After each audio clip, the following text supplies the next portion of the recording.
Oh, yeah, we're live. There we go. Billionaire Podcast Network. There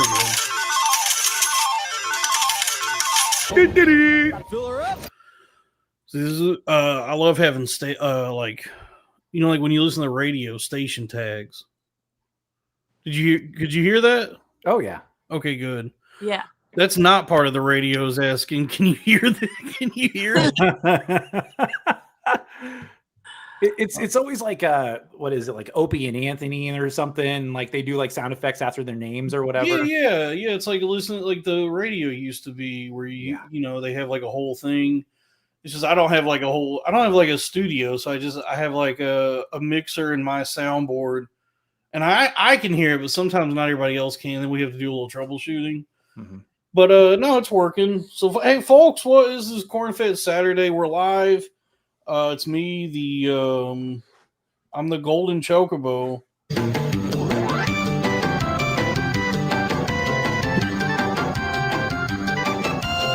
Dolphin Pruitt.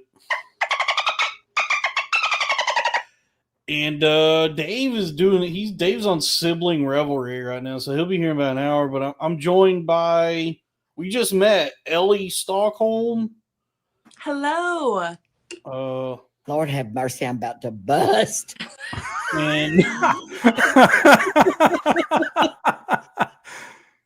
and Tyler Anderson. I'm excited. Ooh, okay. All right, I get a little Godsmack. All right, let's go. So, welcome to the show, y'all. Tyler, you do a podcast called Unfiltered. I do. It comes on every Sunday at 2. I think tomorrow we'll probably just chill out. We'll try to recover from being on Cornfed. Yes. And then we'll have some more guests coming up in December. So pretty exciting stuff. Nice. And Ellie, well, real quick, Ellie, for $10, can you shout out Sumo Dog? He's, for the love of God, shout out Sumo Dog. It's Sweeze's dog. Yes, of course. Shout out to Sumo Dog. Thank you so much. Yeah. And let's keep the super chats coming. I need to recover from Black Friday. I got robbed. Oh. No, that was my because it's Black Friday. Black Friday. No, I get Black Friday is not actually what it used to. It used to be you would wait outside the Best Buy for like a day, because they would have life-changing deals. They would have like a TV would be like $50. Yeah. But now it's like 15% off, so it's not really it's not what it used to be.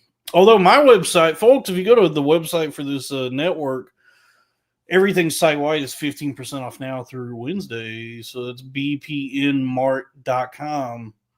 We got shirts. That's all we have. Everything else is sold out, but we got shirts. We got black shirts and white shirts. Oh So my God. check. Well, we're doing the show now. I still feel very full and sleepy from Thanksgiving because I keep eating. But how y'all doing? Oh, I'm hanging in there. So good. I dosed myself with some edibles before Thanksgiving dinner. So I had a wonderful, wonderful time. Very delicious and fulfilling. Yeah. You dosed yourself with what kind of edibles? Weed. Okay, THC. Yes. Okay. I don't know. I mean, I used to smoke and eat weed constantly, but I never really understood. Do you have a preference of strain? I do. So anyone who's met me when they've met me at like Skankfest or whatever event, I take these. They're a blend. So they're a blend. The ones that I take, my social gummies, are wonderful, and they have CBG and a bunch of other stuff in it. CBG, I thought that went out of business a few years ago. That was like that in New York. It's coming back, baby, in the form of edibles. Okay. But they, I don't know, they make me more social. I get a little nervous around like big groups of people. So I like them for social events. But then I have my it's time to get down to business on Thanksgiving dinner strain, which is more of an indica. But I can't smoke weed. That's the weird thing with me. I can't smoke it. I can only eat it. Right. I guess that makes sense. I mean, smoking things is unpleasant and it hurts. For me, I think it's like controlling the amount that I get. I can control the exact amount that I get via edibles.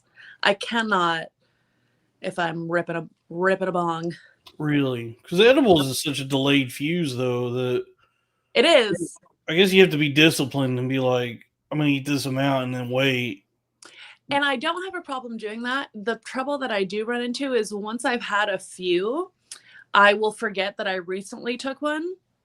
And that is when I unintentionally dose myself. When I forgot that I took one or two, and then I go and unintentionally eat way more than I wanted to. Okay. I used to go to the corner stores in New York City, which colloquially they call them bodegas there.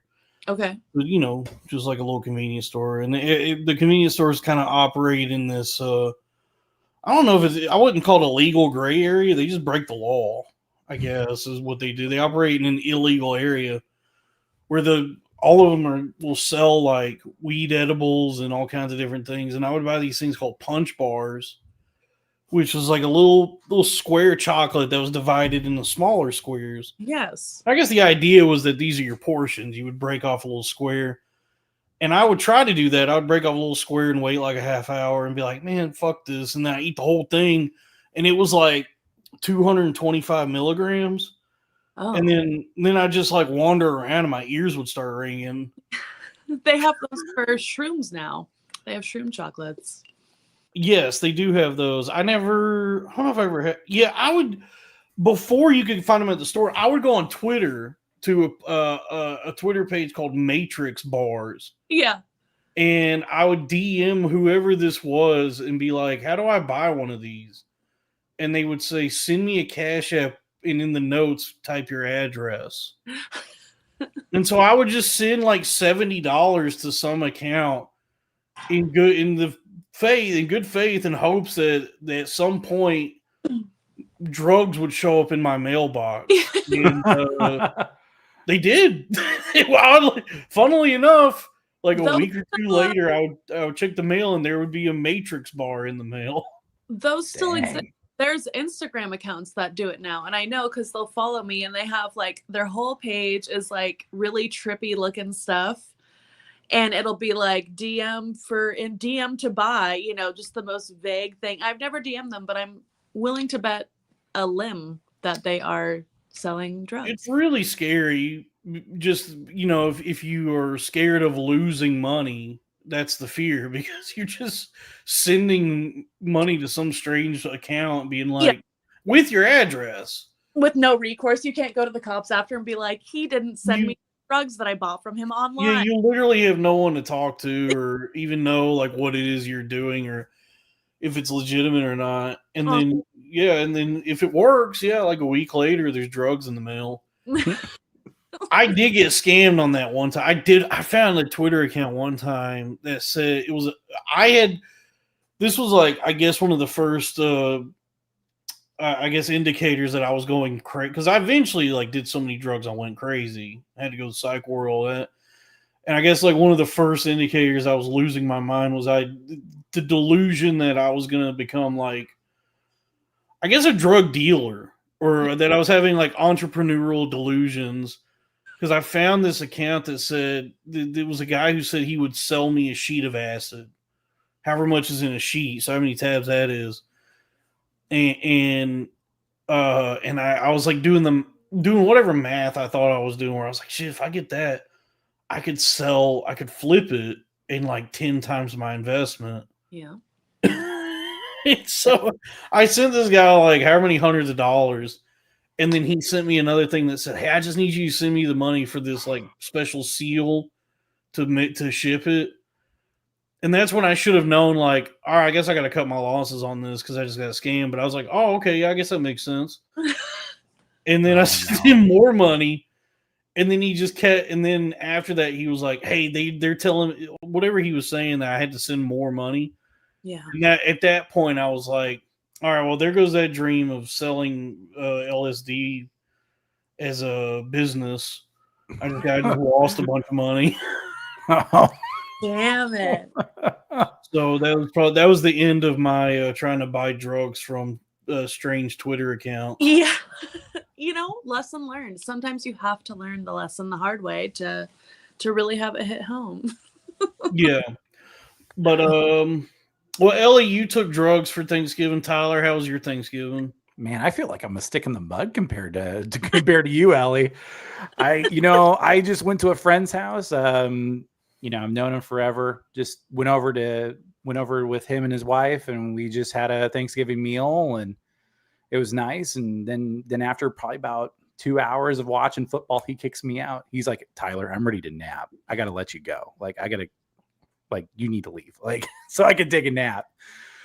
So what a game though. Cowboys Chiefs.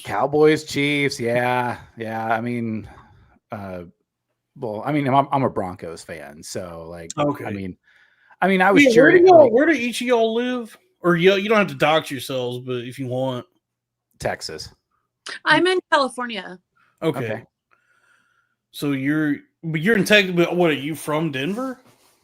No, I'm actually from Iowa. So, so the interesting way I became a Denver Broncos fan was, at first I was a fan of Dan Marino and the Miami Dolphins because they were exciting. Ace Ventura, yeah. Oh yeah, Ace Ventura. And then I jumped over to the Cowboys when they were good, and then my great aunt was a huge fan of John Elway. And I was like, okay, all right, well, and then I ended up taking a pilgrimage over to Old Mile High, and that's what converted me for good. So I was a Broncos fan from then on out. So okay, it's been good, lived through about three Super Bowls so far, and then a deceiving 9-2. So I mean, I've never been so nervous this year because I'm like, how are you guys winning games? Colorado? What's that? You lived in Colorado? Oh no, I never lived in Colorado. I visited Denver numerous times though. Yeah. He visited Denver. I lived there for a couple of years, so I thought I missed the part where you had lived there. Oh, I have a good friend that lived in Denver. I don't know if they still live in Denver or not, but they were a stone's throw from downtown. So after I spent a week with them, and because I was covering the NCAA Division II softball World Series, college World Series. So I was like, okay, all right, Denver's a 5-hour trip, no problem. And I got a friend that stays up there. I'll just stay up there for the week.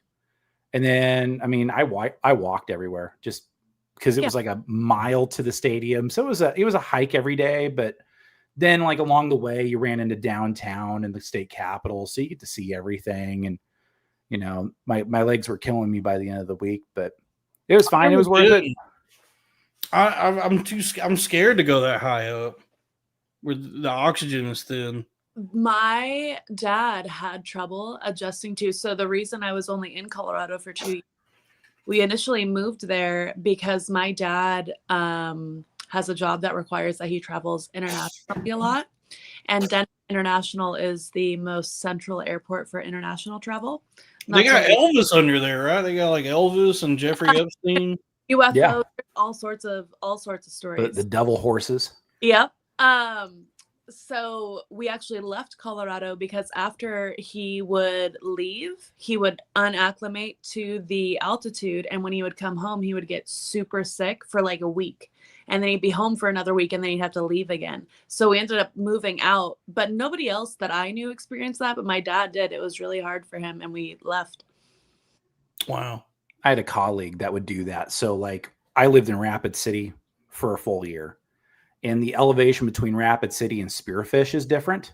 Mm-hmm. And he was from Rapid City, but he went to college and worked in Spearfish. And it's just that slight of difference to where if he came back down to Rapid City or if he came back up, he'd get sick. Yeah. Yeah.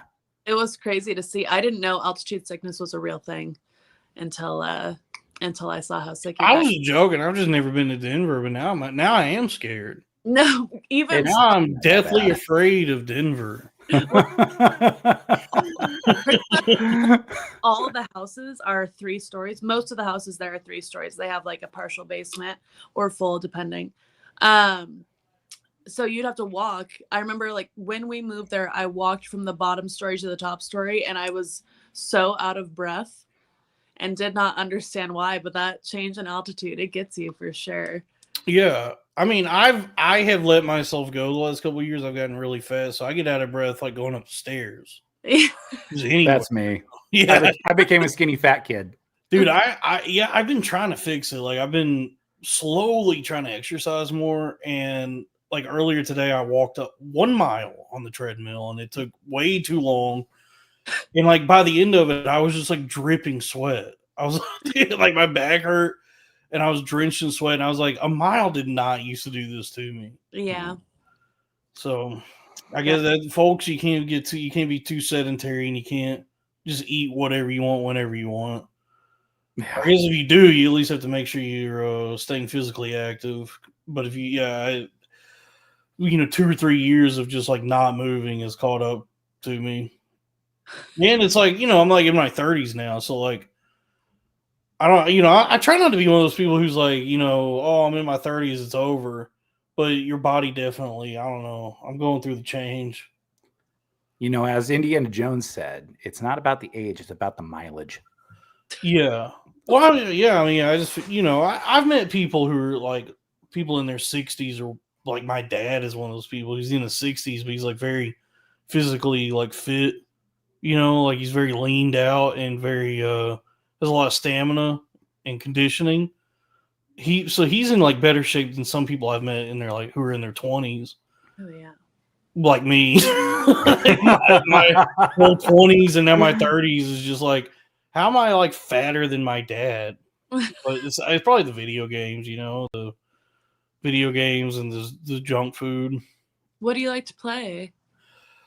I actually have not played video games in a while. It's just I grew up with them, so I grew up like incentivized to stay indoors seated because there was video games. Yeah, and so I spent like a lot of time growing up, especially because I was like by myself playing a lot of like Final Fantasy and stuff. Like I didn't have like a ton of friends, so I wasn't one of those kids that was playing like Madden, and like multiplayer games. I was playing a lot of like single player. Where you could sink like a few 100 hours in by yourself. Can I ask you how old you are? I'm 32. I'm the same age. Oh, okay, great. So dang, I feel old now. I'm 38. That's not that old. I still I think 32 is young. I think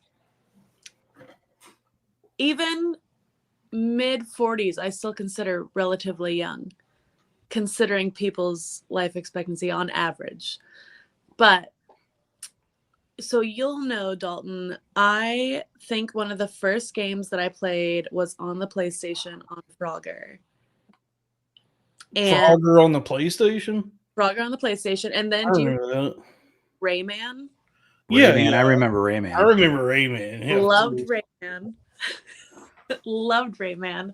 Those were my banger games for a long time. I do still play pretty regularly, but I do pretty exclusively play Call of Duty, unfortunately, for the Call of Duty. That new one looks pretty sick. Everybody online's been complaining about it, but I've seen some of the I don't know, clips, and it looks like they've just abandoned trying to make it about like any real war stuff, and now it's just like monsters. I hate it. I hate the new one. So I back to 6. I pre-ordered 7. I downloaded. I was ready to rock and roll. I hated it.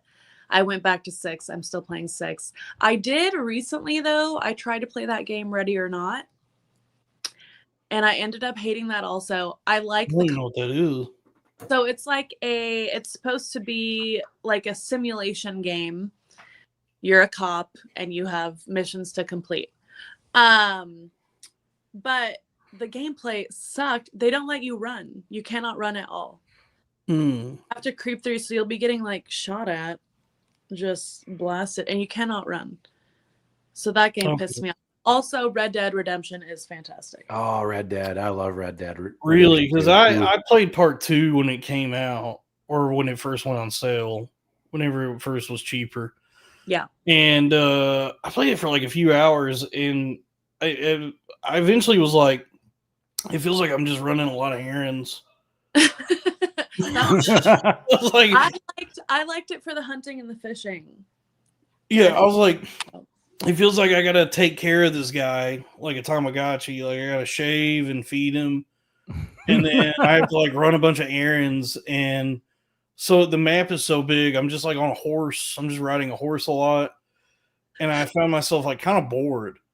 That's fair. Where I was like, I can see how some people might be into this, like the immersion of it, but I like games where it's just, it's like give me a sword and let me swing a sword around and hit stuff. Like I have a lot of fun playing those like Dark Souls and Bloodborne. Oh yeah. Those are games where it's just like they don't even explain anything to you. They're just like, here's a sword. Now go do something. Isn't Gods of Ragnarok like that? God of War. Well, that was more like story driven.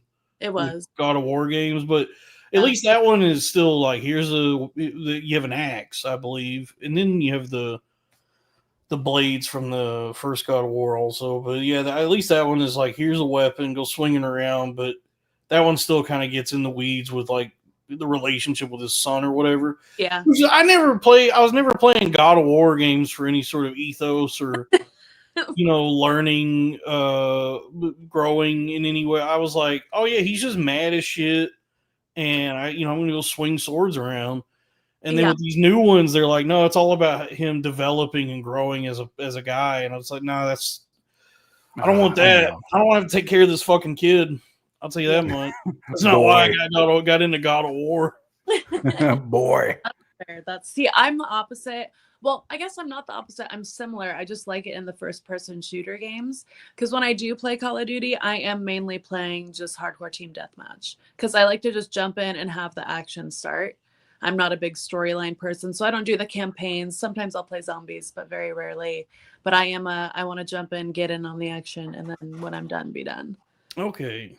Yeah, I don't play video. I haven't played a video game in like 3 years. It was kind of something that just fell by the wayside as I got older. Well, I went through like a lot of like medical stuff also, so like I'm relearning how to actually enjoy anything. So like not having it. Do what? You got used to not having it. Well, yeah, that and just like I don't know. Yeah, here lately I've just been like, I guess my interests have been like Tulsa King. Ooh, yeah. That's like been the last week because I'm caught up on Landman. And so I said, well, now I got to catch up on Tulsa King and all the Taylor Sheridan shows. So that's like my big thing. But I guess like at some point I would like to buy the new Switch. I want to play that new Metroid Prime when that comes out. That looks pretty cool. Okay. We have super chats. 279 Canadian. American Thanksgiving is too close to Christmas. I was thinking that. I was like stuffing my belly with Thanksgiving food, and I was like, damn, I can't believe we're gonna do this again in less than a month. Yeah. Hey, I'm going to switch to my desktop really quick. So okay. Real quick, and then I'll come back on my laptop. Okay. Sounds good. Yeah, I feel like, it's kind of nice too, because like, it's like that barrier to where like, because I know people in Texas that like celebrate, like start preparing for Christmas after Halloween. And I'm like, no, man, that's too early. Oh yeah. The stores do that, dude. Like the day after Halloween, I went to Dollar General to see if I could get all the Halloween candy half off. They didn't even have it. They had already switched to Christmas candy. Oh, and I was like, well, I guess I'm paying full price for Christmas candy then. Yeah. And I don't know. Like I remember this was way back many moons ago. I used to work at Lowe's, and we started putting out Christmas stuff from like early August to we had to have it set out by Labor Day, which that was insane. Like I did that. I did the same job. Just, oh. I worked at Home Depot probably over 10 years ago. It was when I was in college. Mm-hmm.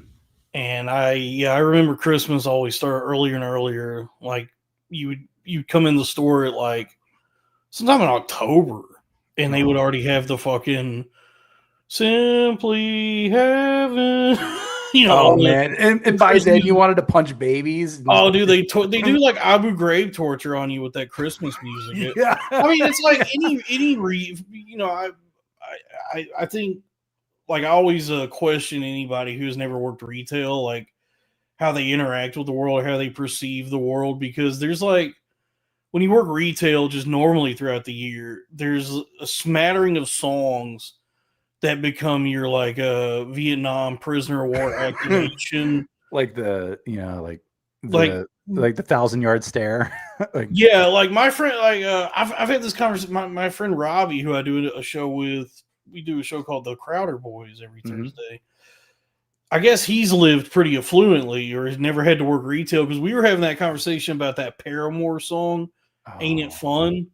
Where I was like, dude, you've never worked retail, because he was telling me he likes that song. And I said, because if you've had a retail job, that song to you is like akin to like a John McCain remembering getting his shoulders broken.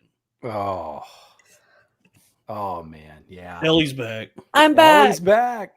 Sorry, that formatting on mobile was driving me insane. Maybe it's all good. At least you thought to do this. We've had it has been women every time. I don't know if it's specifically a girl. There we go. But we've had girls on before who be on their phones and their shit's just like not working. Yeah. And they don't think to like get on something else. This is my whole job, is looking good on camera. I got that. I got them down. I have 4 phones. I was going to say you had the ring light and everything. So yeah. Oh yeah. I got it all. Yeah. Speaking of, we have Token Tony $5 says, hey Ellie, had a blast at Skankfest. You and Rob rule. Always super cool. Don's good peoples, don't be a stranger. Thank you, Token Tony. Token. Hi, Tony. And then let's keep the super chats. What does this say?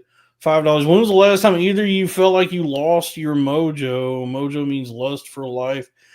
People haven't understood before, so now I'm explaining. I guess for me it was February of 2022 when I got out the psych ward, and I guess I'm still there. I still am looking for my mojo. So that's me. Oh wow. I would probably say, oh man, is 2022 like the year of like really bad years or what? Because I had bad 2022 too. I mean, I think that like 2020 really kicked it off for everybody, and just as a species, or at least societally, we never recovered, and we've actually seems like on the whole gotten more insane and cruel toward one another since then. But I mean, I would say 2020 till now has been a rough few years for everybody. Yeah. I just remember I was at a job since 2019. It was a great job. Great, like, and I think we were talking about this before the show, was like the health benefits and the health insurance and everything like that was going great. And and I lose my boss. Like, she pretty much got pushed out the door. She died? No, she didn't die. She was forced in retirement by upper management. Oh, okay. Yeah, she was upper management, and then they just kind of politicked her out. But then I lost my administrative assistant, so I had to go out and go try to find new people. And the CEO was like, "Hey, like, I need to get you some help." And he didn't do that. Just hated everybody. Like we went through a process. Like, it was like 20 people that applied, and I was like, okay, let's kill 2 birds with 1 stone. Let's bring an administrative assistant. Let's get in a sales rep, and I can handle the journalism side. And I found a guy that was like administrative assistant that wanted to do writing. He wanted to eventually do news writing, and the CEO just hated it. He was like, I don't like this guy, because during the video interview, he was rocking back and forth in his rocking chair. And I'm like, what? You stimming, Like, dude. You were discriminating against an autistic man. Yeah, I know. I mean, this is messed up. And didn't bring him in, and then he threatened to shut down the paper. And I was like, what? Like, so I did what any good citizen would do, and I'd be like, yeah, I told everybody. I was like, hey, please prevent this from happening. And I got fired on a Good Friday. So when I look back at Good Fridays, like, they have been not so good Fridays. Wow. So yeah. Oh. Ellie, when's the last time you lost your mojo, Ellie? It was about 3.5 years ago. Almost 4 years ago. Before my current work, I worked in accounting for almost a decade. I worked in corporate accounting. No one ever sees that one coming. At a car dealership, and I hated it. I felt so stuck and undervalued and overworked, and I got to a point where I didn't feel like I was myself anymore. And I was just kind of plugged into this, like, wake up, go to work, hate your job, but sit there and crunch the numbers, leave, go home, make dinner. Like, it was the same, Yeah, there's about 300 million people living that life right now. Yeah. And it just felt shitty. Like, I wasn't living life in a way that allowed me to enjoy it. And then I live in California, so I was making $32 an hour, but that's nothing in California. It's, you can live, but you're not living lavish or anything like you would think you would be. So yeah, I said fuck it, and I went in after a lunch break one day and I quit. And then I just told myself I needed to make this work. Nice. Yeah. And well, this super chat has already been disproven, but $2, no fucking chance she comes back. Oh. But speaking of it, so Ellie, what do you do now? I do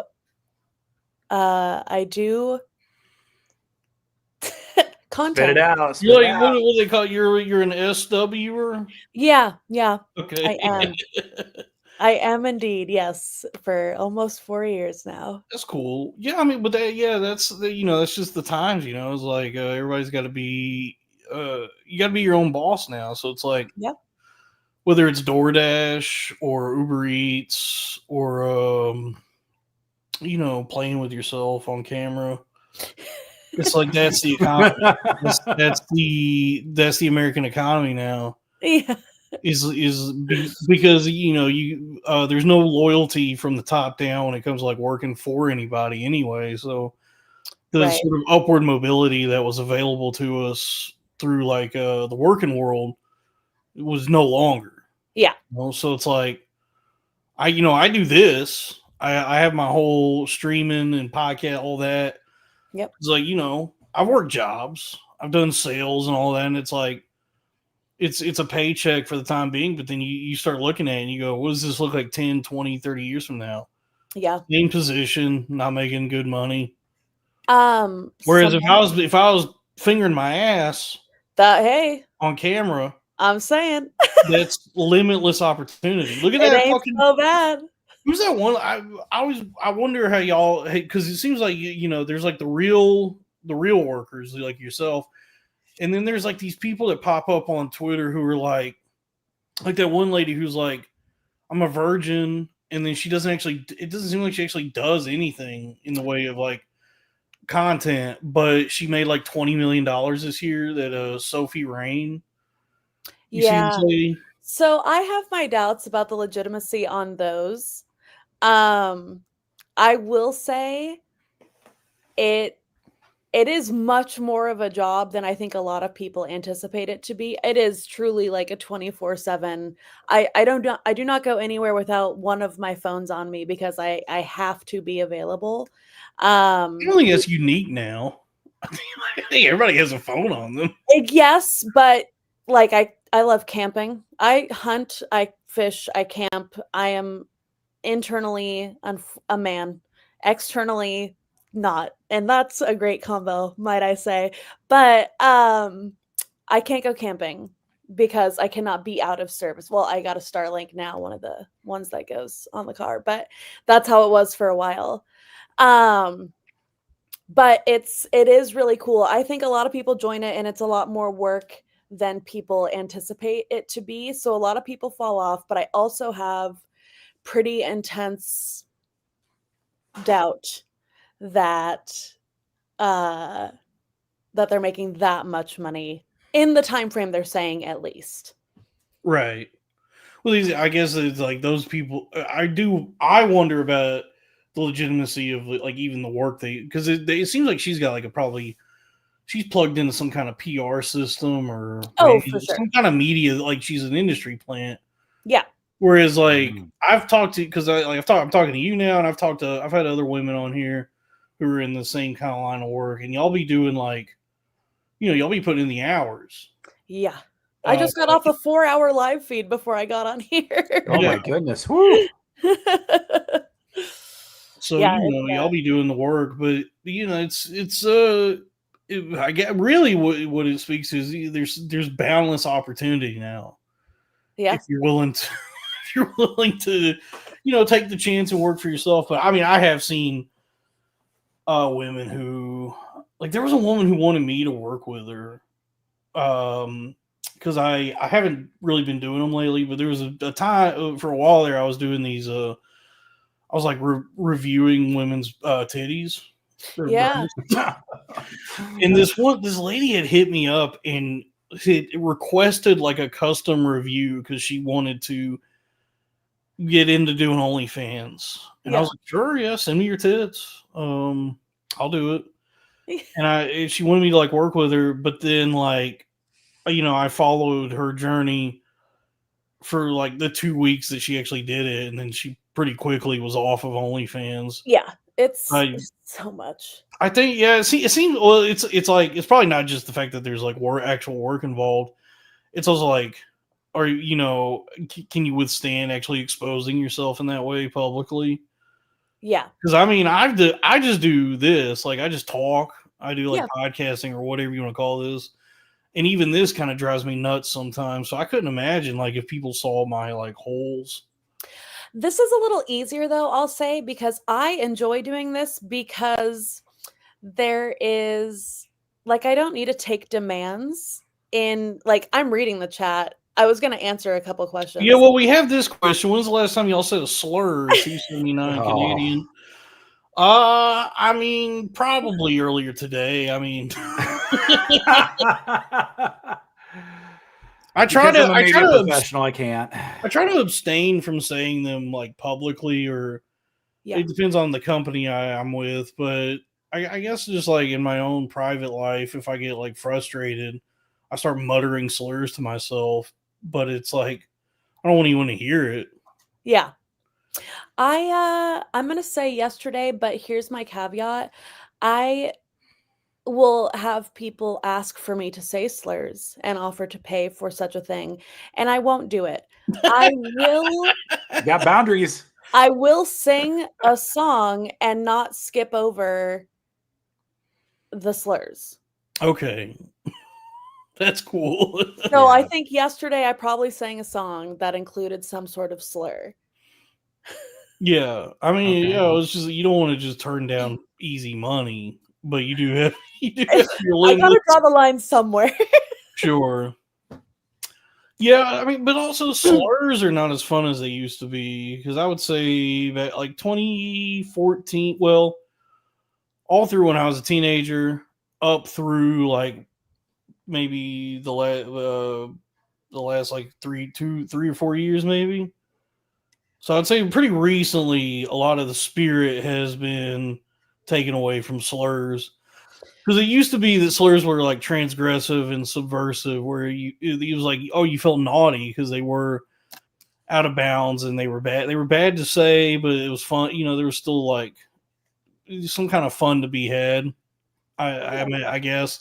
But then it seems like especially since Trump won the election, a lot of people it's definitely a right wing inclination now, it seems like. But I'm seeing more and more widespread use of slurs that kind of went away from the like public usage.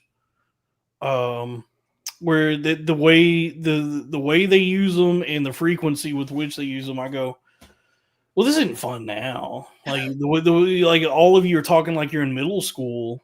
You know, like you just found a new fun naughty word, and you're taking it for a spin, and it's like, I don't know. It just kind of removes a lot of the luster that slurs once had. I could see that. Like I'm sure Dave's going to want to talk about it when he gets here, but that interview with Tucker Carlson and Pierce Morgan, they just came out like a day or two ago. F word. Yeah, where that was so funny. I guess it is fun. My problem with it even being funny, or Tucker Carlson trying to be funny, is like he's not a comedian and he's like one of the most evil guys of all time. Like I don't particularly like him or think he's good. And then if you notice, like in the interview, like he's pressing Pierce Morgan about saying, I'll go ahead and say it, because we're 41 minutes in, so it might be buried enough that I can stay monetized. But he's pressing Pierce Morgan about saying the word faggot. But then he's like a little Christian boy, because he's like, I'll say whatever freaking word I want. Okay, so you'll say faggot, but you won't say fucking. So it's like whatever point you're trying to make is like belied by you this goody two shoe sensibility you still have about the word fucking even. But then the whole thing just came off to me as like very juvenile anyway. It was, but that's why it's funny, because it's Tucker Carlson and Piers Morgan. It's the least childish conversation having people that you would expect. Right. Yeah, I mean, I guess like now that the world has like shifted to being like just more insane and nonsensical, those two guys are having that conversation even now, and it is funny that it's like the juxtaposition of what they're saying versus like who they are as people. Yes. But it's like, Dave was like telling me, he's like, well, he's using humor, and I'm like, but Tucker Carlson's not somebody I go for humor. I don't go to him for fucking anything, actually. Yeah, that's fair. But it's the same. It's the same sort of thing when people are like, Trump is really funny, and I go, he is, but I never wanted the president to be a funny guy. That's fair. It's never been part of like what I would like in a leader. Is the president funny? There's plenty of people who are funny that I can find I get my laughs from, my yucks. I don't need it to be the president. And unfortunately, he is just the funniest guy. He is. I will say, I think a lot of drama would be saved if he had an indestructible PR team that could control him. But unfortunately. Right. Well, he doesn't, like, I guess because of his ego or like, for whatever reason, he decided to be the president. He really shouldn't be the president. He should be just like Joan Rivers. Like what the job that Joan Rivers had, that's what Trump should do. He should just be at like red carpet events, being like a catty queen at people, being like, what's this you're wearing? It's ruined. It sucks. Or whatever she used to do. Just like, roasting people at these gaudy events. But instead he's the leader of the free world. But still very funny, but it's like tragic because I would rather the president just be like kind of boring and at least not say things that cause such volatile swings in the markets, because I do have like my money kind of tied up in I have my money in it. I have money in places that if he pops off and says something, I just lose like thousands of dollars, and I'm just like waiting for the dust to settle so that my money can come back. So, to answer that question, yeah, I guess I just said a slur here. So it's like, I'm not scared of saying them, but I do try to look for alternatives or, like synonyms, that's what they're called, synonyms. Yep. Because I see people really like the word faggot now. And that's a very fun word when you're in 6th grade. But I found lately that I'm having more fun, honestly, calling people homosexual, just using the Latin homosexual, or whatever the scientific term. I think that's fun. And then another word people are really hung up on now is retard. And there's so many good synonyms, though. You got moron, imbecile, ignoramus is a good one. Yeah. They don't hit as hard, though. Slack-jawed, water-headed. Ooh, water-headed's good. Well, yeah, there's like a lot of fun ones that.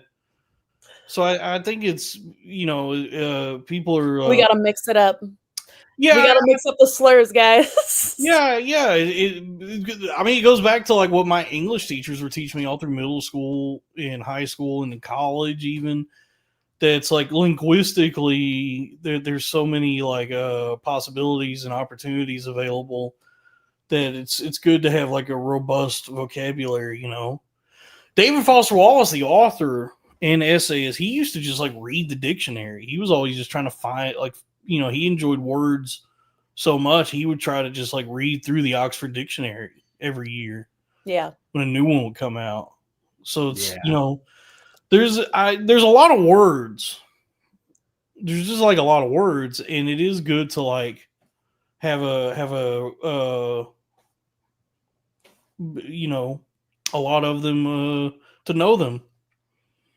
I have a good story to bounce off of that, Dalton. So like, sure. My grandmother, she had like she has we have the family farm, and she ran the operations of it. She did all the books and everything. And we had a farmhand, and I won't dox his name. Very generic name, but he had some issues like coming in too late, or like he had some problems with his girlfriend and he couldn't come in, do farm work. Like, I don't know, like feed the cows or feed the horses or whatever, feed the dogs. And I remember. Hold on. I'm frozen. I got to refresh real quick. 1 second. Okay. God damn. Should I continue the story? I think so. Okay. All right. I'll continue it. So like, I just remember my grandmother just complaining one day. Sorry, I got like a 2019 iMac, and it just like every now and then it'll just blink, and then my shit's frozen. Oh no. I thought if you buy an Apple, it's like supposed to be future proof, and this one has been for the most part, but it definitely is like falling apart in some places. But 2019 is still going strong. Wow. Yeah. They Nice. definitely hold up longer than like Windows equipment. They do. I mean, you pay a little bit more, but what you're paying for is longevity. But even then, they still ain't built to last like they used to be. Right. So yeah. So we'll have a farmhand. So yeah, this farmhand, he was just being unreliable. He was showing up late, just kind of showing up late to feed the animals. And Grandma's complaining one day, and I'm just like, Grandma, just stop. Just tell him straight up. Just don't take his shit. And just tell him, just like, hey, like, I need you to get on, and like, I need you to lock in, and just don't take a shit. And when I said that, she was like, whoa, hold on a second, Tyler, there are so many better words out there than saying shit. So like, you're right. Like, I mean, there's so many better words. I mean, there's fecal matter, there's defecation. I mean, doo-doo and poop and turds and like there's so many better ones, but so I mean I concur with that statement. Concur. That's a good one. Do you want to know a really random fact? Yes. Q-tips, I believe it was in England, used to be called baby gays. Baby gays. And I think I don't know why. So when I learned this accidentally, doing Q-tip research, and I feel like if baby gays were called the F word, that would have been a banger. Yeah, but they got those in England, and it's like a pork meatball, I think is what's called faggots over there. I thought it was more so cigarettes. Cigarettes, but then there's also like some kind of meatball also. Okay. Yeah. I can find it. I don't know what Google's going to show me over here if I just Google the words. Yeah, be very specific for sure. Be very specific. Oh no. Well, hey, folks, here's we were talking about AI before this. Well, this isn't even. I thought this. I guess this is one way to circumvent the Google forcing the AI overview. Is just include a slur in your search, because it actually took me to the Wikipedia page instead of forcing me to look at the AI overview. But it says here, commonly a faggot consists of minced pork liver and heart with onion and breadcrumbs. Oh, sounds disgusting. There's a meatball made from minced offcuts and offal. It sounds like something English people would eat, right? It does, yeah. The use of the word faggot has caused misunderstanding due to its American English meaning as a pejorative term for a homosexual man. Yes, I can see that. I've heard that a time or two. Yeah, I can see that Three's Company plot. Oh my. What does this say? $5. How about Momo or Mo? Slur or nah? Well, yeah, I mean, those are derived from homo, right? And so I guess homo itself is a lighter slur, but I guess these are, I mean, like mildly offensive depending on who you talk to. Okay, wait. Now I have a question, because I call something else Momo, and I don't know how is that? Oh, so it's just like a gentle version of homo? Well, there's homo. There's homo, and I've heard people call them mo's, and then I've heard people say momo. So I think they're all like, I think it like the root is homo, and then from that you get mo and then momo. Okay. So what I call Momo, a very gentle way, I've shortened God, I don't know if I can say this on here. It's molesting. So I call it getting momoed. Oh, okay. I did not know that there was another term. Yeah, I think that really helps convey the severity of the act.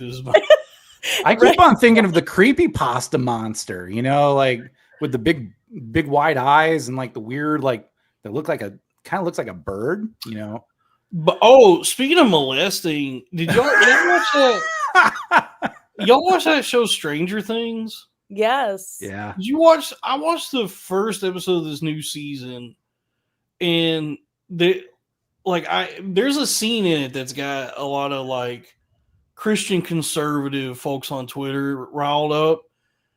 I watched it all. What scene? But the what I've been seeing them say, I think they have a point.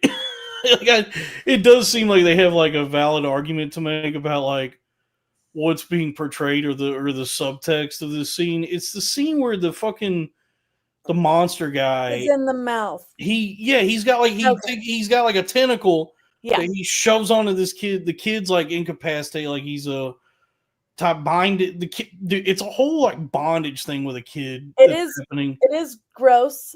But I didn't take it that way initially. I thought of it more of like the face sucker, right? Like from Alien? Yes. Okay, so I saw the episode before I saw anybody talking about it on Twitter. So I saw it absent from any of the commentary. But even when I saw it, I remember thinking like, this is weirdly this is unsettling. Like this seems kind of explicit in a I way can that's see that. uncomfortable.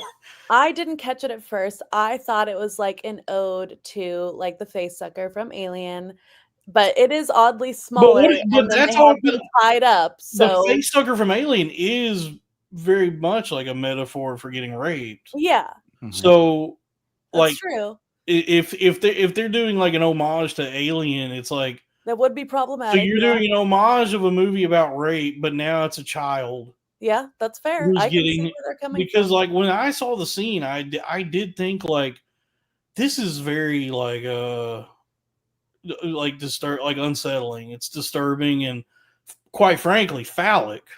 What's happening? Like that this monster has this kid bound up, and then he's like forcing this fucking tentacle thing in his mouth and pumping him full of some kind of goo. Yeah, Like I saw that and I was like, that was like that didn't can- make me feel right. I feel bad watching that.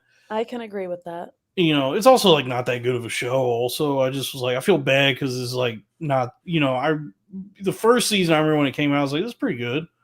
But by now, it's like, okay, y'all need to wrap this up. This is, you know, you kind of overstayed your welcome with this. But beyond that, I like that scene did strike me as like weirdly, like at least subtextually sexual. Like you know, like it was like showing something, you know, that whatever you know, if it is a metaphor for any, I don't know how smart these guys are. If they're thinking in terms of metaphor, if they're just thinking in terms of like referencing things. Yeah. Because it sounds like to give them any sort of benefit of the doubt, it sounds like they were too stupid to realize that referencing Alien in that way is referencing rape already. Yeah, that's But fair. I can agree with that. it is like one moral panic where, you know, when I see these accounts like Jack Posobiec and all them on Twitter talking about it, I go, honestly, you kind of have a point that what's happening in this scene is the fucking boogeyman that they've been fighting. Turns out he's a pedophile, and he's like now has some kind of control over, you know, like the way you know how pedophiles are, where they'll like a pedophile a pedophile will like momo a child or whatever, and then assume like some sort of control over them, where they'll be like, don't, you know, if you tell anyone about this, I'll fucking kill your whole family or whatever they do. Jesus. So then the child has to kind of do their bidding, for like is psychologically manipulated to act as like a proxy for they'll do like what they want, because now they're scared, not just for themselves but for their whole family, right? And so it's like in this show you have this like tentacle monster that has pumped this kid full of his goo, and now the kid is imbued with some sort of ability by this monster, and is like, you know, and is able to, it then has to like bend to the will of like his whatever he wants, right? He has some kind of his power, but then the guy has like control over him. That is sort of, you know, that's just sort of like what pedophiles do in real life. That is a fair assessment, honestly. It's a good metaphor. Yeah. Not to derail, but it's on my brain. And because I was thinking of Alien, I don't know if you guys are like sci-fi movie fans. Did either of you see the new Predator? I have not. Aliens? No, the last one I watched was the cartoon. Okay. Well, never mind then. I wanted to get another take on it, but I'll have to wait. I just didn't get a chance to go to the theater yet. I mean, I saw that like, I guess now it's official, it's canon, because the fucking lady in it is a Wayland Yutani synthetic. Yeah. She's a robot. So now it's like official that there's Alien versus Predator it's real now. I guess, or it's more real than, because don't they say like the fucking Alien vs Predator movies are not canon? No, they got disowned. Yeah, so now like there's a Predator movie that officially is like, no, they do exist in the same world, because he just the young hip predator, the teenage whatever. Well, he's like a teenager or something. Yeah, he's like a young blood or something. Yeah, it was. He's a YN. Young blood. He's a YP. He's a young predator. It was a much, much different take than any other Predator. It was, yeah. I will be very curious to hear somebody else's take on it. But damn it, neither of you have seen Yeah, I it. haven't seen it. I was like hooked on. I get like thinking back on it, it was a lot of like just dragging things out and maybe not that good. But I was hooked on that Alien TV show. Oh yeah, Alien Earth. You haven't seen it? I'm bad at watching shows. Terrible. Ed's seen it. I'm good at shows. I'm good at watching TV. I could sit there and just watch TV. It's an Alien TV show. I think it takes place before the first movie. And so it establishes that there's actually like a couple other companies on Earth, and so it one of the companies has domain over some part of the Earth, and Weyland Yutani is like has another part of the Earth or whatever. So this one company, Prodigy, is working on something, but then like a Weyland Yutani ship crashes in his area, and it's carrying the fucking aliens. And so now they're trying to contain it because I guess everybody on Earth is trying to like get one of these things to study it. And so get one of the xenomorphs, yeah. So the whole premise of the show is the same as any of the movies, where they're trying to wrangle one to study it, and hijinks ensue because these are such wiry creatures. I guess it's like a fun show, even though it like it's like do you wish the movie Alien was 8 hours long and not as good? Then this is a good show for you, because it is. A lot of it does feel like they drag it out. No Sigourney Weaver. But something the show did that I really enjoyed, just a stylistic choice that every week would give me whiplash. And this had to be like most of the show's budget, probably. Was at the end of every episode, leading into the credits, they would play a licensed rock and roll hit song. So you'd be watching, you'd be watching the show, and it's all just like future sci-fi, synthetic or synthesizer music or whatever, whatever the non-diegetic is for the show. Times two. And then at the end of one episode, all of a sudden, Skankfest kicks in by Tool, and I'm like, wait, what? Did I miss? And I'm like, did I miss something? Why is this playing now?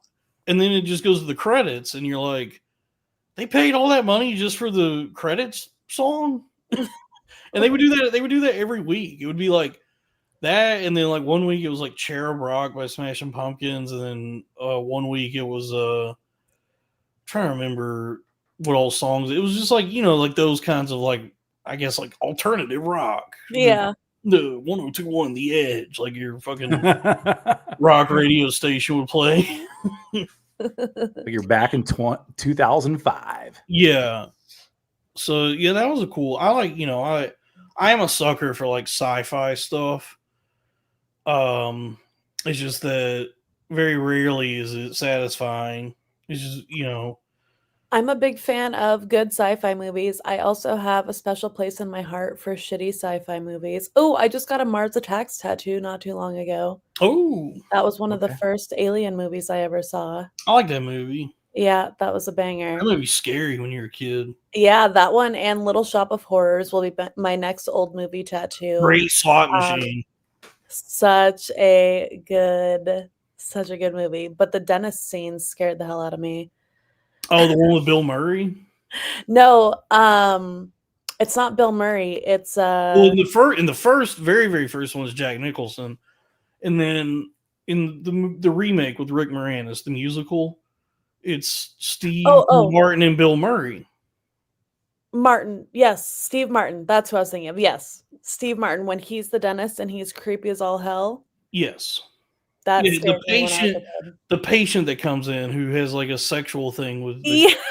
that in the very, very first movie, the black and white movie, that character is played by Jack Nicholson in like an early role. He's like so young you almost don't even recognize him. Yeah. And then in the the musical, that character is Bill Murray.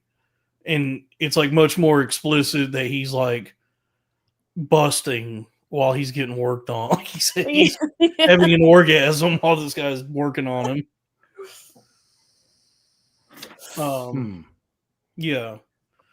So yeah, you know, that's The Little Shot. That's a good movie, and I'm a sucker for like licensed things. So I've seen that slot machine at a few casinos I've been to. Oh, yeah. I hit it up every time, and I just lose all my money. Yeah, I really hate how much I go to Vegas because I cannot resist a good slot machine, and I don't have good luck. I'll get up, but then I get trapped in I've doubled my money now. Let's see if I can triple it. And then every time I'll be up Every like time. I'll be up like $1,000, and I'll be like, shit. If I could keep this going, I could solve all of my problems. I'm about to fix my whole life. Yeah. And then 20 minutes later, I'm at the casino ATM pulling out more money because I'm like, all right, I can win it back. I can win back. The trap. Yeah. See, like I feel like I'm the stick in the mud because like I would stick to the penny slots. If I ran out of pennies, cool. No, that's how you lose let's because just like pennies. here's the thing about the penny slots is like, yeah, if you're betting the lowest amount, you're only playing one line. Yeah. So you're just gonna lose any like the And chances it takes so long. The chances of that hitting are like you have lower odds than if you were just hitting max bet. Right. So you got to go in, you got to bet like $20. And then what happens for me usually is like within the first 5 minutes of being at a casino, I'm down $200. Yeah. So I'm hitting max bet. But then I'm just one spin away from being up $600. So then I'm up. Yep. And that's when I should leave because I've rode the roller coaster of emotions of losing a shitload of money and then making it back. But then I go, but I still haven't played the Ghostbusters machine. And then I lose all my money at Ghostbusters. So before that happens, it's like, all right, Dalton, we got to get you. I've had friends and family. That's why I can't go to casinos anymore because I've had so many experiences of like friends and family begging me to leave. Like, dude, nobody gets this lucky. You've made so much money. Please leave this casino. And I go, no, I'm going to pay off my student loan. I'm going to fix my student loan. And then it's like, okay, I'll just ask for more hours at work. Yeah. is what ends up happening. I do I'll do slots. I'll do blackjack. I'll do, oh my God, my brain's not working. Roulette. Those are my three. Roulette's tight. I give myself a nice little allowance. And then once my allowance is gone, I'm done. Yeah, nowadays, we have Super Chat, $4.99 request, 9 Inch Nails Deep. Oh, we got to queue up a song for Cornfed Radio. Oh. So I love a little shop, Mariska Hargitay. Mariska Hargitay, yeah. I wonder if, I don't know if people know, have you guys ever seen The Love Guru? No. It was something me and my friend Robbie were laughing about. It's a joke that we remembered from the really bad Mike Myers movie called The Love Guru. I remember that movie. And I don't remember it. We just have been saying it to ourselves since then for like months now. But the joke in that movie is he's one of these white guys who's an Indian guru. Okay. And his like mantra that he says to everybody is Mariska Hargitay. Okay. And it's a funny joke because her name just sounds like vaguely like some Indian gobbledygook. I can see that, yeah. But they kind of spoil the joke in the movie because like it could be a fun joke that they do the entire movie, and they do it the entire movie, but they ruin the joke like pretty early on by having the actual Mariska Hargitay show up in the movie. Oh. Whereas she should be at the end of the movie. So there's payoff for all this. But 20 minutes in, they kind of blow their wad on this Mariska Hargitay joke by having her show up. And then it's like, well, we have another like hour of this. where you've already kind of this has already run its course now. Yeah. But me and Robbie and all of the people that tune in our shows keep saying it. It just makes us laugh. It's become part of the meta now. Yeah, it's such a shitty movie, but that one joke is pretty funny. That's the word. It's an affirmation, is what they call it. There we go. What up? Ellie, how many tattoos do you have? I stopped counting because I have a lot of tattoos that are like two parts, like my butt. I got them at one time, but I feel like it's two tattoos. It's on your butt cheeks? Yeah. But it's like almost all of both cheeks. Okay. And I did it at the same time. So some people would consider it one tattoo. I would consider it two, just because it's literally separated. It's split in twain by your cheek. Yeah. Where the Lord split you. Yeah. So I personally consider that too. And so I have a lot of tattoos like that. And wait, it's on the whole butt. Is there anything on the butt hole? No. So I haven't gone into the crack yet. I am going to, though, but I haven't yet. You're into one of those? Oh yeah, not like the octopus girls. I thought that was just one girl. I know you. Oh no, I've seen this lady. What? Deja Morgan is the OG. Who is it? Deja Morgan. It's like Daizha Morgan. Yeah, I've seen this lady. Like, you'll be now, because there's so much porn on Twitter. I'll be scrolling and then I'll see. It takes me a minute to see what I'm looking at, because it's just octopus, like undulating tentacles. And then I realize it's somebody dildoing their own butthole. And then she pulls a dildo out, and it's like I guess because octopuses have beaks. Yeah. I guess the way she has the tattoo done is that her butthole would be the beak of the octopus. Yes. So everything is like focusing your eye onto her butthole. Yes. While she's dildoing her, so playing with herself. So but you're not doing that. No, not like that. So mine, it's everything in the crack is still bare. So it's just the cheeks. Okay. But I have a lot of tattoos and piercings that are like that, so I never know how to give an accurate count. So I just stopped. Well over 20-something tattoos, for sure. Oh yeah, you're at the point where they go, "How many hours you got in the chair?" Yes, yeah, it's a lot. It is a lot. The whole back piece. Well, that was a long one. That was my last one. But I don't know. Release the Kraken. Thank you. Release the Kraken. But yes, so did you have these? Did you have all these tattoos when you worked in accounting? No, I had. Did I have my neck done before I left? Because you said it's at a car dealership, and I mean, that is the one sort of professional environment where I see the most tattoos. Yeah, well, especially with like mechanics and stuff, that they all look like they did some prison time at least. I mean, even the salesmen, like I've been to dealerships where the salesmen will have like full sleeves and stuff. Oh yeah, it became a lot more normalized for sure. I think I got my neck done before I left there. But other than that, I had It's crazy for your coworkers. Just show up to work one day and your coworkers are like, "Oh, gee, your tattoo, it's a full neck piece." Yes, and that's pretty much what happened. But they didn't care too much. I worked in an office by myself directly next to the controller for the dealership. So I didn't do a ton of interacting with the public or anything. So most of my days were pretty casual as is. The tattoos didn't matter a lot. Yeah. This is true that nerds be getting tattoos now. They do. I remember I have a few tattoos, and I do remember thinking like on the third one I was getting, I was like, shit, if I'm getting them, they're probably not cool anymore. I probably missed the boat on this being like a cool thing to have, and now I look fucking stupid.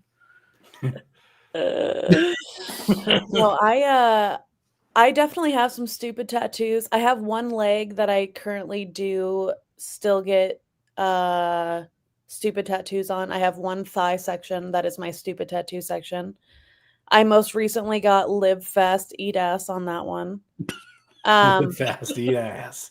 I have some old shitty tattoos and then nice new ones, but I don't cover any of my old ones. I look at it all like the only thing that we're going to have that truly, genuinely lasts us forever in life is tattoos.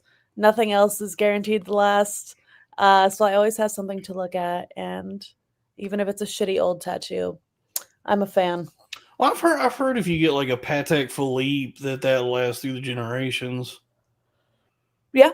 Yeah. You know, they even say you don't own it. You're just holding it for the next generation. That could be fair.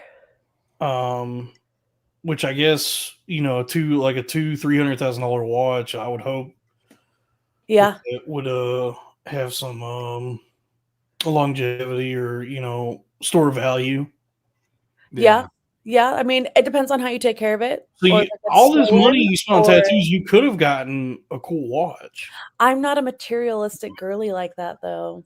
But I think with a Patek Philippe or Richard Mille, those are actually hard assets. Like you get them insured and they appreciate in value over time.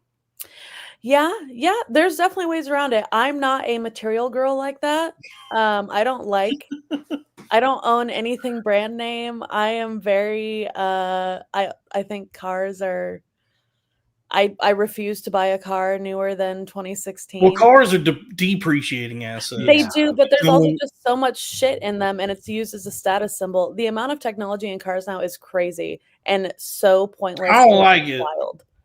By the way, your tattoos look cool. I'm not saying that you should have gotten a watch. Oh no, I don't care. Cool. I'm just saying the next time you have $200,000 or $300,000 laying around, you have the tattoos now, maybe, and you could get a Patek Philippe. Hey, I could. I've been watching that show. There's they be having John Hamm doing some bullshit ever since Mad Men ended. And he's on a new show that's not that good on Apple TV called Your Friends and Neighbors. And so like the extent to which I knew watches was like Casio's, really. But then there's a whole plot in this show about Patek Philippe's and Richard Mille's and all that. And so that's like recent knowledge I've obtained is like how these watches exist as like assets for the wealthy. I could see that. It was this bad John Hamm. It's a fun show. It's just like it's like more of a soap opera, whereas like Mad Men was like an elevated kind of show. Yeah. He's also in Landman, which is also a soap opera. I don't understand like what happened. Like he did Mad Men, and then just ever since then he's been floundering about between TV shows and movies, and nothing's is good. Which I guess, you know, any of us would be lucky to have like one good show. Do neither of you have, Tyler? You don't have any tattoos? Nope. I have a few. Okay. Yeah, I've got. Those are cool. This thing and this like black piece. This Okay. thing. And my favorite, actually, I got it at Skankfest. My favorite is this one. Yeah. I love the reference. Yeah, it's Calvin pissing on the cool S. Yeah. He did that. I was at Skankfest South in 2021, and I went to the tattoo booth there, and I told them the idea, and they said, we'll do that for free, actually. Hell yeah. That's awesome. Fun. So, I know you're supposed to tip your tattoo artists. I didn't have any money at the time. Okay. I would not have money until the check for Skankfest came in. Yeah. So sorry to those guys. But yeah, No. I'm no tattoos. No tattoos? No tattoos. Why? Just okay, so like I don't know. I wanted to get one in the past. and it was and at the time I was a big fan of like the anime Macross.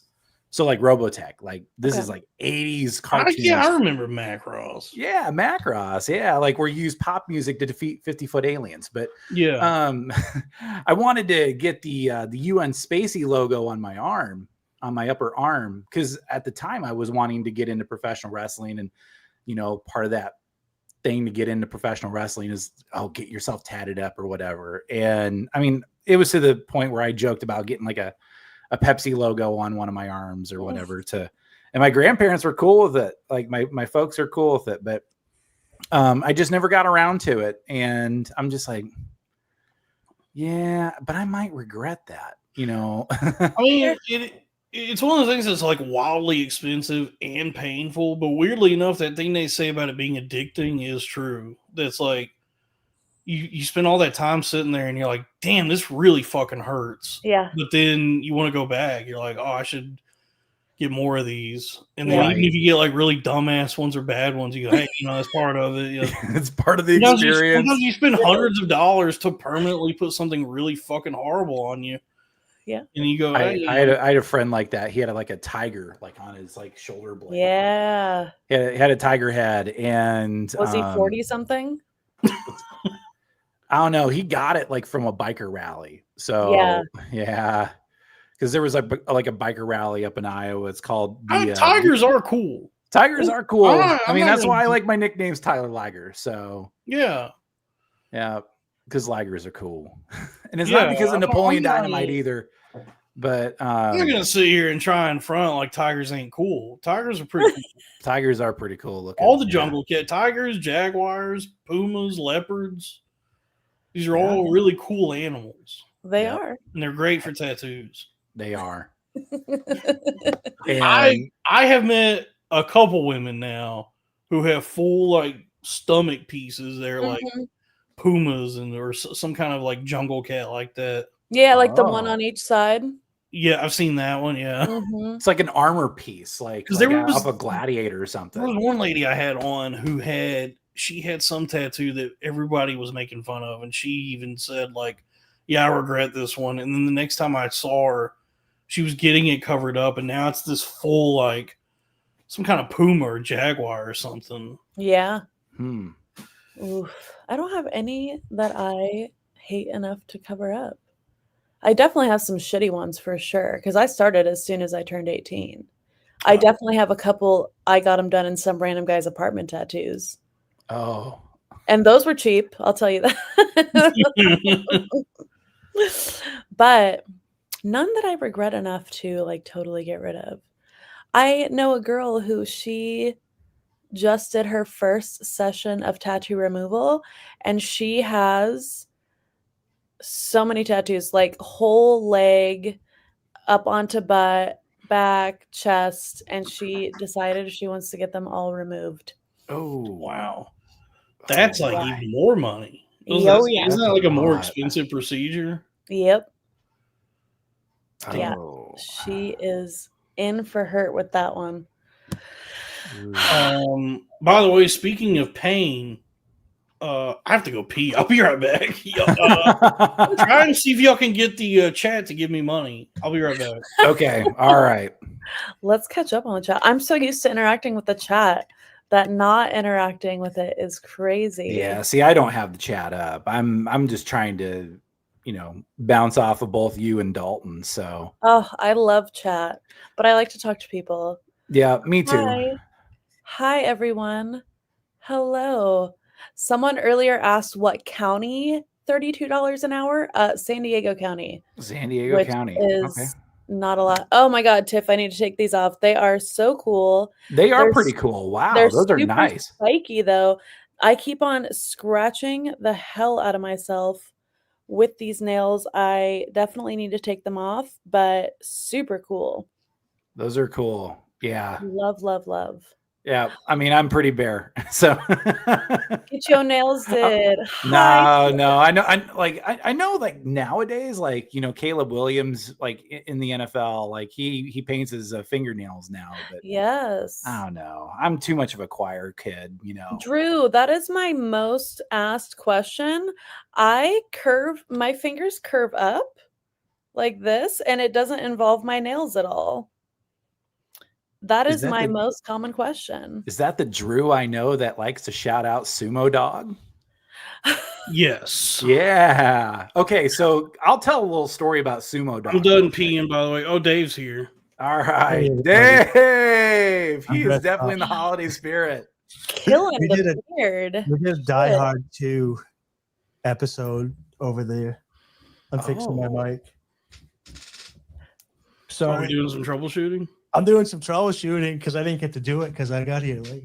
Oh, Sorry to interrupt everybody. Oh, it's okay. It's all good. What were y'all talking? I was peeing.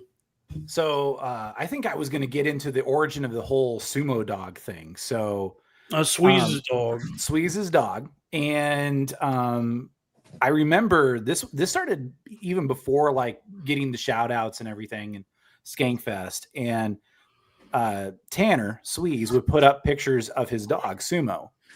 And it really came from I have a really good friend of mine up in Iowa, and he called him Sumo Bear. So like whenever I see Sumo, I'm like Sumo Bear. So yeah, like and then it kind of morphed into Sumo Dog, and then now Sumo is now known by both Sumo Bear and Sumo Dog. So okay, yeah.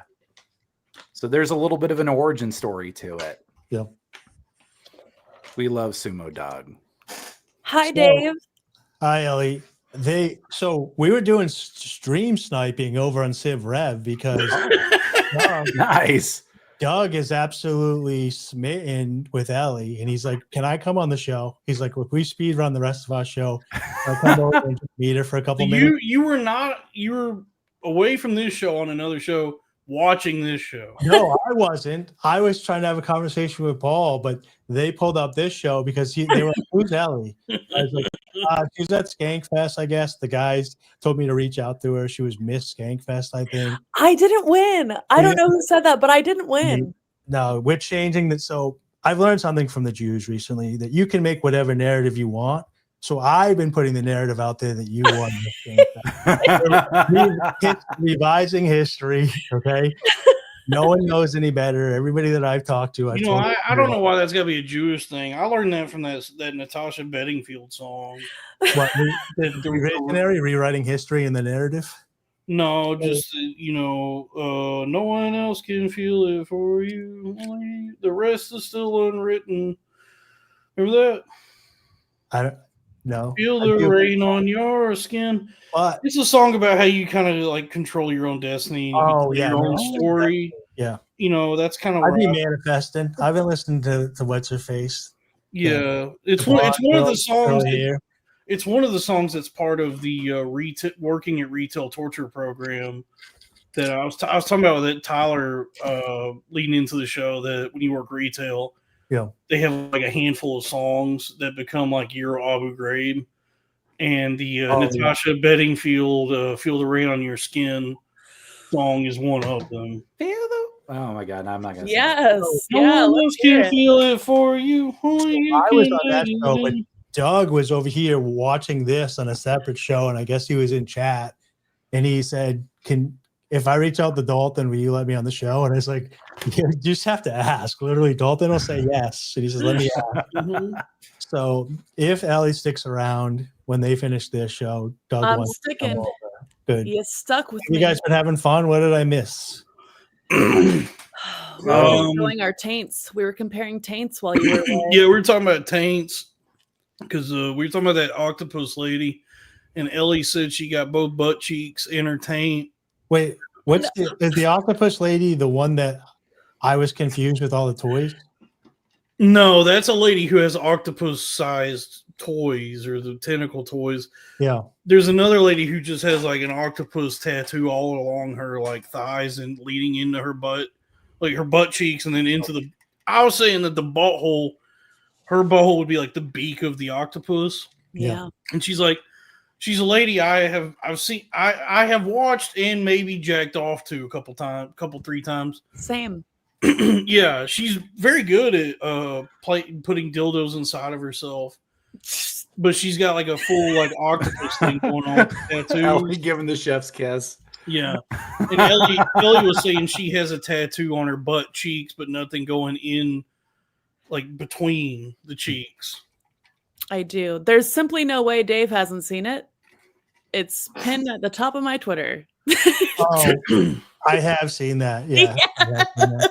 So I typically block pornography on the feed because it just triggers me. And then if I get on X, I'll be masturbating all day. So I'm like, I can't have it. So everybody says, oh, get Ellie on the show. So I follow you and I have to keep typing it in to like message you or whatever. Yeah. And the pinned tweet is just bam. I heard it's changed. So now that like I can just DM you by going to my chats. Yeah. I heard it's changed. I heard you did a new movie or there's a new video up there from what I change it out. I change it out once every few days just to keep it fresh, Yeah. Oh, okay. Now, the thing that's up there now, is that what you were recording last Saturday? When you were in the studio doing something? No, the one that's right now I think is in the car. Oh, yes. But no. I gotta see. Yeah. Hold on. I'm looking for your. It's shadow banned. She's shadow banned. Oh, shadow banned. Like yeah. It won't come up. You have to go into like the group chat. Yeah, I messaged in there. I can't. Well, whatever the fucking goddamn shit Elon did to the chat in Twitter, it's like I can't. It's not even letting me pull it up. It's crazy because you have. So if you're on the PC, you can only chat via the chat. You can't even get to DM. So you have to pick up your phone and then DM people, but you can also get to chat on your phone as well. Last week he completely broke something that it's not broken. It's a feature. He wants everybody to he wants to make it so uncomfortable for you that you upgrade so that you use the chat. Okay, so I'm looking at your Twitter now. Oh, I don't even. I have to follow you. Okay, I just followed you. And it says here your favorite big booty goth, and then your profile picture does confirm that. Yes, everybody will take Twitter review. You gotta go over. You gotta go follow. Well, the pin tweet also Tyler and Ellie, and goes more in depth. Stockholm on Twitter. She has no Instagram because it's been removed. No, I have one. Oh, you got it back. You have an Insta. Okay. 666, but it said doesn't exist. Oh, that's an old one. Yeah, I gotta update that. It's Ellie_X_Stockholm. Okay, so go follow her on that. And Tyler, where can everybody find you? Oh, at Tyler_Liger, Liger. And that's you'll see mostly sports stuff, but it'll be a little different content. Yeah, like I mean, Ellie, you and I are like completely different worlds. Like this is so explicit. He said it's so explicit. Yeah, like I said, it's definitely Twitterized, and she's definitely shadow banned. But she's at Skankfest. Okay, did you think that she was going to show up with a flower in her hair? She's it looks like the flowers in her ass.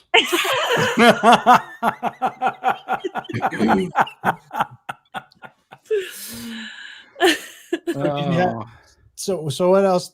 I don't want to repeat any topics while I'm here, but I am curious to Ellie's experience at Skankfest. Did you guys already go over that? No. We were talking about watches, sci-fi movies. Watches. Yeah. So, no. How was Skankfest? Loved it. This was my third one.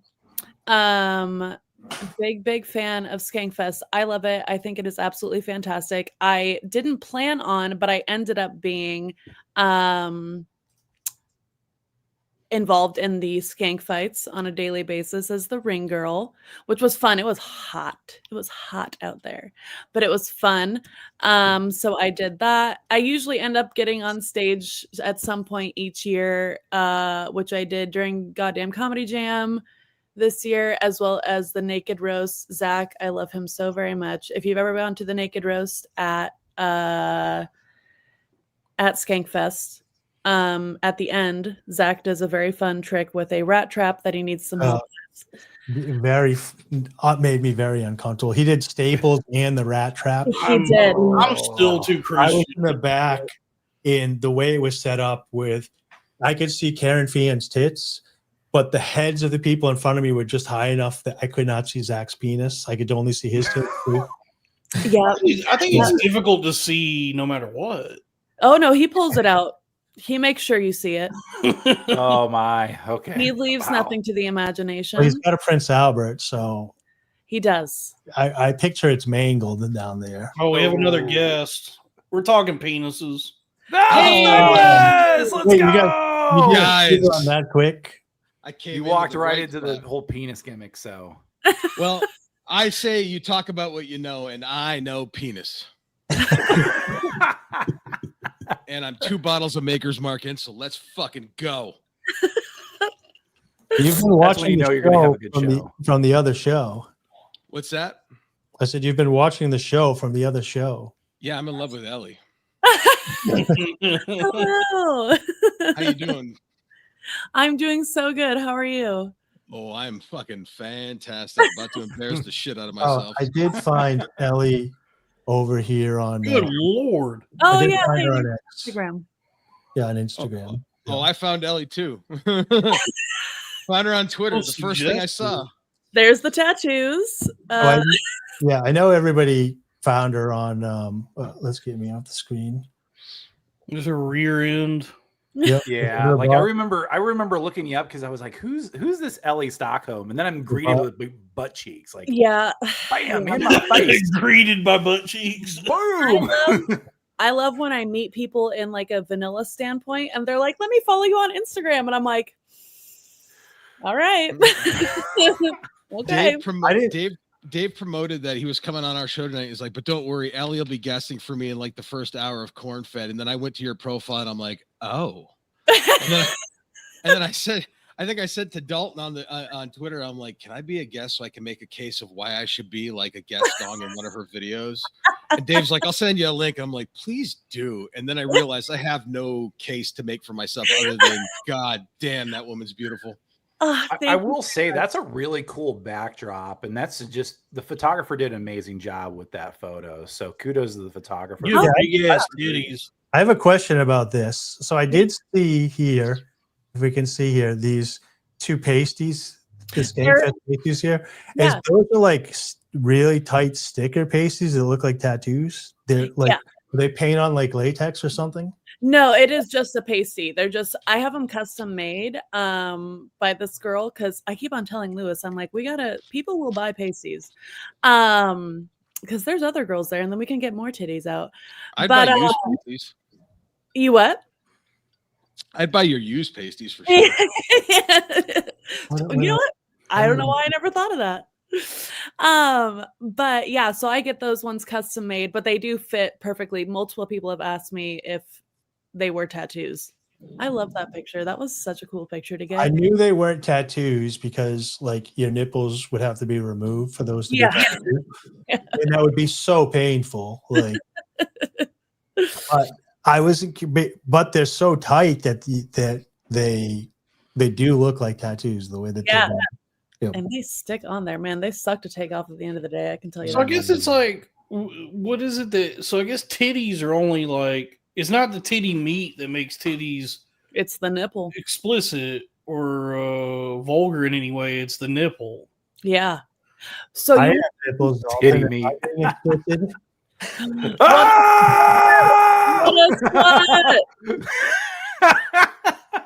So here's something you guys will probably find very interesting. I love strip clubs, female strip clubs. Sorry, guys. I would rather watch a woman dance around. Me too. Women have better moves anyway. I mean, I don't mind watching dick flop, but It's definitely, there's something I'm very bisexual. There's something very beautiful about a woman, which I enjoy. But I like the manly aspect of men. But when I go to a strip club, I would like to see women. So in Utah, I went to Utah to visit a friend, and I was like, the strip clubs here have to suck. I'm dying to see what that's about. So I Yelped for the shittiest strip club in Utah, and I went to it.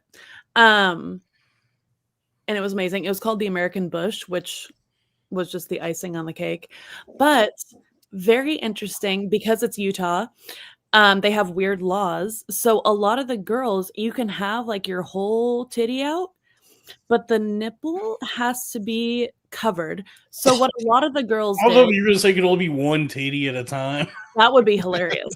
What the one girls did is they just painted their nipple with like latex paint. So that way their nipple wasn't out, but you could still see the whole nipple. It's a good Yeah. workaround. If the yeah. cops about a ever lot showed of up, they could be like, the nipple, these are green nipples. Yes. This is the website. This is the website of the strip club that she went to. It's got a homepage. It looks like something you make on MySpace. A club Yeah. info. GeoCities.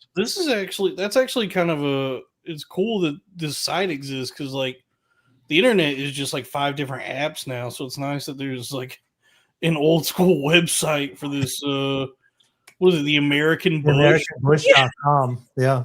And I The will throwback. say, shout out, I love me. I'm a dive bar girly. So like a shitty strip club and a dive bar is chef's kiss for me. I loved that club. There was a blind stripper. And this was funny, not because she's blind. That's not funny, but I didn't understand how Kinda funny. blind she was. It was I kind didn't, of I didn't understand how blind she was. I was with a friend who had just had shoulder surgery, and he was wearing this immobilizing cast. And I like to go to strip clubs, and I make it rain on the fellow hoes. And she's coming forward, and she's putting her legs on and like bashing the tits in her face, whatever. And then she goes over to my friend who had surgery. He cannot move his arm, and she's trying to pull him in.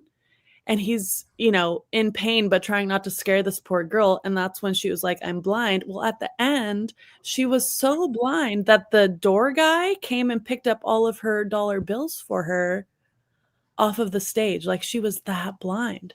Spinning up on a pole, which I thought was... That's got to be a He fetish. handed her half and said, "This is all the money." Yeah. the only thing that would make it better is if she danced to Stevie Wonder's Sir Duke. That would be... Oh.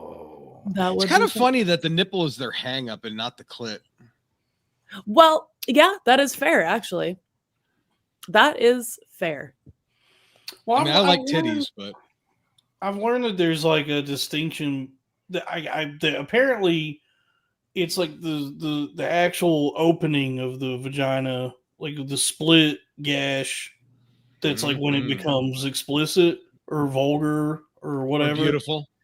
When it when it becomes explicit is when it's actually open and you can like see the whole meat. And everything. 'Cause there was a lady friend of the show. I was sore on. We have a friend of the show, Femoid, who's a friend of this program.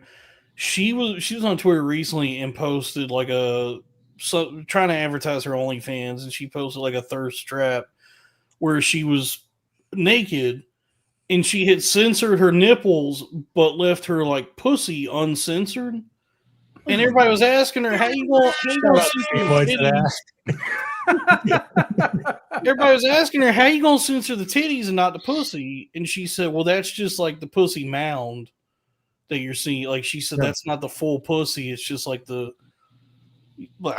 mons pubis. The knuckle. Yeah. The moose. I would knuckle, argue yeah. that's my favorite part. I like Yeah. And I so like feeling the inside of it, personally. yeah, but you're I good, so do it doesn't count. enjoy the way the inside of a woman's vagina feels on my penis. It's been like 6 years, so I forget what it That feels does like, but feel I still good. like it. I miss tasting one. So I have a question for the men. How does a fleshlight compare to pussy? Never fucked one. And Couldn't tell you. I'll take this one. It's been this Take it for the 6 team, years. Dave. I will tell you. So I've used.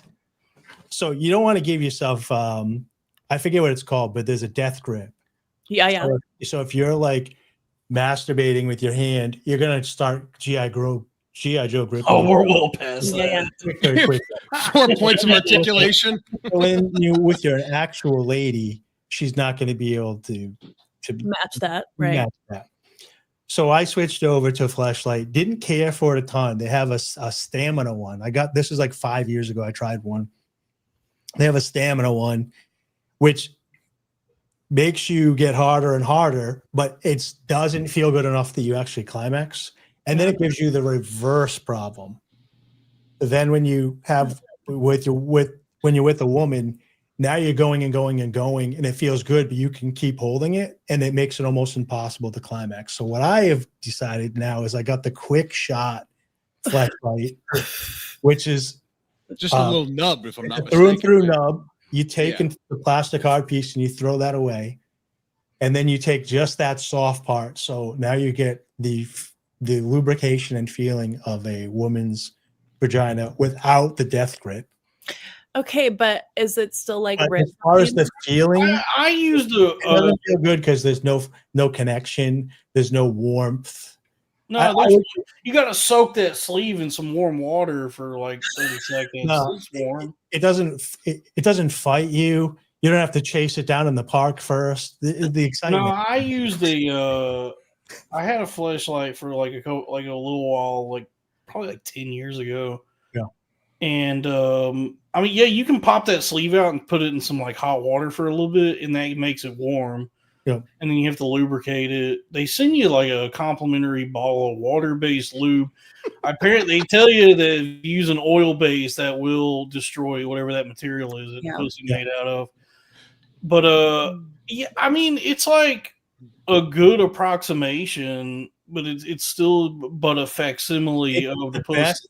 It's the best they can do. Yeah, it's like Coke. Like, you know how like Coke Zero is like. Well, this doesn't taste exactly like Coke, but this is like really good still. It's pretty good. Like You get the notes. You got close. You got really close. This is what I would guess, Ellie. It's better than no Coke. Yeah, exactly. Yeah. So Ellie, I'm sure you use dildos or whatever, and they're enjoyable. But there's something about having a warm person on the other side of the implement. Yeah. I think it's the same with the flashlight. Even if it's a much smaller penis, I hope. So here's why, in my head, there's just so much more, especially from a fleshlight perspective, cleanup aspect. It's a pain in the ass to clean up. That No, it's not. seems like a pain Super to easy. clean. No, you take it, you walk over to the sink, you go like this, and you put on the thing, you blast the hot water, you shoot everything into the sink, you turn around, do it at the end, and then now they have a stand you can dry it on. Yeah, but It's it's like not cleaning just the sleeve. There's also like that cap on the bottom collects like a substantial amount of semen. You do have to like rinse the cap out. Yeah. In my experience, is if the water hits that cap the wrong way, it's like when you're trying to wash a spoon and it like splashes back all over you. I will say, Lewis, since everybody here knows who he is, Lewis had a really good joke about this like a decade ago when they were advertising Fleshlight, and somebody was talking about how bad they are to wash. And they're like, yeah, but they cost $60. He's like, yeah, you pay $60 for them. You use them 3 times and you throw them away, just like a woman. Oh. They are super stretchy, though. It's the stretch part that I think would be not enjoyable. So no, because with what Dalton was saying, the bottom cap, you can either open it up so it's got full airflow, or you can tighten it and then it makes suction. So you're in there, and you try to pull back. The suction from the air is pulling back at you and pulling the sides. It makes like some pretty disturbing noises when you use it. That I know. So I have a clone, right? So I'm looking at mine. Mine does not listening. Mine Send me a doesn't link. mine doesn't have a back on it. So it's just all the material. So I like to take it and blow it up like a balloon. It's like crazy stretchy in the back. And I always feel like a clone? Yeah, so none of them. Tell you. She's had her vagina turned into a fleshlight, is what she's saying, right? Yeah. Oh, I thought you meant like a pod. Like they got so like the 6th day. Like there's another Ellie in the room. That'd be dope. Yeah. Ellie had me at the. I like to hunt and fish, but now I really want to get in depth with Ellie. I want to buy it. I want to buy one. I do like to hunt and fish. Yeah, they do. I They do do too. have like these. There's like Flashlight Signature series, which Yeah. I don't know if you could like how you'd be able to tell I don't know if you can tell the difference because I was like, I didn't want to pay that much for like Riley Reed's pussy. But yeah, they have like a whole line of like different porn stars that's like a mold of their innards, like the inside and the lips. Yeah, I've seen those. I don't know. I have the flip, right? So I have like the star dilds, the dildies. I'll get those clones. I don't buy them. People buy them when they want to see them. I don't know what that is. Can you explain what that is? Like if somebody's In like, they depth want to see and you slow. get fucked by like James Dean's or J Mac or Johnny Sins or Oh, I got it. Danny D. Oh yeah. And I've made like a whole series out of it. It's fun. But I have to imagine from a female perspective, a dild is much less like the real thing. So I'm thinking it's similar. Like it's cool, but it's just not the same as the real thing. I will say, like Dalton was saying about a small penis compared to a large dildo. I will say I would prefer a tight real life vagina. Well, yeah. But if I had a real life vagina that was looser You than are a Greek. flashlight, right? I would still prefer the looser real vagina of a real woman than the tighter flashlight. That goes having Dave would even prefer a child. human. Again, he is Greek. Oh. I love you, Dave. I What truly is do. this? What is this? Oh, this is the group chat. Why It's open right here before, because guys, somebody messaged me, but go back. is this? Whoa! It would be to pull it on full screen. Good Hey. lord! That's me. Yeah. Butt cheeks. So,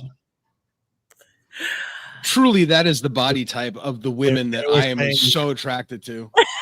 It is. You have the best body, woman. Thank you. No, thank you for Ellie blessing us. _X Subscribe to her _ OnlyFans. Stockholm on X. I just get a on kick out of the Twitter. chick next to you. She's like kind of giving you the eye. Like No, we Yeah, made man. friends. I love her. I love her to death. I'm That's- sure she's like the nicest person. guy- He did, proposed. He proposed to the girl that's next to me. He Oh. proposed on Three-way? They proposed a 3-way, yeah. yeah. No, he proposed to her on, oh my God, Legion of Skanks. Oh, that's cool. Oh, okay. Yeah. On stage. It was so cute. They are adorable. I love them. I have a question for Ellie. Ask me. Are you a size queen in any way? No, I'm anti size queen. Here's why. I think motion in the ocean matters so much more. Now, what about a guy who's also bad at that? It's like, yeah, let's go. That is the downfall.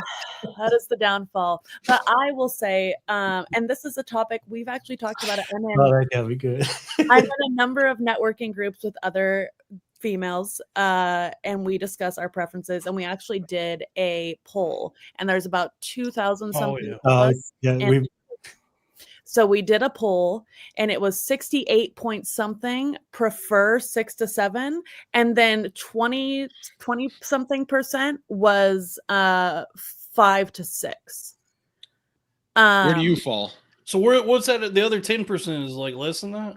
No, the other 10% was more. The other 10% was micro penises. Yeah. So no, I guess my ultimate question is 7.5 to 8 inches too much? I don't. It depends on if you know how to use it. I've had that size range and lack of skills, so it was a not great experience for me personally. Well, I that's gotta the end of my imagine question. There is a Norm Macdonald joke about that, about guys, it's all girls don't like a big penis. They don't like guys with big penises have never learned how to use them. But I also got to assume like really, really hot chicks sometimes just lay there. They think they just have to show up and lay there. I wonder if guys that have big dicks just show up, because I got something to prove. I don't have. I have something to prove when I'm in there. So I mean, not in my experience, no, but it's just I actually knew one guy who he was so large that he wouldn't get all the way hard, like no matter what, with someone, without someone, it didn't matter. So sometimes that can happen even when you have a small penis. but it was like It's all called the whiskey dick, time for him. right? It was like all the time for him unless he took something, which I think I found that unattractive personally. Things happen for sure, but this was every single time for him. It just would not come to full fruition. And there's something about like, sometimes it'd be looking strong. And I noticed that in the more 5 to 7 range. How about that? Well, I'm 7.5 to 8. What are the criteria that I would need to meet to make a movie with you? And is Cialis an issue for you? Because it needs to be a kind of baked into my contract. You know what you should try, and you don't want to use it very often, but there's a shot that a lot of performers use, and it is the teeniest, tiniest needle you ever did see. It's called Dave, if you want to look at it, Trimix. Teeniest, tiniest needle you ever saw. It goes in between the 12 and 2 at the base, and you will be rock solid for 4 hours. And if you go longer than that, it comes with an antidote. Okay. Follow-up question. How would I get to a contract with you for that shot? Man, making passes. I am wait, do you identify as a comedian?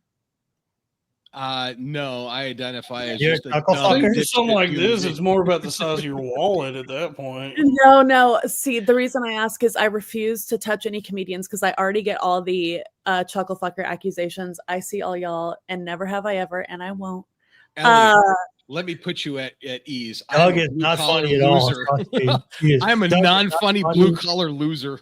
I've never laughed at anything Doug has ever said. Nobody has. We have $7 Canadian. What does it say? Please listen to Red Bar's cover. I got a video up, Dalton. You guys want to watch a penis get injected? No. Truly, I am so attracted to Ellie, but I don't feel like I don't think I'm not. No, because I want to keep my YouTube channel. This is a YouTube video this guy has. But the algorithm's gonna flag it anyway, and then it's gonna be a whole thing. I mean, I guess I don't really want. I just don't really want to watch it. But okay, I guess here it is. Does that make it better? Do you want to watch a fake one? Yeah, it's a fake one. I mean, we can go ahead and watch it. If we don't want to, we don't have to watch it. No, go ahead. My dick is bigger than that. No, Dave. You've already built it up. Let's go ahead and watch this penis get injected. Trimix. Make sure you have all your equipment. Yeah. I'm starting to regret have all your equipment with you. So you're going to have your medications you got from the fridge. You're going to make sure you have your needle as well as an alcohol swab. Now make sure you also have a clean environment. You wash your hands to prevent. Take notes. So fellas, the first step to getting a rock hard cock is go talk to an Indian guy. That's the first. I'm already on the fence. One thing I will tell you. If you want to learn how to be horny, I think an Indian doctor is the place to go. Yeah, Ellie, I retract any advancements I made. Do you want to just go hunting and fishing and just get to know each other? Yes, that's the way to go with me. Mm-hmm. Then we're in, because as Dave would know from our last interaction a couple hours ago, I'm not good with sex. Honestly, I would rather just go hunting and fishing. Perfect. Sign me up. I do peptides. You like crappie? I do peptides, and you take an insulin needle like that, and you put them in the peptide, and you pinch your stomach fat, and you poke it in there. You can barely even feel the needle go in. Yeah. And then you put the peptides in. But watching this fake happen right now, I'm already feeling uncomfortable. Like, It's imagining so, that happen. it's so teeny tiny though. Yeah, No, let's hit play. Let's see what this guy has to say. So Please as no. you can hear, there's going to be numbers on the side of the needle. This needle has 10, 15, 20, 25, 30. So you really want to start at a low dose and you're going to work your way up.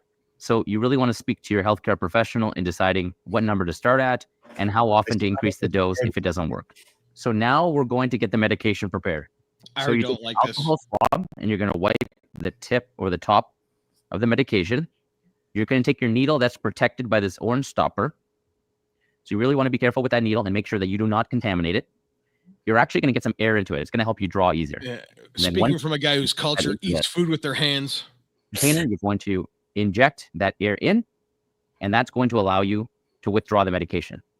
And you may ultimately get some tiny air bubbles in there, and you can flick it to get it out, or you can push it back in. And then you're going to find the number that corresponds to the dose that was recommended by your doctor. And then once you have that, you take the needle out. His and last again, name literally is avoid trying to get it contaminated, and then put it back. Dave, is into this you the playing this? Now, I tend to recommend patients to put their hand out Yeah. like this to avoid poking I hate themselves. you. This is what you have to do if you want to be in a video with Ellie. I'm just trying to help you out. I retract what I said. I just want to go hunting and fishing with her and get to know her. I don't want I don't want to do this. This is the only way to have a hard penis. Yeah. Then I'm okay. I'll never have sex Tell again. me. Some veins located at the 12 o'clock This sounds position, believe and the then your science. urethra is actually located at the 6 o'clock position. Dude, my dick is bigger than Bowel that. injections, you really want to go at the 10 and 2 o'clock position. That's going to be sort of the side of the shaft. It's like driving. Now, 10 o'clock and Why is 2 he o'clock. rubbing it? You're making me cylinders uncomfortable, inside, and boy. they actually connect in the middle. So you actually only need to inject on one You side. guys are on YouTube. How is this going I think through? it's enough. the, Yeah. chat, the chat is even saying like it. Hold on. Let me fast forward it just to the needle part. Oh, please Dave. fast forward it to the needle part, Dave. All right, here we go. All right. Step 3. Try not to look away. I mean, it's I'm going to. Inject it. You might as well be injecting you a Mr. did Potato Head. It's not real. I mean, it's not even a real penis. Dude, that's And then no with the way we're am gonna I withdraw. doing that. Dear God, forgive me. Oh, I would never do this. So everyone I know does the base. The Not injection. a player. Yeah. Okay. Yeah, I would think So that. you're Do saying guys- it's too high on the shaft. Do guys in erotic cinema really have to do that a lot? They don't have Erotic to. cinema. Yeah. You don't have to, and you should not do it a lot. But it's good if you're going to do like multiple scenes in one day. Yeah. But Well, they're filming for like how many hours go into like a 1 hour finished product? I don't make 1 hour videos. So I couldn't tell you. I like the at most like 30-minute range, but a lot we're of good. a lot of time it does. I would say in a 30-minute video, I've got at least 3 hours into it of prep, filming, lighting, and editing. So like that's what I'm saying. So for him, so a 30 minutes on air is like 2 hours of sitting around trying to keep your cock hard. Not necessarily. So I don't do a lot of mainstream. I've only done 2 mainstream. I prefer to do my own girls. I mean, like companies wise. Oh, Like- alt erotic. I've only shot with alt erotic. They're extremely fun. It's obviously a bunch of alt girls, and they are more comedy based scenes. So there's a lot of like lightheartedness to them, which I enjoy. Stepsisters Yeah, got some stuff. instead of stepbrothers. But I don't know. I like having like owning my stuff. So I don't ever really do the whole that kind of deal. I do more amateur style. So for me, it's not like that. It's like the prep work of like getting everything ready, knowing what you're going to do for the scene, dialogue if necessary, whatever.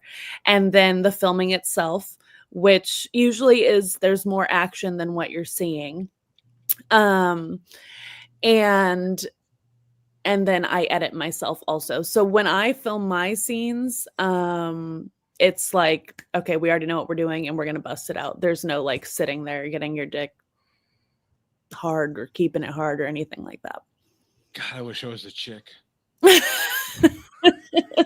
The only other adult film actress that I've ever found, like I'm an asexual person. Like I realize, Dave and I talked about this earlier. Like I've only ever You're like just had creepy and horny for all over the game. You're just I'm not that at all. Like I've only had good sex once in my life. Like fuck you, Dave, and your soundboard. I've only ever had like really one good instance of sex. Like I've had a lot of meaningless sex, but I've never had any good sex. And the only porn star that I've ever really like found attractive and into was April O'Neil. Then I saw like Dave promoted like Ellie, and I'm like, oh man, like this is like my type of chick. But I have no idea where it's going with that. What are you labeled as? A goth? Yeah, which I don't Goth? think I'm like super goth, but definitely at least alt. I was gonna say thug list. You should check out Jessie Lee, also another thick, gorgeous. She has a very like pinup style look. She is stunning, and heavily tattooed as well. I'll check her out. Yeah, she is gorgeous. wait. Are you a goth BBW? I don't know. I don't know if I fall I think she's a pog. Not a BBW. for sure. No, it's something between me and my friends from Dallas that would really. Okay. There's a comedian in Dallas who's like, he's a really funny guy, but he's kind of like, probably like has some kind of undiagnosed like something that stunted him mentally. I don't know what, but he's a really funny black guy, and just something that I've laughed about for like the last decade is one night on Facebook, he just posted in all caps, "Where the goth BBWs at?" And it's something has made me laugh for like the better part of a decade. And every now and then I'll post that. I was like, "Where the goth BBWs at?" And I just realized I might actually be talking to one right now. Yeah, I don't know. I don't know the stipulations. I would consider myself more alt, but I get called goth a lot, so I just grabbed that one. But I get put into like a more fetish and kink side of things more often. Someone mentioned Suicide Girls. I did a spread with Suicide Girls like a year ago. I love them. They're still around? Yeah. Oh yeah. I feel like that the only time I ever heard about them was like when I was a kid. They would do like features of them on like G4. Yeah. And so the last I'd heard of the Suicide Girls was whenever G4 was still on TV. They're still strong. Yeah, my buddy Lee, who's a great artist, Lee Breschneider, shout out. His ex-girlfriend was like a suicide girl. I remember like thinking I felt a lot of shame beating off to his girlfriend at the time, but now he's married to a different girl, so it doesn't matter. So it's fine. $5 from C4 Cleaver. Did Jessie Lee pick her name from Jessie Lee Peterson? I guess so, yeah. Yeah, there's lots of porn stars I like. I've never been one of them guys that just like a barbarian just looks up keywords or categories or whatever. That's what I was. I'm a barbarian. I quit. No, dude. I have I was a barbarian. I have like a catalog of like porn actresses I like, and then if I'm searching for anything, I'm searching by name. You know, interesting. Adriana Chechik, Gia Durza, Riley Reed, Dana Diarmond. I don't Diarmond. I'm a little inebriated. April O'Neil was the only one recent memories, but like when I was younger, it was Isis Nile, Raquel Darian. Those were like my big ones. But like as I got older, Christy Mack was mine. Oh, Christy Mack is a good one. Yep, I love her. She has a really great video where she gets butt fucked by a swimming pool. I like that one. I'll pull it up. Yeah, go ahead and pull that up. Yeah, YouTube won't mind. I went looking for Ellie on Suicide Girls, but I couldn't find it. But I did see that her and Zia Anderson did some stuff together. Yes. She was going to be at Skankfest. I love Zia. We tried to get her on the show. We had Naeem on. Oh, did you? Did you? Yeah. But Naeem came on months ago. Yeah, but I don't think Zia's husband runs her social media, so I think I would have to talk to Naeem to talk to her to get her. Yeah. Yeah. You But know, I your couldn't find chat. her suicide spit. I'm sorry, Dave. Go ahead. No. I couldn't find her suicide. Well, the note. chat is like really wants to know about Natalie Mars. I mean, she's one of the better trans ladies, and she's a good trans porn star. If you want to look at like a petite young woman with a penis. Yeah, I you know, it's funny, as a Christian, I'm not totally against trans pornography. But Raphael, fuck off, man. It's I know cool I'm because old. it's I'm like 45. Suck a dick. Like, you know how you like looking at women, like their tits and ass and all that, but imagine if they had big rock hard cocks. Well, and here's the thing. I will tell you, nobody cares about dick and dick size more than straight men in straight porn. I will live and die on that hill. Straight men care more about dick than anything. So that is true. I agree. I don't know. I mean, Jay seems pretty gay. Oh, do you have Natalie Mars pulled up? Yeah, let's take a look at Natalie Mars. Is this you guys are, them? Yeah, this is her. I don't think this is their real. No, account. I don't think she has like actual social media. Yeah, but not my type. She's too thin. Yeah, I do like this type of woman. Yeah, So I can see this is an attractive person in the digital space. I don't think in person. Wait till you see your penis that it would translate. What a great selling point. What did he say? Yeah. She is attractive. Like Bailey J is attractive. You know, I sucked dick for pills back in my junkie days, so I'm not gonna shit on trans people at all. But I do love a vagina. I love the taste. I love the taste. Oh, I do. The sweet. There's like so many. The way you're like phrasing so many things you said tonight are like is like the creepiest way you could probably. I apologize. I don't know how to do myself. Hey, Doug, I'm not going to kink shame you, Doug. Not here. This is a sex positive podcast. Yeah. Dude, I've got Bible study at 9 a.m. How do you think I feel?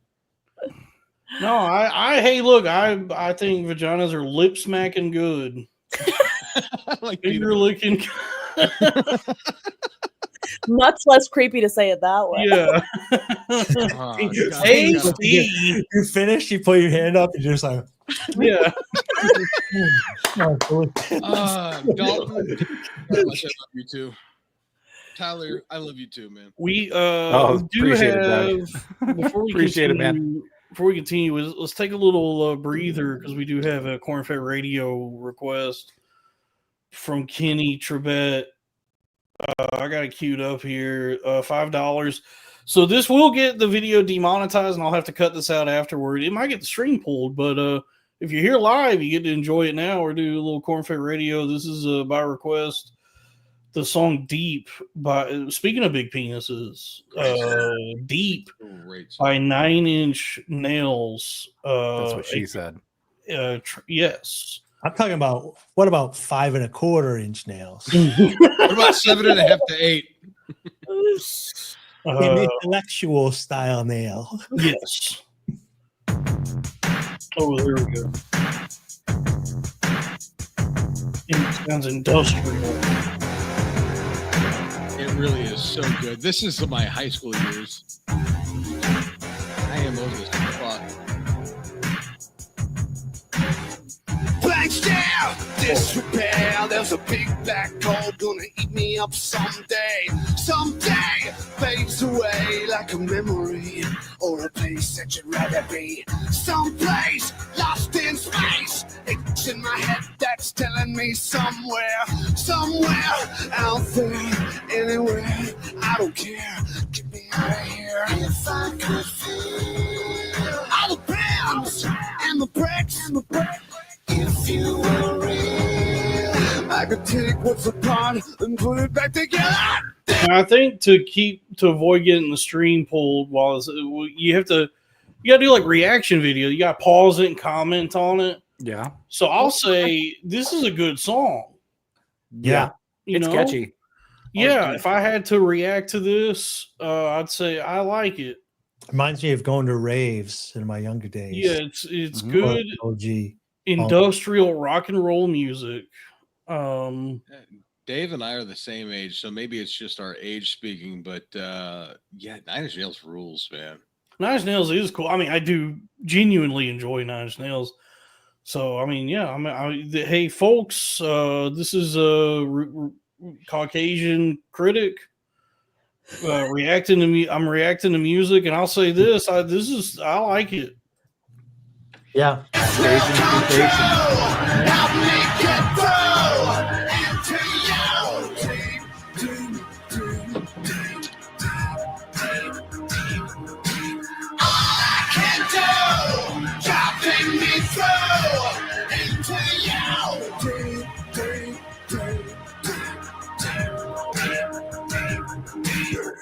One track, got you on your back. Your skin speaks up, but your lips. I want to watch Seven. Right now, I know somehow we could take the chance and we could make it. Right here, make it out, disappear. Everything that we've been missing. You make me feel that there's a part of me that I want to get back again. Make this come true. Oh, the chat is saying the audio. I guess because it's coming through StreamYard, the audio might sound. Oh, I can put it through. That's fine. You know what? Yeah, I think we play enough of it. Your chat is. I mean, I don't know. People like requesting songs, and I'm happy to oblige the Cornfed Radio request. I guess we just got to do it through Dave's thing from now on, because until I can figure out how to run everything through my hardware and not the browser. let the Greek take the brunt. Well, Dave had figured it out where he can get it to sound good, but I got to figure out how to like my soundboard runs through all my hardware. So like, if I need to hit like something on the soundboard, it sounds fine. Like the Dave. Oh yeah, like Dave's Greek music.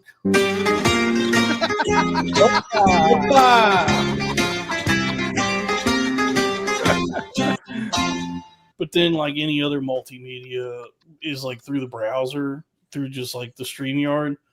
It's like, I got to figure out how to get it to go through. Like I got the video from MTV version of. No, we did enough. I think we fulfilled the request. I've never seen this. This is very scary. He do be making scary videos. That's actually the best episode of Twin Peaks is the Nine Inch Nails episode. Well, y'all ever see that? Which episode is it? I've talked about it. Are we talking about season 3 or season 3? Mulholland Drive. Okay, season 3. I've talked about it a lot on here because I've thought about it every day for like 8 years now. Oh, I haven't finished. Full disclosure, I have not finished. I haven't finished season 3. Spooky DJ and I were doing a summer watch through of all the Twin Peaks.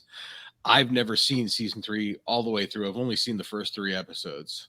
Oh, okay. Well, David Lynch does this cool thing for season 3 where each episode that has a scene where they're at the Roadhouse bar in Twin Peaks, and the host there brings out like an actual real life indie band.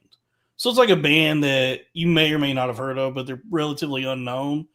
And it kind of works within the world of the show that there would be this kind of like unknown indie band performing in Twin Peaks. But then in episode 8 of season 3, the host comes in and goes, "Ladies and gentlemen of the Roadhouse, it's my pleasure to introduce to you the 9 Inch Nails." And then it cuts to Trent Reznor and the whole band just at the Roadhouse bar in Twin Peaks doing a whole song. And I was like, well, this is a good get for Twin Peaks, for that town. Yeah. You just sold me on finishing season 3. I've never I got really weirded out with the first couple episodes of season 3 because it just didn't. It was so David Lynchian.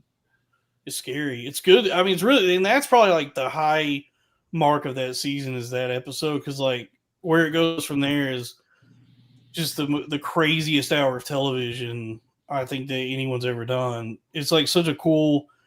Because I remember when it came out, everybody, like, I was at work that day, and everybody on Twitter was like, what the fuck is happening on this episode of Twin Peaks? That was all anyone was saying about it. So it was, like, impossible to spoil, apparently. Because normally I would have to, like, try and avoid spoilers, but everybody that was commenting on it was just like, this is the craziest shit I've ever seen. I found it here if you want to watch it. And then I finally got home and got to watch it, and I was like, oh, yeah, it's impossible to even tell anyone what is happening in this episode. I found it on YouTube if you want to watch it. Yeah, this is cool. I'm down for it, but realistically, that can be said about anything that David Lynch does. It's like hard to explain what the fuck it's about.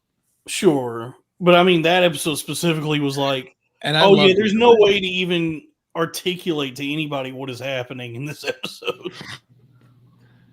He was my favorite part of Louis, actually. Oh yeah, he was great on Louis. Trent Reznor. No, David Lynch. David Lynch.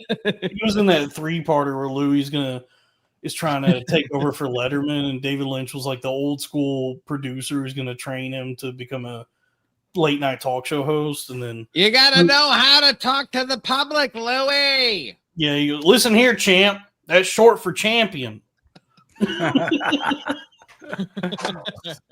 But yeah, go ahead. Let's watch this.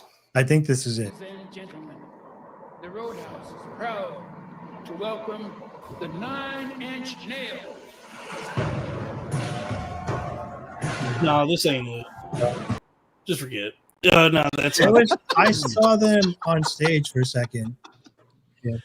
It looked like what they had done is they had set the music to clips from the show instead of the actual scene. So this is how old we are. I've seen 9 Inch Nails when I was in high school. That's how old I am. Fuck. Well, yeah. What Pretty Hate Machine came out like 89? Yeah, 89 and 90. Yeah, because that's like, dude, the songs on that album was like a pop album. Like, I'll be honest. As I've gotten older, 9 Inch Nails hasn't gotten bad. Like they've gotten better. And he's gotten. Dude, that was like. I'm never gonna watch the movie, but the new Tron is dog shit from what I hear. But agreed. I listened to the soundtrack and I said, well, this is a fucking great 9 Inch Nails album. That's like when people tell me like, hey, you got to listen to Daft Punk. I'm like, I'll listen to Random Access Memories, but that's about as far as I'll go. But no, the Tron Legacy soundtrack is a good Daft Punk album. Really? I haven't heard it. It's so weird that like Tron is this kind of nothing franchise anyway. Like I enjoy the first movie and I really like Kingdom Hearts 2, of course. But the actual Tron Legacy itself is like nothing. It's not, it was never that good. And so Tron Legacy is a pretty shitty movie with an incredible soundtrack. Like you can listen to that soundtrack separated from the movie and you just go, oh, this is a really good Daft Punk album. Dalton, I got to get you and Dave back on the show, man. Fuck, now that I'm talking to you again for the first time in quite a while, it's like, man, I miss you. Don't get me wrong. Ellie, you're hot. Tyler, you're hot as well. Thanks, Doug.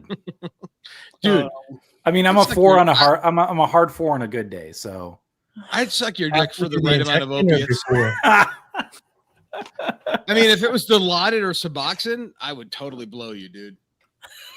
It's been about 7 years since I've been on. So Suboxone was the last drug I did, but I would totally. Why is Suboxone instead of just H? That's what they give you to get off of stuff. I know. That's what my paid management doctor put me on towards the end of it. It was the movie with Michael Keaton, the other the founder. Yeah, the founder. He's like, hey, if you want to get off cheeseburgers, try Suboxone. No, there were two like dope, because there was the Dope Sick documentary, and then there were two like there was a movie. There were two things that came out. It was Michael from The Office. Michael from the Steve Carell. Michael Keaton. Well, it was Michael Keaton. But there was one with Matthew Broderick that was like a mini series, and then there's another one with Michael Keaton where Michael Keaton plays like one of these small town doctors who gets sold on prescribing OxyContin, and then he himself gets addicted to it. And then later in the movie, he's then like trying to help one of his patients get on Suboxone because he goes, it's our best chance at getting clean or whatever. And then she ends up just overdosing on OxyContin anyway. I trust Dalton. He has like cable guy type memory of all these TV shows and movie references. Yeah.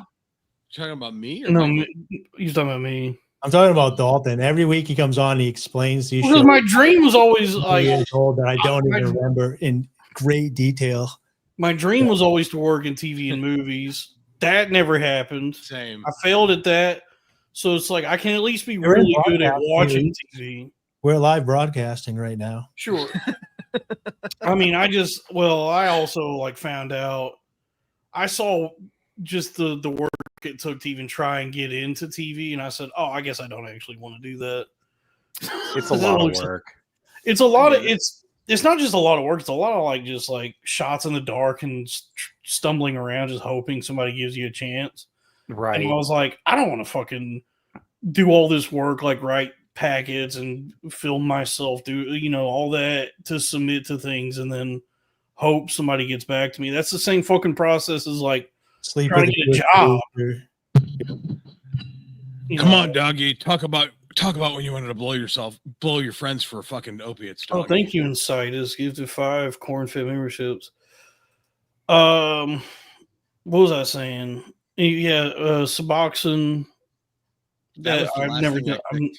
I've never done. I feel like there's a joke there about. I mean, I just took a spoonful of the kratom just now, so I do be. I've never tried kratom. It's bad. It sucks. I'm doing a promo for a promo, but we're supposedly getting a sponsorship with cornbread.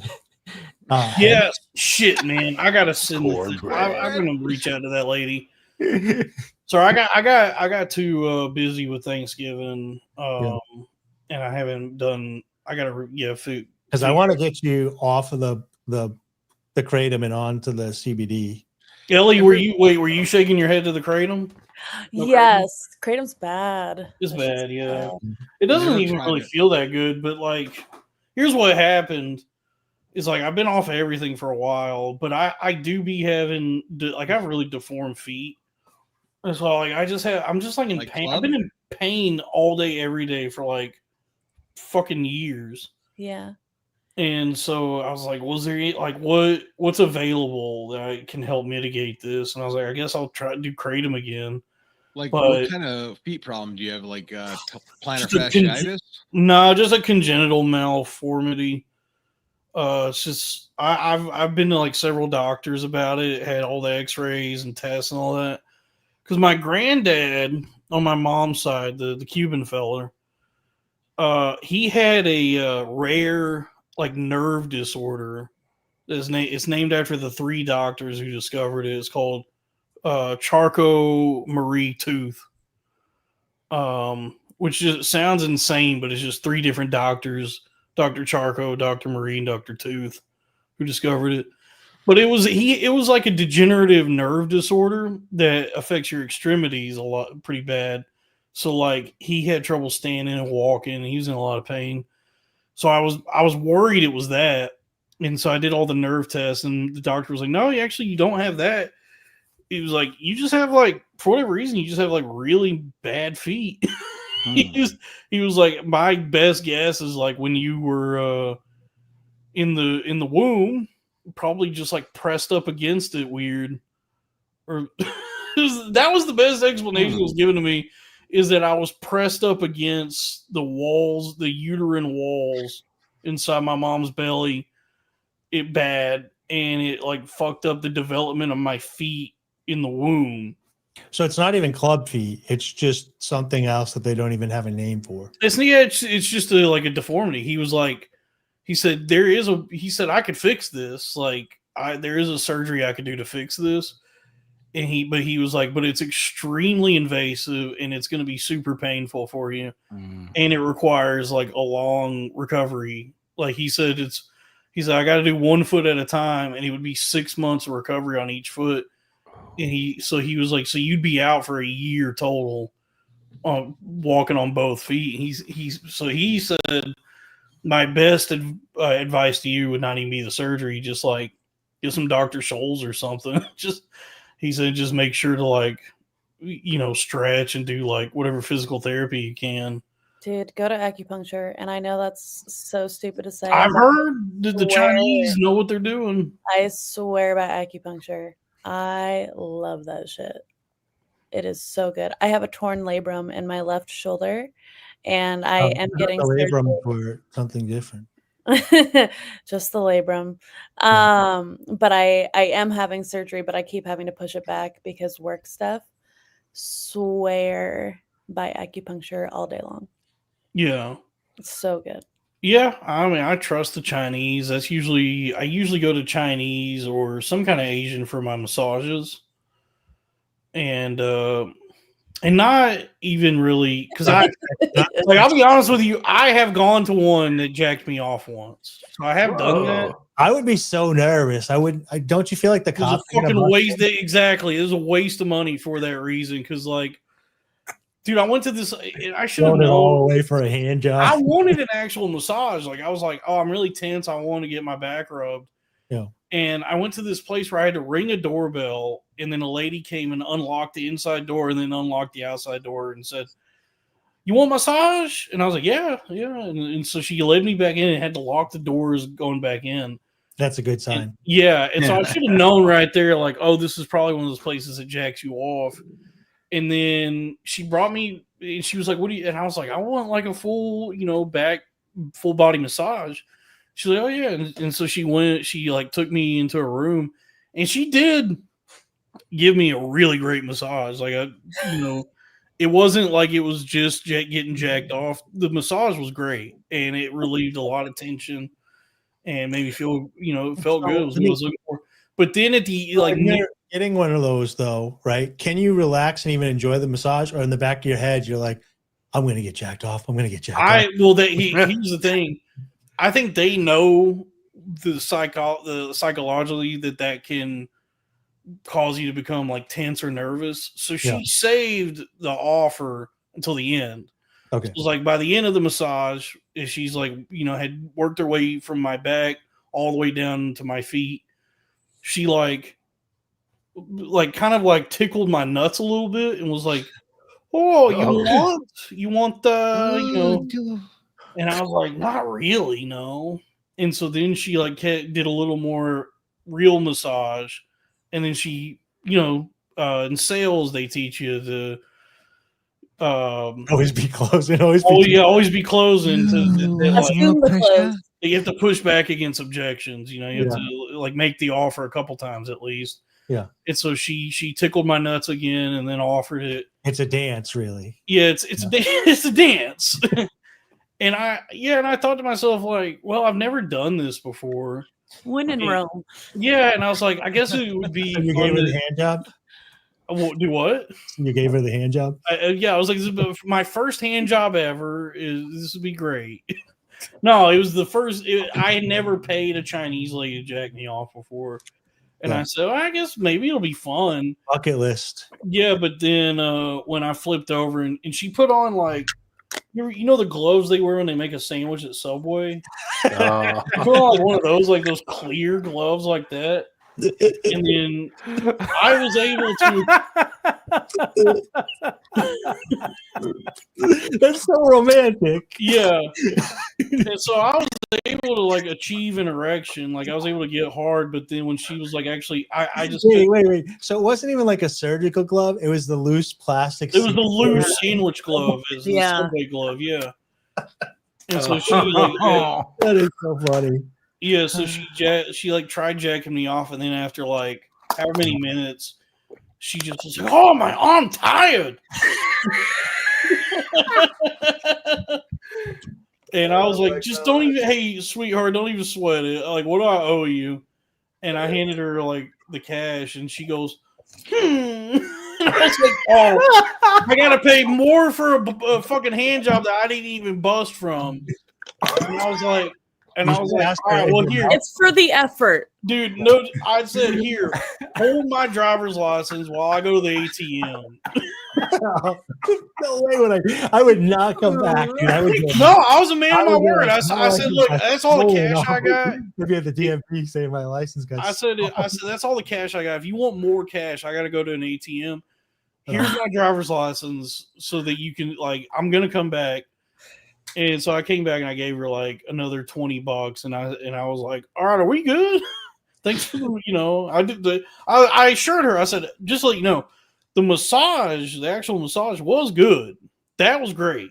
I'm sorry that getting jacked off didn't work out, but I gave it the old college try." Your mouth tired because I paid. Squeeze is here, by the way. Squeeze. Shout out Sumadonna.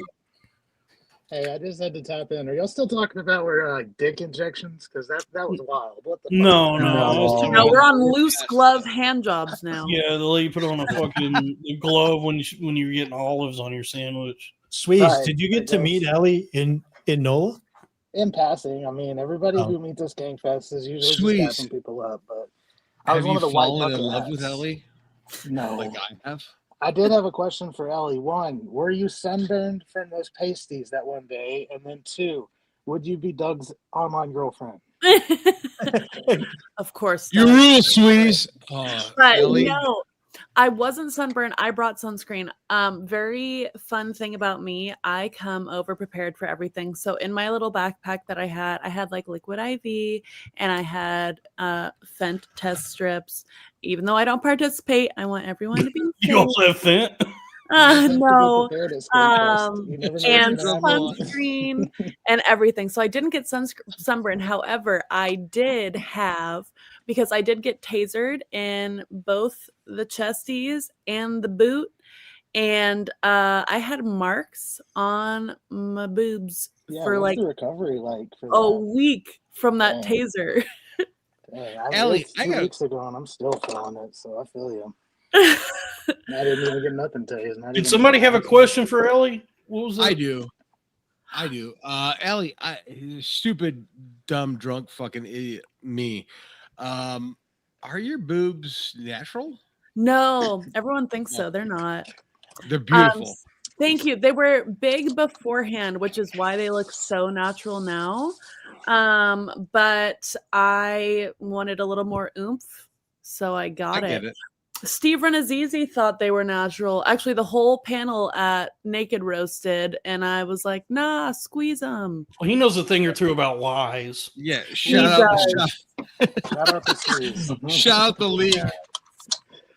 Honestly, the league is good. When that was like when I met Steve Agreed. Renazizi. I met him one time. I didn't mention 9/11 because I grew up watching the league. I was like, hey man, I grew up watching. I watched the league when I was in high school, and he was like, wow, high school, huh? How old are you now? I was like, I'm 30. And he goes, oh, well, thanks anyway.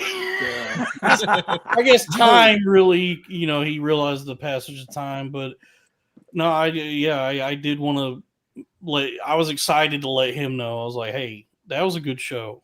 It really Hey, there was. there I was wanted another to one get- too. I wanted to get a Steve Renazizi did 9/11 t-shirt and wear it to Skankfest, but then I couldn't have my titties out the whole time, so Yeah. sacrifices were made. This is a woman after my own heart, man. Ellie, you be doing like incense and crystals and stuff? Me? No. You're not into that like witch thing? The only crystals that I have are all penis shaped, so they're all crystals that have been carved into dicks. Did you guys find out what her Gatorade flavor is? Oh shit! What's your favorite flavor of Gatorade? Oh, I like is it the blue cherry? You could stop it just.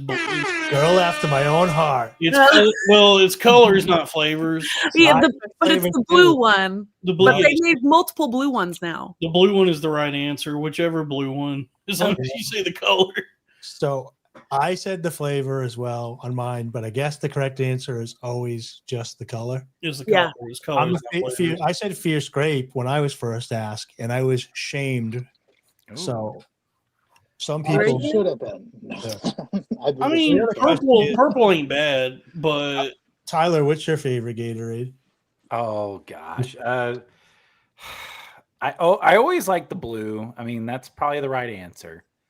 I do have a soft spot for like the fierce grape, and then if I really have to, like, if like I'm at a WT game or something and they're playing like a blue themed opponent, I go to red. Like, because I was gonna say, if I don't have blue, I'd do red. Yeah, the best one, if it's available, it's not one that you can get everywhere, but I mean it's widely available. Is the I don't know what you call it, light green or seafoam green, aquamarine, which is the actual flavor is the Arctic line. No, it's a limon pepino, which is lime cucumber. You gotta go to the tiny penis in French. There's like a literal like teal, like really light teal one that is in like the Arctic flavors. I forget what it is. It's decent, but it's not that great. Yeah, the Seafoam Green or whatever is like my favorite. Aside from that, of the stock, standard Gatorades, I'm simple, so I go yellow for the most part, but I enjoy red and orange. And then blue is funnily enough though, blue. I've always thought the blue Powerade is the more vibrant blue. Yeah, I like the blue Powerade a lot. I don't like Powerade. It gives me like a chalky, like weird after. Oh man, I kind of now we're talking about this. I want to try. I want to hit up how sometimes they got like Powerade or Gatorade in a fountain. Fountain Powerade. Yeah, like the Mountain Coca-Cola Blast. Zero fountain is the best. Like in Their Mr. fountain. Deeds. They got like 32 flavors in the Wendy's machine. Dalton, you should take a trip to Wendy's. Oh yeah, I know all about the Coke Freestyle machine, which is actually grape Sprite. It's a cool idea that there would just be like one like a chicken asshole for all the soda, a cloaca. Like that there's one hole in the all infinite soda, but then because there's so many different sodas coming through the one hole, it kind of detracts from all of them. That each soda having its own hole is how you get like the better soda. But the freestyle machine does allow you to like customize or play with the flavors. So it is like the only place I've been able to get like raspberry Coke, which is pretty cool. How would it make sense though if I'm refilling like the syrups that the Coke and the Coke Zero are the same and the Dr. Pepper and the Diet Dr. Pepper are from the same syrup? What the hell's going on in that fucking machine to make it make sense? I don't know, dude. I don't know. I'm not a Coke scientist. I don't know. I'm not a soda scientist. I just enjoy. I don't drink soda. You mentioned you mentioned penis crystals, and actually, I drink so much soda. I'm worried that I'm going to get a crystal in my penis. You will. My brother did. He had to have it broken up by a laser, and then he had a stent in so he could piss out 10,000 pieces of glass shards. But I only drink Coke Zero. I only drink zero sugar. Oh, Dalton, I forgot to show you. Look what I found. Oh, I saw this. Yeah, the Bark Zero. Bark Zero. That's a rare I got more. I told you they were out, but yeah, Coca-Cola at Wendy's. But I only one. I switched to one soda on Saturdays again. No more drinking during the week. Yeah, But I got going mineral water, and I've been enjoying mineral water. Sparkling water is good. I love a good sparkling mineral water. The best is Gerolsteiner if you can find it. This is the cheapest, grossest, most. Those are good. Is this what you're drinking? Those are good. I've seen like the generic white trash. The generic, because it's like a generic version of like San Pellegrino that a lot of stores will have. Those are fine. Those are good. Yeah, this was 12 in glass bottles, 12 for $7.99. I do not like sparkling water. I think same reason I don't like that carbonated. That's why I don't like soda. The only time I like sparkling water is when it's mineral You're so water. amazing. It's got to be mineral water. Yeah, miss me with that seltzer bullshit. I want the mineral water. I'm not gonna drink this like what? Oh, I got to tap out. I got an early morning ahead of me. But I love you guys. Thank you for having me on. Very nice to meet you. Likewise, you're amazing. Photo of Ellie before invite me to the wedding. Oh, here she is in nature. Hey. Why do you guys gotta do this? I think she's got the You and Doug's new romance. This is the alternative coming out. So this makes a lot more sense. Fucking beautiful. Yeah, there we go. Shout out to Dixon, right? Thank you. Yes, dude, brand shit's the way to go. Who's Dixon? It's just a clothing company. Yeah. Oh. Ellie, you're incredibly beautiful. Thank you guys for having me on. Dave, I love you. Dalton, I love you. Sweeze, shout out Sumo Dog. Tyler, you rule. Ellie, thanks, man. You're so beautiful. Thank you. You guys have a great night. Saturday at 7 p.m. Eastern. What up? Shout out Sumo Dog. Guys, have a great evening. Have a great Sunday. Have a great week. I love you guys. Thank you for having me. Appreciate you, Doug. Yeah. So here's the thing: if you're for bottled water, the only reason to buy any bottled water is to get mineral water. Yeah. Like if I'm drinking just regular ass water, I'll drink it out the tap. I'm not getting bottled water just to have bottled water. I need, if I'm buying bottled water, it's got to have minerals. I have a whole mini fridge next to my bed full of bottled water. Yeah, so is it in plastic? What even is this? Yeah. What is it? Purified or is it mineral water? Let me tell you. Need the glass. Don't even show me a purified water right now. It's purified water. It don't dehydrate you because it doesn't have the electrolytes or minerals. I put liquid IV in every single water I drink. Liquid IV is good. Yeah, that liquid is what plants crave. So that liquid IV, I do the liquid IV plus energy multiplier. That shit works really well. It does. There's a flavor that I like in that one. It's like the blackberry peach. Blackberry lemonade. Yeah. But I like my daily go-to is the raspberry lemonade. So good. There's a yucca cactus. Yeah, the hydration multiplier and then the hydration energy is so fucking The energy, dude, that coffee berry and then all the other fucking shit they got in it. Yeah, then they got whatever other vitamins and nootropics, it works. Yeah, I'm 30 days caffeine free. Hell yeah, let's go. Naeem's stepdad's also in it for your. But look, if you buy when you buy bottled water, the ones that say purify water, that's just processed tap water. So it's a scam anyway. And Dave is right that it doesn't have any of the minerals or electrolytes that are found in all like water naturally has. So you would have to supplement it with like a liquid IV. Yeah, otherwise like purified water on its own actually will pull out electrolytes from your body, and you have to supplement it. I have a question for you, Ellie. Yeah. About the liquid IV. So I was told, I haven't had it, that when you're dehydrated and you drink it, it tastes sweet. And then once you finally get hydrated, it starts tasting salty. Yes. Is that true? 100%. So I do LMNT and it's salty all the time. It's never that one is salty as fuck. I don't like that one. I've tried all the other ones. I tried salt and LMNT and it's way salty. Yeah, those ones are salty as hell because they don't have any of like the other additives. They also don't have like the B vitamins and stuff in them, which I did switch to for a little while because I was concerned that I was ODing myself on B vitamins. So I only drink 2 liquid IV a day in one of these guys. But towards the end, oh my God. What is happening? Towards the end of the second one, it'll start to taste salty. Yeah. Okay. So it is true. Maybe I will try some liquid IVs. Well, I think also try any of them with like the lemonade or anything that seems to cut back on any like salty flavor. The salt doesn't bother me, but I think I was overdoing it.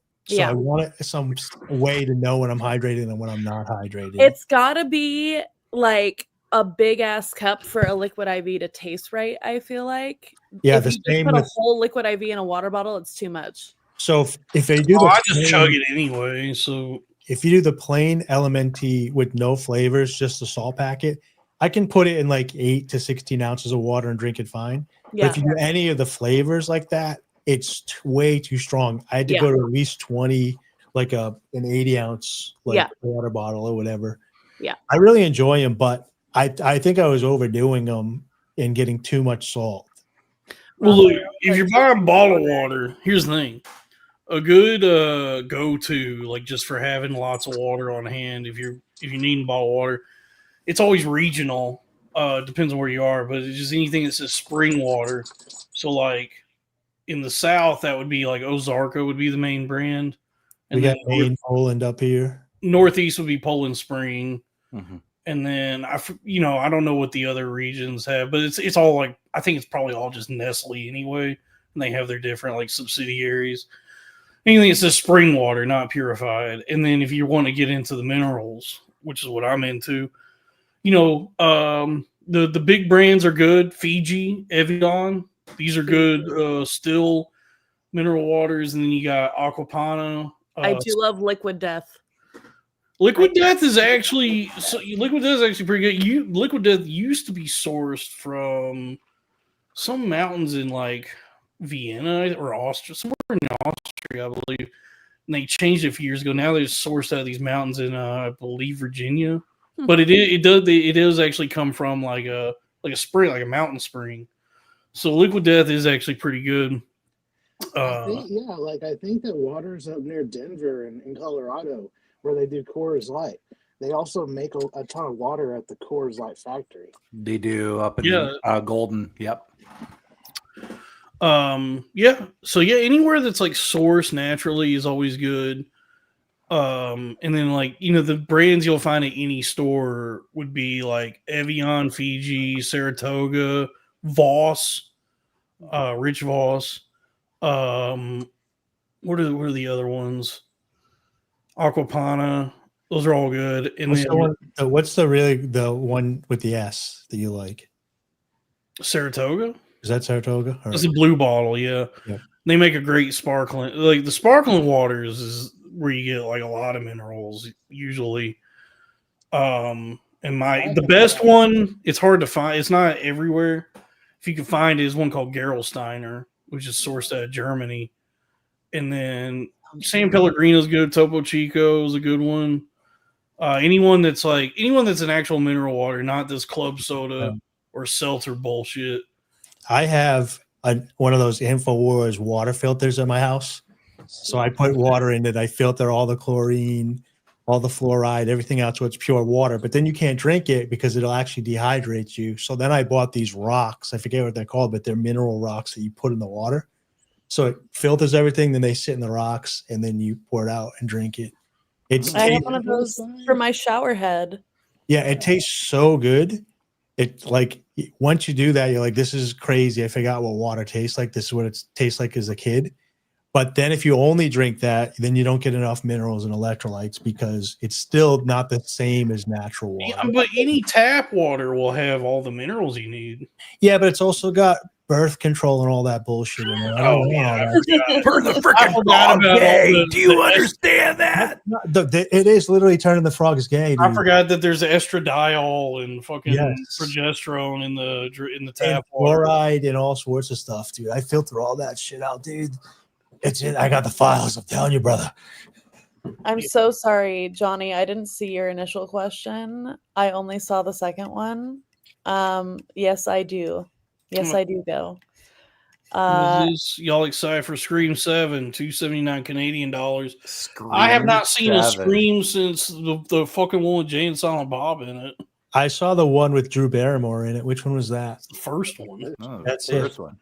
5 minutes of it. Yeah, I have not kept up with the Scream movie. I mean, the first one's good, but Scream 5 is good. I would say the first one and Scream 5. That's what I would say. Yeah. Well, let's pull up the trailer. What was oh wait, Ellie was answering. The chat wanted Ellie to answer something. Oh, the second part, I don't know if it would be safe or not. Would it be safe to drink Ellie's pee? They wanted to know if you were a soft peer or a hard peer. Do you peel like I feel like if the kind of person is peel like the soft rain in France? I would say somewhere a middle ground. I will say I have consumed my own and I survived. So for I think video? Relatively safe. Yeah. So someone pay. What would that cost? What does that cost? A lot. I don't do anything pee related for less than 1,500. Oh, that's refreshing here because I've seen some ladies who do like PP and doo-doo stuff for like no, yeah, I can't do the staggeringly little amount of money. Where I'm like, you yeah, should really be charging more for shitting on yourself. Yeah, that one I do draw the line there. You guys want to watch the Scream 7 trailer? I might get the stream pulled, but yeah, I mean, we could try. We can pause it. We can roast it. The music sounds really good in my headphones. Just listening to it. Oh wait, hold on. I did pause it real quick. I did want to like touch on something though. I feel like if you're the kind of guy that's like looking to drink some pee, I feel like you're not really concerned too much with like safety at that point though. Like if you're asking that question, is it safe to drink your pee? You're probably not meant to drink pee. It's probably just not for you. It's not your thing. Yeah, no, I don't think that. Well, and that's what someone said. $1,500. Yeah, because I don't really want to do it, but everybody's got. You don't have to do it. No, but like you I'm not. Have anybody pee in it and sell if somebody gives me $1,500, I'll drink some piss. Oh, first of all, I would never do that. That's not right, Dave. I am a whore of morals. I'm a morally sound whore. Okay. I'm with Ellie. That's like I don't think there's She's any got amount, standards. I don't think Yeah. there's any amount of money you could pay me to drink doo doo or eat doo doo. You know, depending on the consistency, you would either drink it or eat it. No, let me clarify. They wanted a video of me consuming my own. Right. Oh, I'm saying for $1,500, I will it drink. has to be a I'll lot drink more my than piss. that, dude. I don't know what my number is, but it's higher than 15. I thought they was It's just really trying not to that buy it. bad. And you know what I do is I chew up a Starburst and I stick it to the roof of my mouth. I No, thought they you're were cheating. buying yours so they could drink it. No, That was that, like, oh, hire that me. I'll do for much I less. just Go for drink it. water and pee in jars, and you can sell it to people. Like Yeah. I don't think I'm with Ellie. I don't think there's any amount of money you could pay me to ingest doo doo in any way. I'm not doing doo doo. No, that one I couldn't Ugh. do. But if you wanted me to drink Oh, like a maybe little bit of shudder. like a little glass of my own piss, Hey, Dan I'm Mullen, like are you in chat? $1,500 is yeah, that's good. Hey, Dan Yeah. Mullen, are you in chat right now? Yeah, like if you Look give me out for this. $1,500, I'll fucking pee in my own mouth right now. Yeah, it's easy. Dude, if Dan Mullen just super chatted 1,500 for Dolphins, Dude, Dalton I mean, aims to please. dude, I've worked just so much like worse jobs for way less money. Like clocking in and having to do like phone sales or customer service or any of that for like $900 every 2 weeks is way more degrading than just a quick shot of piss for $1,500. you know what I'm thinking about? 100%. When I was in my like late 20s, I was watching a Brady Bunch episode or something where they talked about, or somebody made a joke about urine tasting sweet, and that the doctors used to have to taste urine to tell if you had diabetes. It is surprisingly saltier than you think it'd be. I've tasted piss before. I was gonna say I was drunk and I was fucking pissing, and I was just thinking about this thing, and then I pissed on my hand, like I stuck my finger to it. I've done the same thing. And I was like, it's not that bad. This No. is shit faced at an Irish pub. I remember this now. And I remember something with the Brady Bunch in diabetes, urine tasting sweet or something. I don't know. Look, piss is not good. It's not like it would not be my Bro. go-to drink ever. No. But if somebody Someone was like, "Here's a You wanna glass of test piss. Ireland. Drink it for $1,500." But yes, I don't know piss if I would drink it for 15. It's but I'm not a bad. It's performer not like bad you. enough that I could turn down $1,500. I'd be like, all right. I mean, I guess I'm drinking some piss. $1,500 is $1,500, right? Dude, Oh, yeah. that's fucking- Actually, easy. you know what I'm thinking? If you could line up one a week, all right, let's do the math here. If you could line up people that would pay you $1,500 one time a week, that's 52 times 1,500. You could make $78,000 a year just drinking your piss once a week. And we're talking about a minute-long video. Yeah, for like less than maybe a total of an hour of work over That the is- year. That is a thing. You do get caught up. I will say in this industry, you get caught up. I do hustle. I'm literally online like almost every day. Some days I be sleeping in, but it is, you get a little skewed with reality with some numbers, because there's a lot of people who I'm sure would do it for much less, drink some of their own pee for less than $1,500. And it is great money. I'll get into this mindset now where I have like a daily goal. And if I don't hit my daily goal, I'm like super hard on myself, right? But I have to remind myself and break it down like hourly. Like I did my 4-hour live earlier and I made $3,040. And I'm like, yeah, it was good. But the reality is by hour, that is an insane hourly income that I have to. You'll get caught up like It's so much money. I'm fucking mad right now. I was gonna say, when you play poker, this is something that happens: is you'll go play poker, you'll play really well, you'll have an amazing night, and you'll make like $2,000-3,000 in like 5 to 6 hours, tax free, disappears. The next day you show up, play for an hour, and make like $500, and you're like, this sucks. Yeah. Your mind is like, I made 3,000 yesterday. I'm only making 500. And so you have to step back and be like, dude, I am so blessed right now. I just made 500 in less than an hour playing poker. Now you do show up and lose money. Yep. Too, so like, it's not thing, but I'm just saying like, it is hard to keep perspective in that type of thing when you have those big days that that it fluctuates, where it's not a paycheck. You show up and you're getting paid hourly. Yeah. Yep.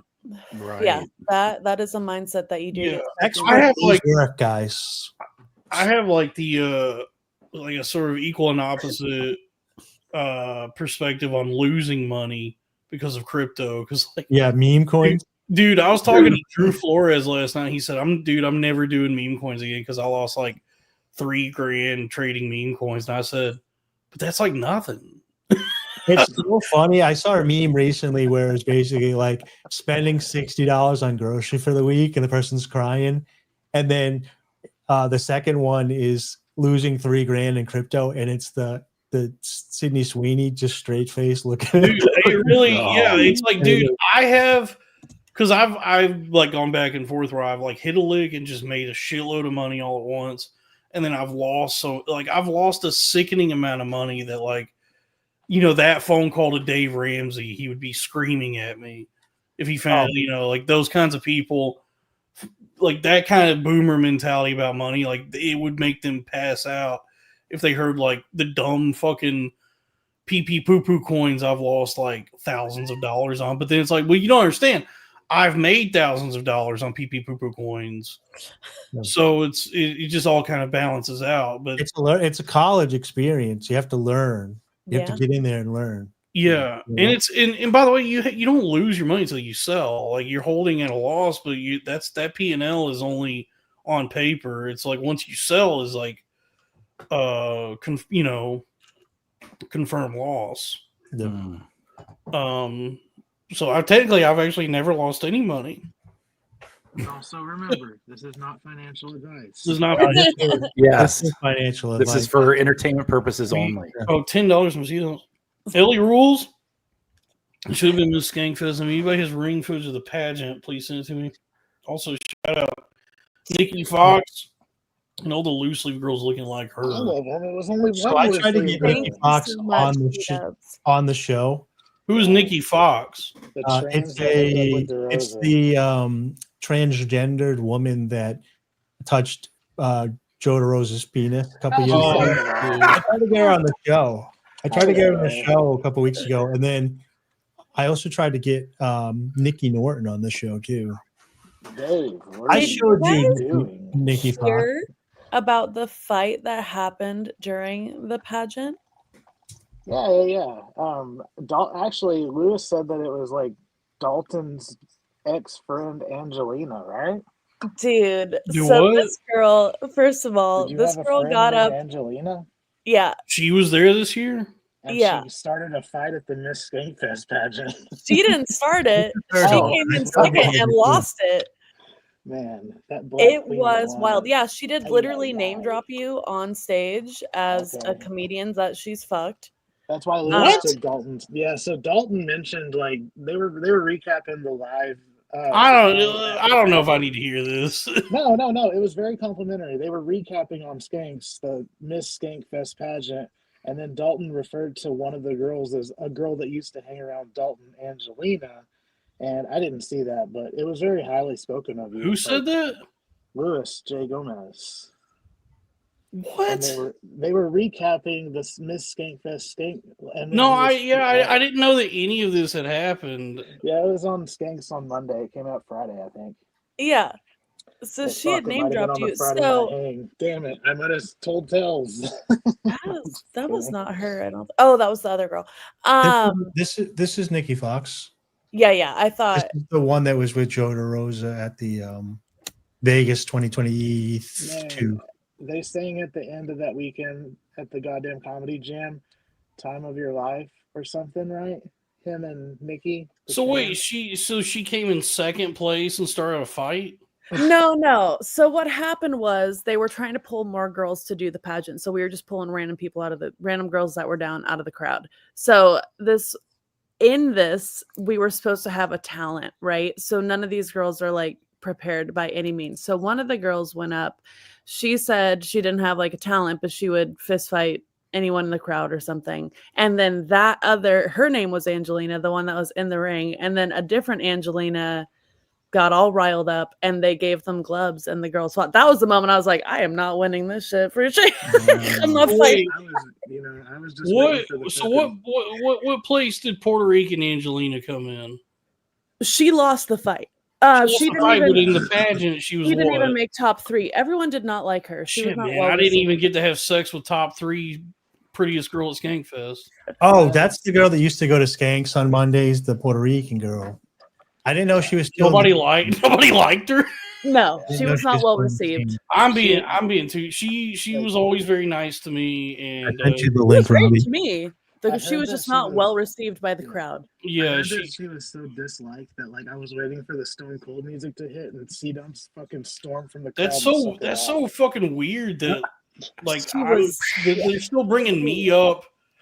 I mean, I guess like I guess like if you're the girl who fucked me, then I guess that's a point of something some kind of notoriety. It was part of her, like, we had to talk about our like parts of Skankfest, right? Why we should be Miss Skankfest, whatever. And it was part of her thing that she fucks comedians. That was Dang. Oh, so I was lumped in with like a bunch of other guys. Yes. Yes. All right, well.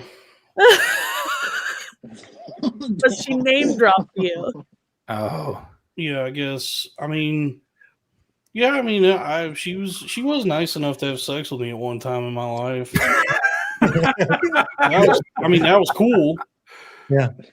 I mean, I feel bad that this poor girl is like degrading herself.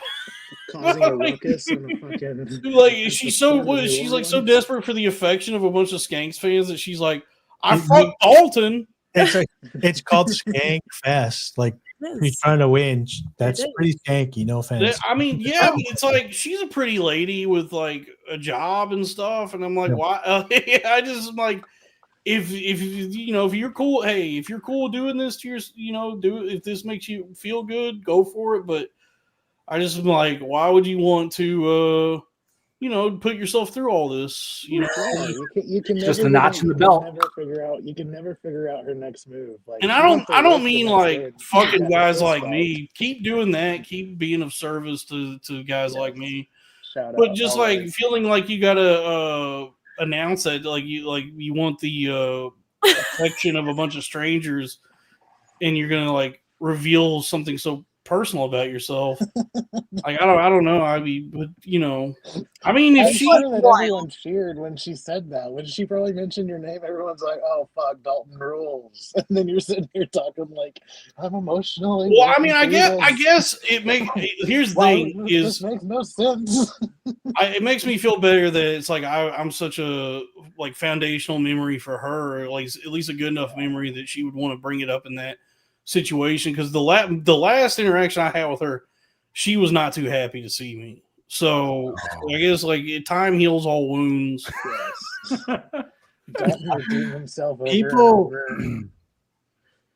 People like you, Dalton. The universe, the Skankverse, they like you. You'll Lewis never take away that episode of Skanks where you're next to Corinne Fisher and she's just mortified. Like that was just. Yeah, and Angelina was there because that was the night that I like asked her out. I believe I didn't know at the time that she was swooning because I was like she was the kind of person who's attracted to like I guess anybody who has a credit. My credit then being I was on Legion of Skanks. Real ass podcast, part of the Loud Boys. So you think you're Eskimo brothers with Lewis and Big J? I don't know. I'm sure. Well, because Lewis was hosting it, so I feel like if they had fucked, she would have said something. Right. Yeah, probably. Yeah, I feel like I should probably just not talk about her. I don't know if you want to get hit by a Puerto Rican at Skankfest. I don't know. I don't want to like reveal too much about this lady. I mean, I could just tell you. She sounds like a nice lady. I could just tell you that her what was the word? I'll be quiet. What's the word when a woman's easy? A lady? Loose. Very cool. Cool and chill. A Skankfest participant. No, the word escapes me right now. I got the big reference on that one. Her promiscuity. I think it was like promiscuous. her promiscuity was like kind of what Awesome. Yeah. ended things between us, because I'm still a good Christian boy, so it was like you know, that was where I was like, oh, I don't know if I'm like cool with like whatever it is you're proposing, which was basically that she was also going to be fucking a bunch of other dudes while we were going out. Yeah. That was kind of the end of it for me, where I was This brings like, up an interesting question for me. For Ellie, actually. Ellie, so you have other friends that are also on OnlyFans? Mhm. So I've had this debate in the past. Dalton was talking about promiscuity, and I was saying you could have women that were like on Tinder, Hinge, dating, that are being extremely promiscuous, but then have an OnlyFans woman that's literally just business. She's having sex with a guy like once or twice a month for content, Mhm. and then doing all personal stuff and not technically be promiscuous, even though they're having sex on camera. Right. What do you think that because of the way that it becomes a business, that there's a lot of OnlyFans, because I've met strippers like this before that are not promiscuous because their whole life is so sexual that when they're off work, they're like, I just want it to be like a separate thing. What do you think OnlyFans girls, for the most part, are promiscuous? So I would say there's a lot of them that are not as promiscuous as you would think. I would say I know more girls who are more sexual and more adventurous only for work purposes than they are in their personal life. I don't know anyone where it's like negatively impacted their sex life. But I do know people who you look at and they might present as super promiscuous, but really they're fucking one dude ever. And it's just happened to be filmed and it's presented as a different dude each time. Yeah. There's more of those than there is of like actual sluts, you know? Yeah, I was thinking because like I grew up going to strip clubs just because of the age generation when I was in my 20s. And we're running into drunk women out at clubs. We're going to the strip club. It's the same element. Yeah. And then I was thinking that it's got to be a lot safer now, even away from the porn industry, OnlyFans. So say what people are a lot concerned because there's like 1.4 million women in America doing OnlyFans, but it seems like it's the safest women have ever been who are doing this type of work for society, because you don't actually have to come in contact with as much danger anymore, right? Yeah, well, and you can hide your personality in your town, and you can kind of, when you're out, you can. It's still it's safer in the sense that you really do have from like a content creation basis versus how mainstream used to run. It is so much safer.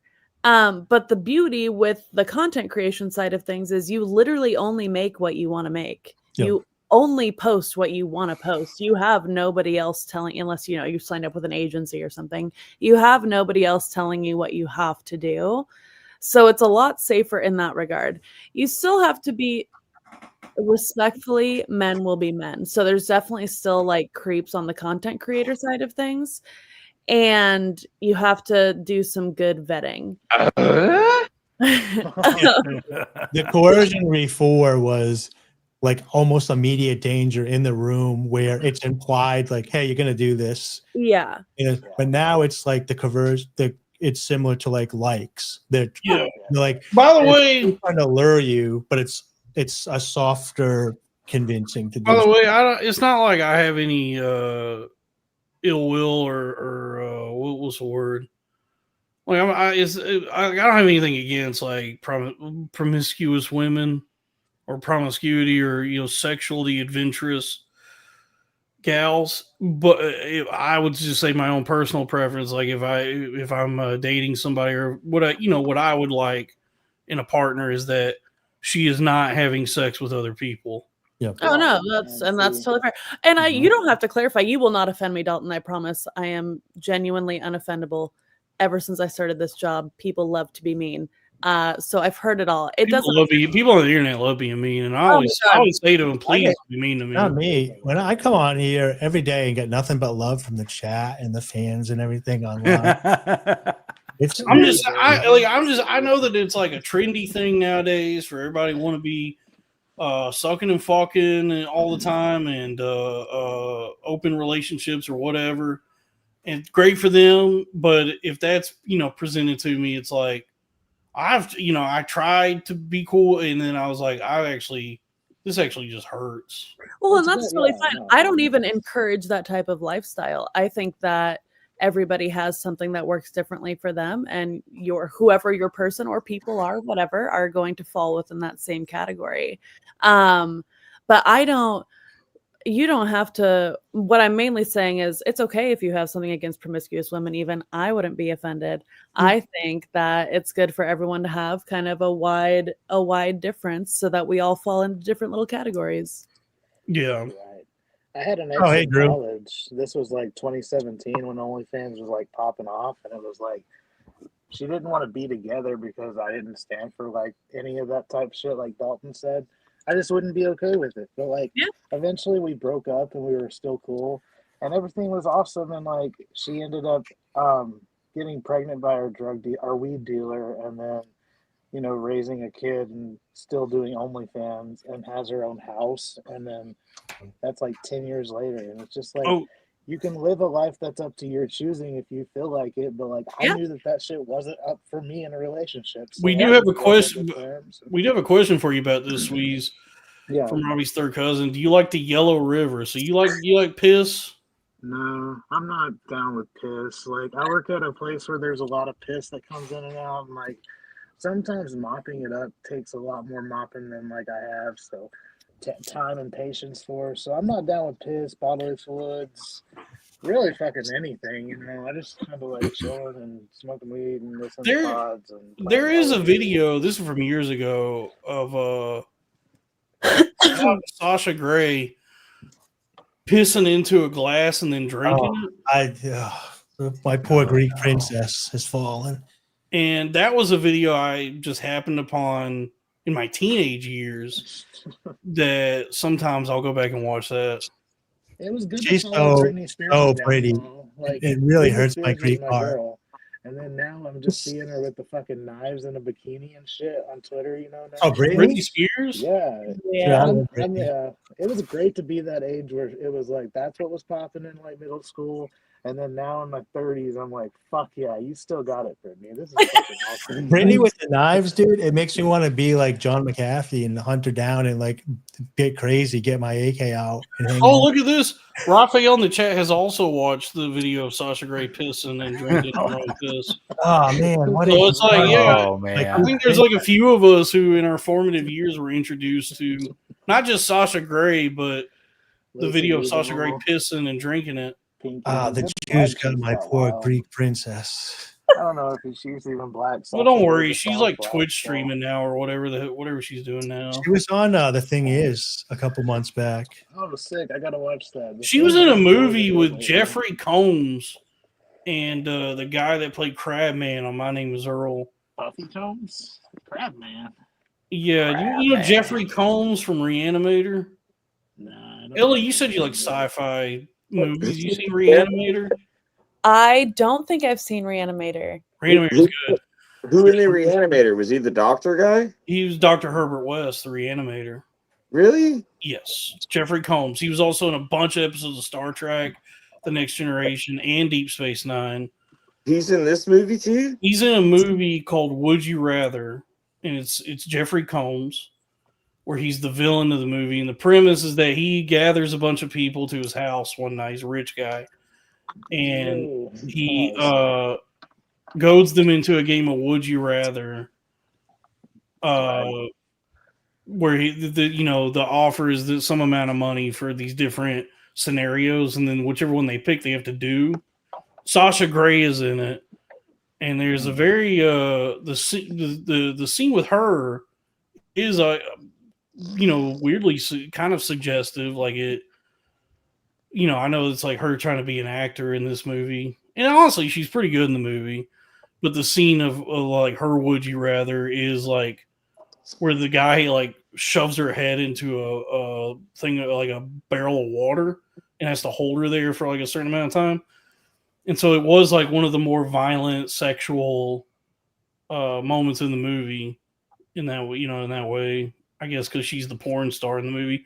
But it's, I thought like as a porn actress who got into acting, she's not bad in this really bad horror movie. I mean, it's a fun little campy horror movie. Reanimator's good though. If if you're into like sci-fi horror, it's classic. You got Reanimator, Bride of Reanimator, and then Beyond Reanimator. How creative! I thought you were gonna say Reanimator 1 or Reanimator 2, Electric Boogaloo, Reanimator 3. She kind of looks like Goldie Hawn's daughter. Who is this? Is this Sasha Grey? Yeah. Yeah. Kate Hudson. She looks like Kate Hudson. I seen her lick cum off a toilet seat. My poor Greek princess. This is her in Greece. She's a porn star. Like she's done. Hold that up. I've seen her get fucked in her ass. Those big ass yachts. She's done anal That's sex. my wife. She's licked cum out of a black guy's ass. I've seen her drink a guy's piss. She did not do any of this stuff, She's guys. done bukkake, squirt bukkake. You guys are lying to me. I don't. Good work. Look at. She's cute. She's just hanging out there. Look at this. Does this look like the type of woman that would have cum in her asshole? Yes. I've seen it dripping out. Don't say that about her. You guys are being mean. Please don't be mean to Sasha. Yeah, dude. I hate to break it to you that this woman has gotten fucked in her ass a lot on camera.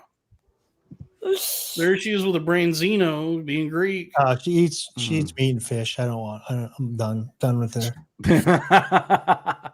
So Ellie, I have a question for you. Ask. Okay, so there was the trend once upon a time with Belle Delphine about the e-girl bath water.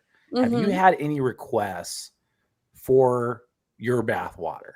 Yes, I've done bath water, spit, other bodily fluids. Spit is a very popular one, but I have done bath water. Okay. I mean, what I was asking was very, very tame in comparison to Spit grosses me out. I don't like that. Yeah, saliva in excess is kind of a little too much, but that's a big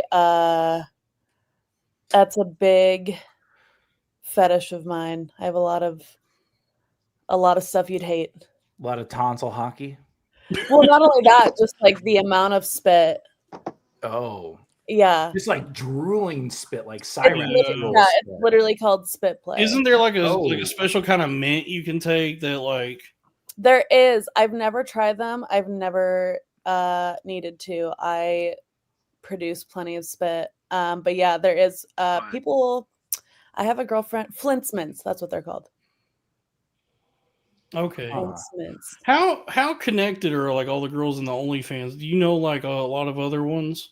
I do know a lot of other ones because I go to AVN. Do you know Quinfinite? No, so I would say odds are so good. Enemy of the show. No, Quinfinite's hot, dude. I would say enemy of the show. The odds are I know them if they live near me. If they don't, then probably not. And you live in Vegas? You live in LA? You don't have to say. Forget it. I live in part of Jesus Christ. Yeah. Yeah. So there's actually not a lot of girls in San Diego. So I travel a lot, but I do. There's too many people on screen. Say goodbye to Gun Dog. Bye, Gun Dog. Bye. Let's say Sweeze. Thanks for hopping on. Gun Dog is cool. Yeah. Always good to see you, Sweeze. America's Sweezeheart. Thank you for stopping by, Drew Huntley. The one-time co-host of the Unfiltered podcast. Oh, that's right. Yes, Sweeze is done. So you don't know Quinfinite? No, I probably don't know a lot of creators because there's a fuck ton of creators. There's so many creators. Well, Quinfinite recently started doing anal in the United States. Yeah, there's a ton. I know some girls in California. I know some girls in Vegas. That's pretty much it. Oh, I have a question. Mm-hmm. I don't believe that people pay for porn, but obviously they do because you're making a living from it.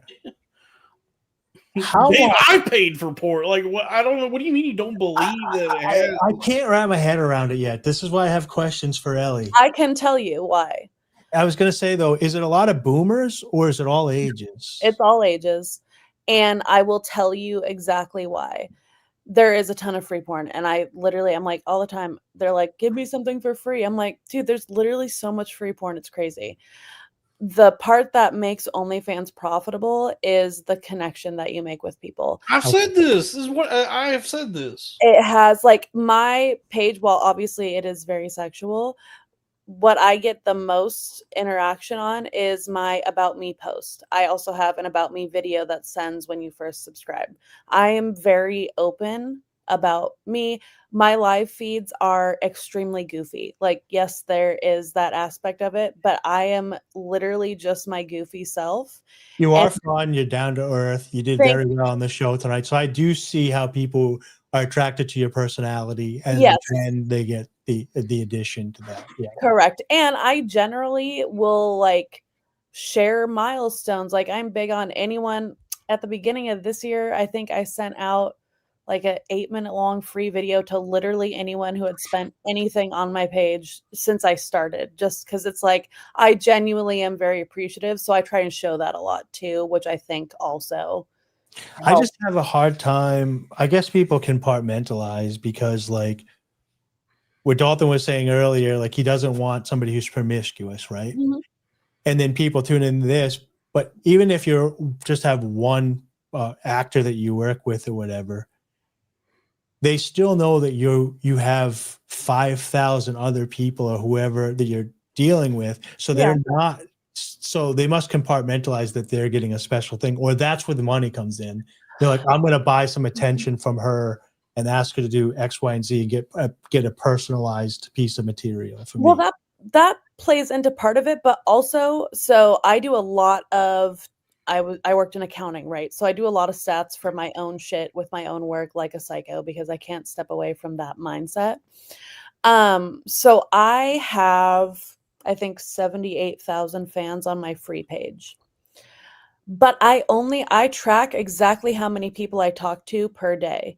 And on a busy, insane fucking day, if it's 200 people, that's a lot. And each person that I talk to, I just keep track that I talk to them. That doesn't mean that they spent money. So those conversations are usually pretty limited in terms of, hey, how are you doing? Like, kind of feel out where the conversation's going. Obviously, I don't mind chit-chatting with people. I do it all the time. And I have people I genuinely like have built relationships with that I know about their mom's dementia and like all this shit, you know, because I treat people like real people. And if you like me, then it's great. If you don't, then you leave. But speaking of, I gotta go piss again. I'll be right back. Go. But I think it's more you are getting personal one-on-one attention on an account size like me. Clarification: there's girls who are literal there's Indian men messaging everybody back. Literal stars who have pages. They're not messaging you. You know what I mean? That's a team situation. But of those conversations of people that I talk to per day, I'd say if a quarter of those is like a successful transaction, that's a very good day.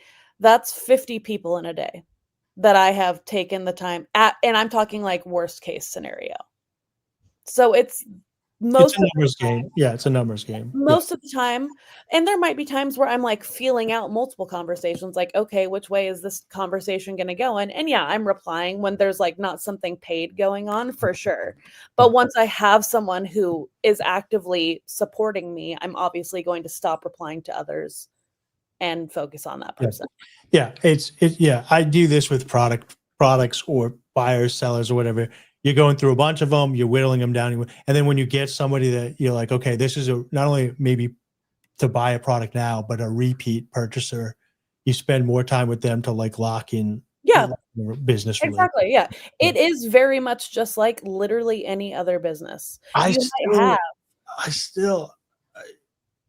I understand this. I just still don't understand. I still can't wrap my head around about the scope. I still kind of feel like it's APAC because OnlyFans donates a lot of money to Israel or whatever through APAC. They're the biggest donor, the owner of OnlyFans. I still kind of feel like there's a money laundering aspect to it. No, I still like. I have a hard time. Like, you're doing really well. You must know that there's got to be a bunch of girls that are not doing very well. Yeah. That are also doing this. Okay. Dave, I don't know what is so difficult about it, like for you to understand about this. Like, I understand it to an extent, but not to the scope that it's at right now. It blows my mind. I can't process it. But it's just, I understand where you don't understand, but I guess for me, and I guess maybe this speaks to the type of person that you might be in other relationships also. I identify as demisexual. I'm not attracted to looks necessarily. Demi Moore is still looking pretty good these She days. is. She's got a big bush. It's looks that, like, yeah, I can appreciate when someone is attractive for sure, but it's like the connection that makes it. So I've spent money on OnlyFans, like, no shame. I have, whether it's because I want to support someone, anyone who's been on one of my friends' live feeds, I'll always pop in and like tip them on their live feed just so they have a good live feed. Dave, it's like why would anybody spend $50 on a bag of instant coffee? Is like, that sounds crazy, right? But when Lewis is selling it, that's like people. It's $44.99 for a 30-day supply, which is cheaper than a Starbucks. Well, look, you can go to the store and get a jar of Nescafe for like $8, and that's 1,000 cups of instant coffee. Sure.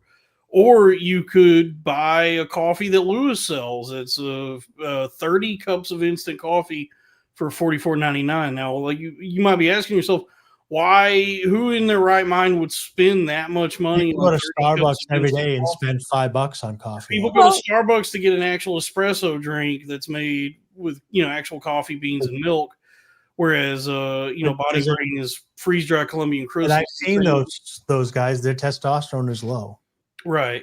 But it's even, you can compare it to, I think it easily compares to comedy podcasts. Yeah. There's a fuck ton of them. I subscribe to everyone's fucking podcast. If you have a podcast and it's on Patreon or whatever the fuck, tell me. I'll support you. I subscribe. Patreon.com/Cornfed with Dalton Pruitt. There you go. And I'll be there. Like, I see it the exact same way as signing up to listen to some dudes talk once a week. Like, now I'm kind of understanding the connection. It took me a while to understand, and Kevin that Dalton does the middle of the week show with, will tell the fans. I understand why the fans. Okay, now I'm going to. So I think Dave just hates women. Dave's just like, why would anyone give a woman money for anything? I just have a phone right here. You can get in touch with women on it that you don't have to pay, so it doesn't make sense, and you can get the point. But I'm kind of understanding it from the chat now because they tune in to a show or a live thing, and they're kind of paying to go up the pecking order of attention. Mm-hmm. So like everybody here is trying to get our attention in the chat. So they're calling me a dickhead. They're calling me dumb. They're saying Dave's the worst, get him off the show because they want to get my attention. And then once in a while, somebody will pay $5 to get their attention. So they want your attention focused. So they pay to get in touch with you, get the chat, and then they buy stuff higher to get more of the attention from you because they care about you. I would say in short speak, it's the business of attention.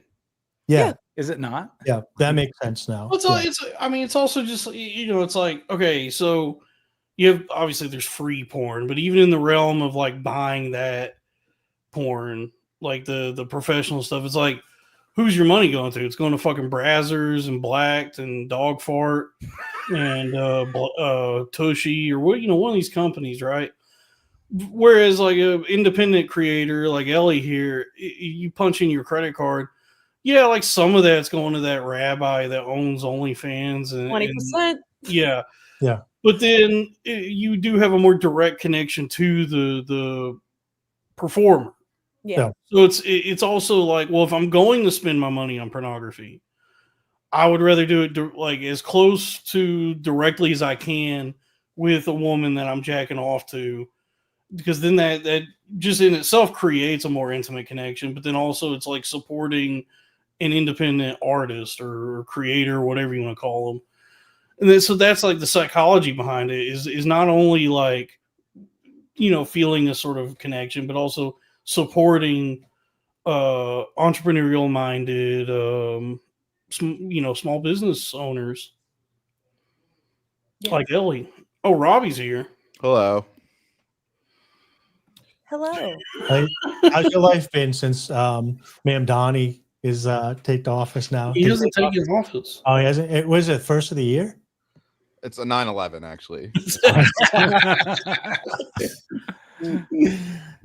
It's been great for me, man. I feel like my kind of guy has skyrocketed. Yeah, dude, your stock's through the roof in New York City right now, dude. Absolutely, yeah.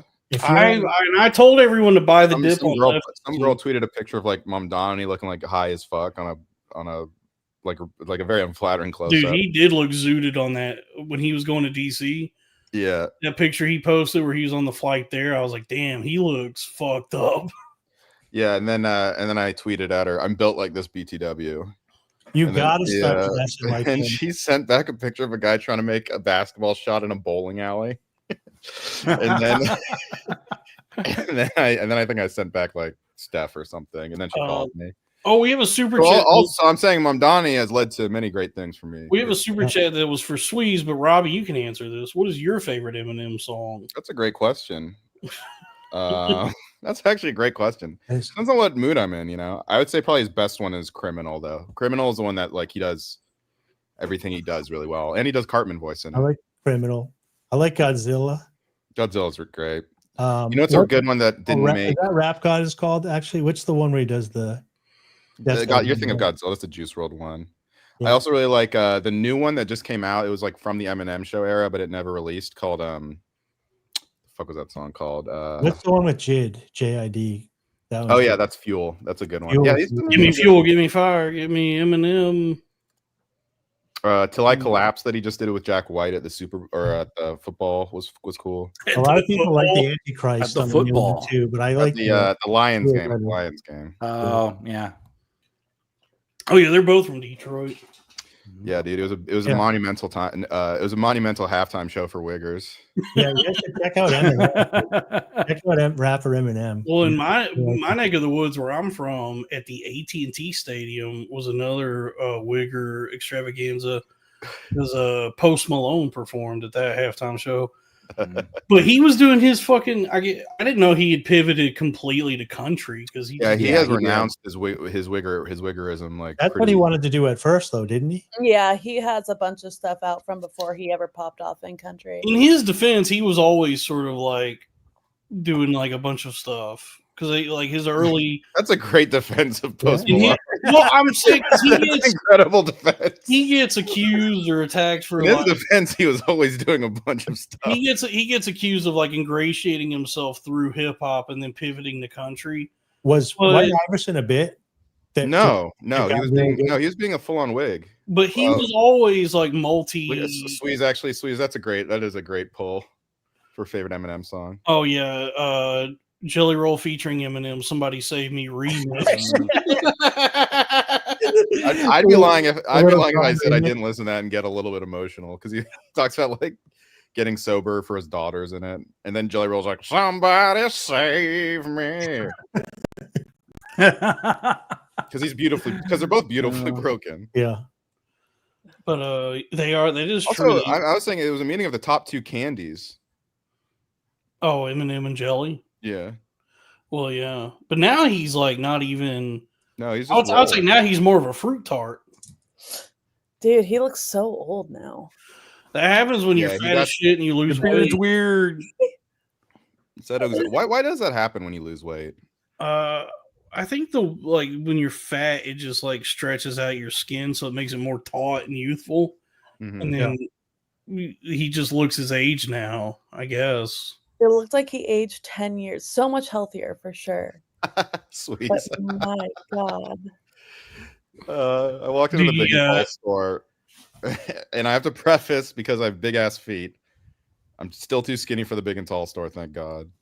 But yeah, I walked in. The first thing I saw was fucking Jelly Roll t-shirts starting in 3XL. And Sweez said, Robbie needs to go back to the big man store and get that Jelly Roll t-shirt. I'll do it for you, Sweez.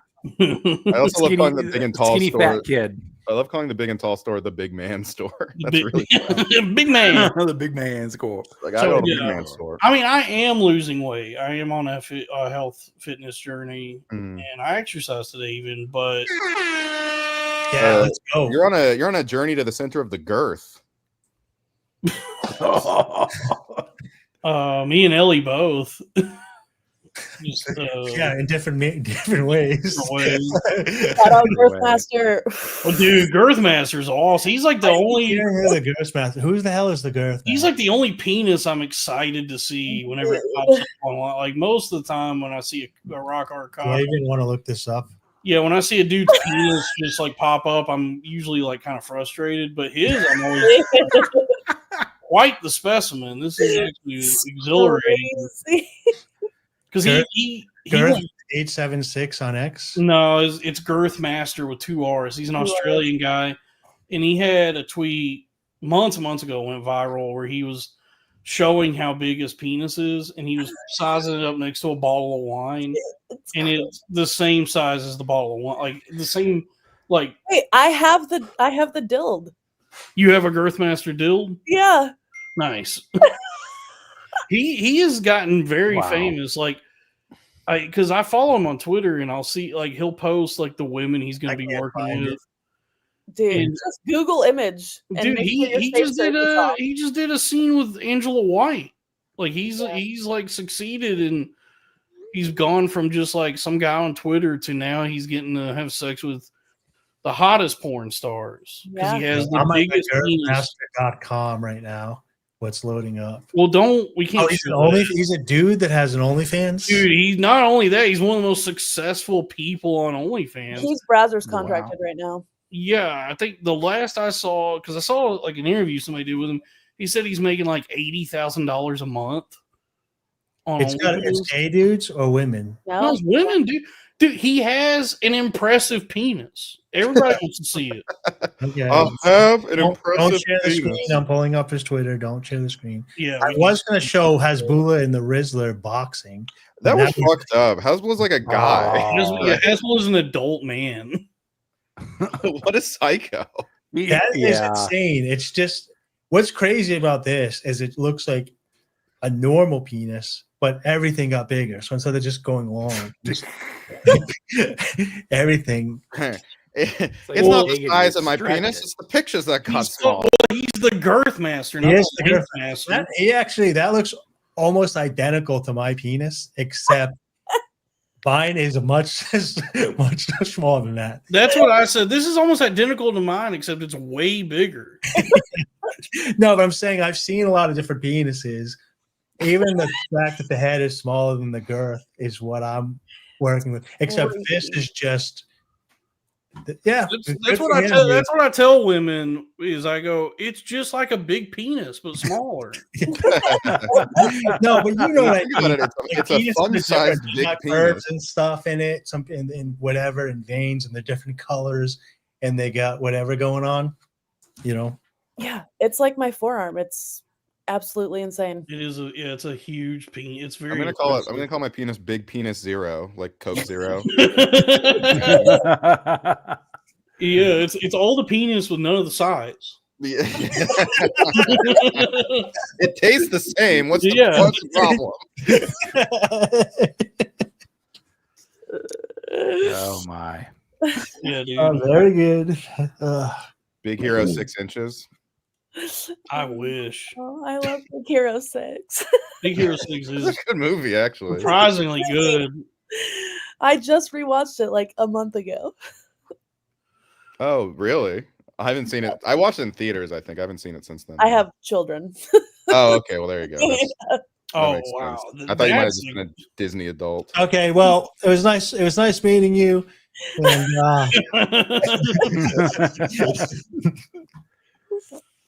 yeah, yeah. Girthmaster does have a really impressive penis. How about Girth of a Nation?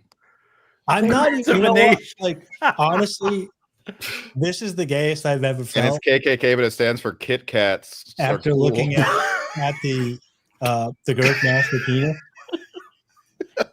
It is a beautiful penis. Like aesthetically, it's a very. It's like writing history with chocolate. Penis. What do you think about that? What do you think about Girth of a Nation? I do like it. That's instead of the Ku Klux Klan, it's the Kit Kats are cool.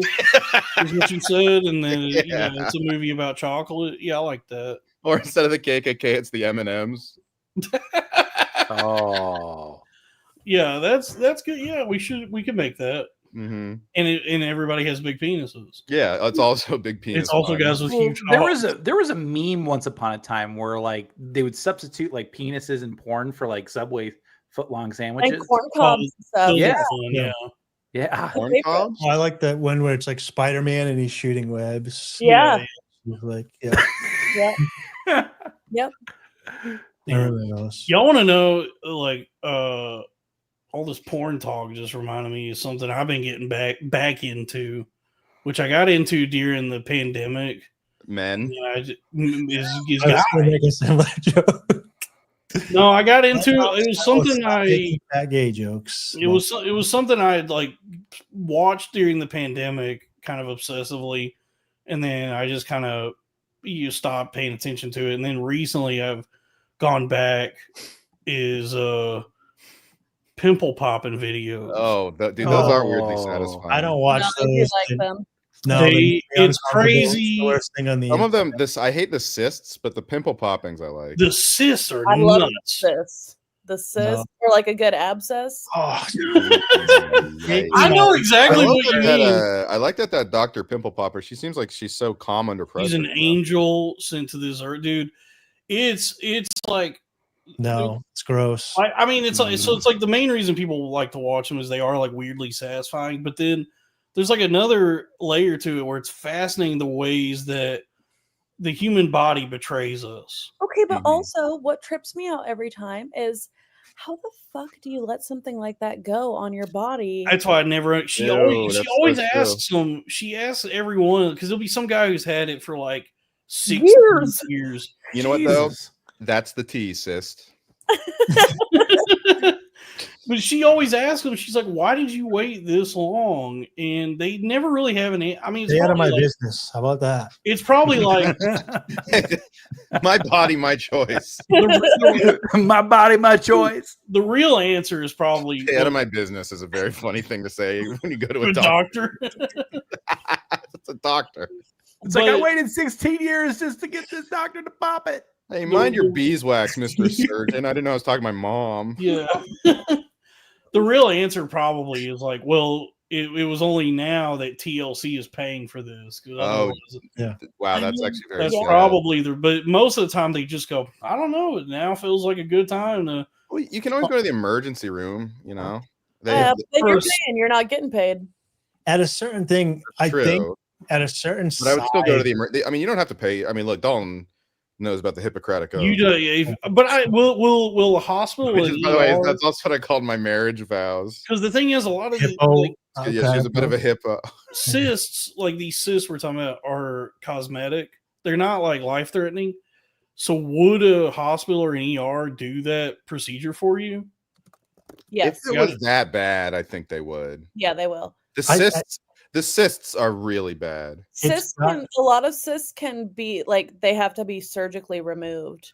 That's why I don't like the cyst ones are like watching surgery. I don't want to watch surgery. I want to It is full on surgery, but like because she's got to go in and like inject. No, but there's like there's a cyst called like a.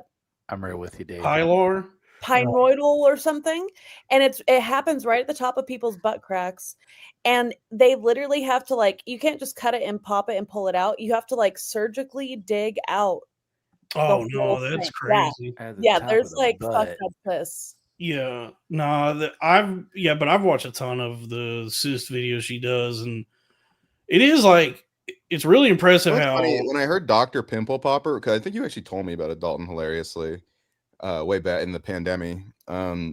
It sounded so much more like not. I didn't know what I was expecting, but something a little more like wholesome than what it is. It's No, like, it's full on surgery, dude. It doesn't It's so sound like it. gross. That sounds like a children's show or something. Dalton, what was that guy Melrose? What disease did he have with his ears? Hyperacusis. Yeah. So this gives me a hyperacusive type reaction. When I'm just thinking about these popping, it literally hurts my head and gives me uncomfortable chills throughout my body. Dude, no, they're fun to Dalton watch. knows a thing or two about So poppers. gross. I would never want to watch them. It's like nails on a chalkboard. The sis videos are pretty gnarly, but when she does just like simple blackhead extractions, those are fun.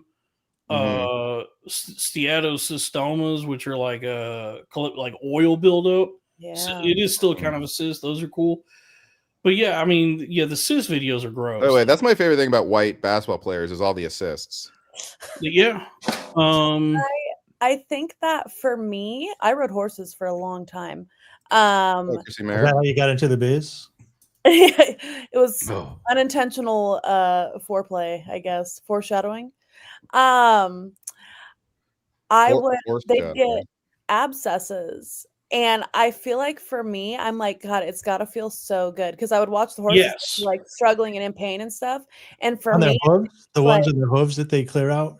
No, those I love. On their bodies. Like if they get like a splinter or something, the body can like build a cyst around it, and it'll have to, or abscess, excuse me, and it'll have to be drained.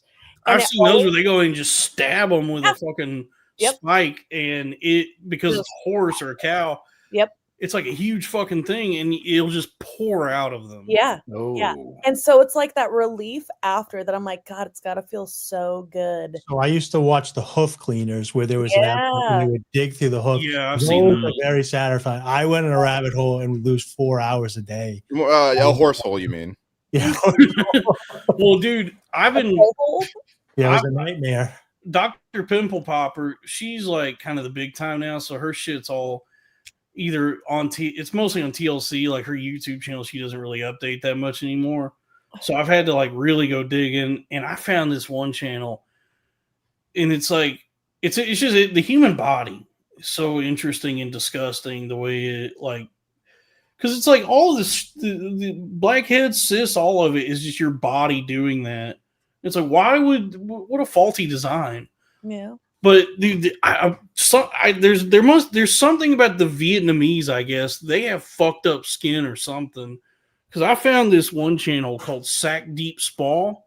That's a Vietnamese spa. It's in Vietnam. And these aren't even doctors. These are just like estheticians. So they'll just be like chairs and chairs of people going in there. And every video is like the most blackheads I've ever seen an adult have. Well, have you been to the Apollo? I have not, but I've seen on TV, and that is also a lot of blackheads. Yeah, but those videos, dude, those videos are Mostly crazy. the back of them is Cedric the Entertainer's being funny. Yeah, that's how they get their relief is from laughter. But I have seen there's also videos of black people getting their shit popped, and they do be getting a lot of ingrown hairs because their hair comes in all coarse and curly. Ingrown hairs. They get ingrown. Yeah, thank you. Mm-hmm. They get ingrown. The N-word.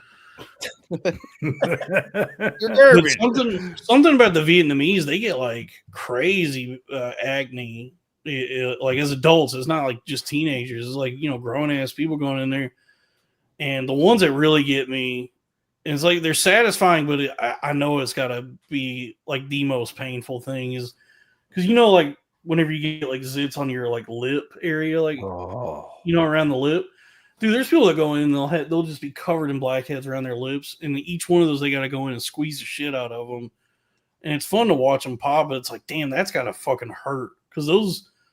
I get them like once a blue moon, and it's the most painful thing to try and get one of them to pop. And just imagine having them all over your lips. And that's the curse of being Vietnamese, I guess. Oh, but yeah, that's something I've been getting into lately is Vietnamese cysts, Vietnamese pimple popping videos, and then also dogs get them, dude. I found like a whole bunch of they start recommending me like dog pimple popping videos where like vets have to go in and I'm not into this bestiality pimple. Squeeze the shit out of the dog. and yeah, dog like and you know what, the dog ones are also satisfying, and it's like you feel good for you're like, I bet that dog feels so much better now. You know what's the crazy one with the dogs? You ever see the one where they have like these huge ass lice in them? Like there's the mango worms. There's this, and they got to clean their thing out, and they're going everywhere. That one creeps me out. Those are and there was another one I got into. This during the pandemic. I think the guy. So there was a German veterinarian who was volunteering. Oh, this is a street joke. No, this is a real thing. Sure. So what did the German veterinarian say? What, are you walking to a bar? With a rabbi and a priest? Yeah. He said, hey, I was talking to a German veterinarian too. So the German veterinarian walked into a bar and said, I said, doctor, my dog's been sick for 600 days. And he said, that sounds 600 days sounds a bit exaggerated. I'm sorry. I get it. I get what you're going for. Remember Girth of a Nation? Remember that? We're going back to Girth of a Nation. I wasn't ready. ready. Pretty good. We're workshopping it. I wasn't ready to come with a street joke because with the real thing I was going to say, like, it was actually fascinating to watch this journey unfold. There was a German veterinarian who was volunteering in the Gambia, which is a small African country on the coast, and there's only viewers at home. Yeah, it's only to that region they have this problem, but they got these flies there that lay these eggs. Yeah, this is the one I was watching. The larvae are called mango worms. And so what'll happen is, like, dog owners in the Gambia, like if you let your dog sleep outside and it keeps sleeping in the same spot, the flies know to lay their eggs there, and then these dogs will sleep there, and then these worms the eggs will hatch and they'll burrow into the dog's skin. And it's like relatively easy to avoid it. And if you the vet would always tell these people, like, if you see a worm, like the first sight of them, please bring your dog in. And every time these people were bringing their dogs in, they were infested. Ew. And he would be like, well, when did you first notice these worms? And they were like, oh, it just took yesterday. And he'd be like, bullshit. These are fucking 2-week-old. This dog is covered in these things. He was so mad at the way people were just neglecting their dogs, and he would do the videos of, like, extracting them. He would just, the procedure was just going in, depending on the severity. Sometimes he would have to, like, anesthetize. He would have to put the dog to sleep, not like kill it, but just like. I would hope you wouldn't kill your dog because dude, there was a couple he had. There was a couple where he said, this dog is, like, done. Like, there's no saving it. And I'll have to use it. So nutrient deprived from being drained by the worms? No, it was just like, this dog is so infested and in so much pain. There's no way these worms are going to kill this dog anyway. So I'll have to euthanize. Wait, so what happens? A fucking fly burrows into the dog? The dog lays the eggs. The egg hatches. Wait, how does the dog lay the eggs? No, the dog. Right, there's a rabbi, a dog laying eggs, and a German veterinarian. They all walk into a bar. Yeah, and the German vet is learning. And then the fly was like, hi, Ma. I'm gonna go into the dog. Well, the German vet is learning. Jeff Goldblum, anybody? Jeff Goldblum? I got it. Very good. But the German vet. How about David Ehrenberg? Very fly for a white guy, Robbie. Yeah. I'm fly for a white guy. Well, give it to me, baby. What ended up happening, because he kept having this is our Independence Day. He would have to. Do you have any more, Robbie, before I continue? He was in Wicked too. Get it out of your system. I actually, woo! Welcome to Earth. All right, keep going. But anyway, what ended up happening is, like, because he would have to go in and squeeze the shit. I wanted to do David Ehrenberg. So what are you in the front? Some sort of video drone? Why you're TV? Why are you pointing at me like that? Hey, I can't tell if you're a fly or just a Jewish guy. Indians are gross. Indians are gross.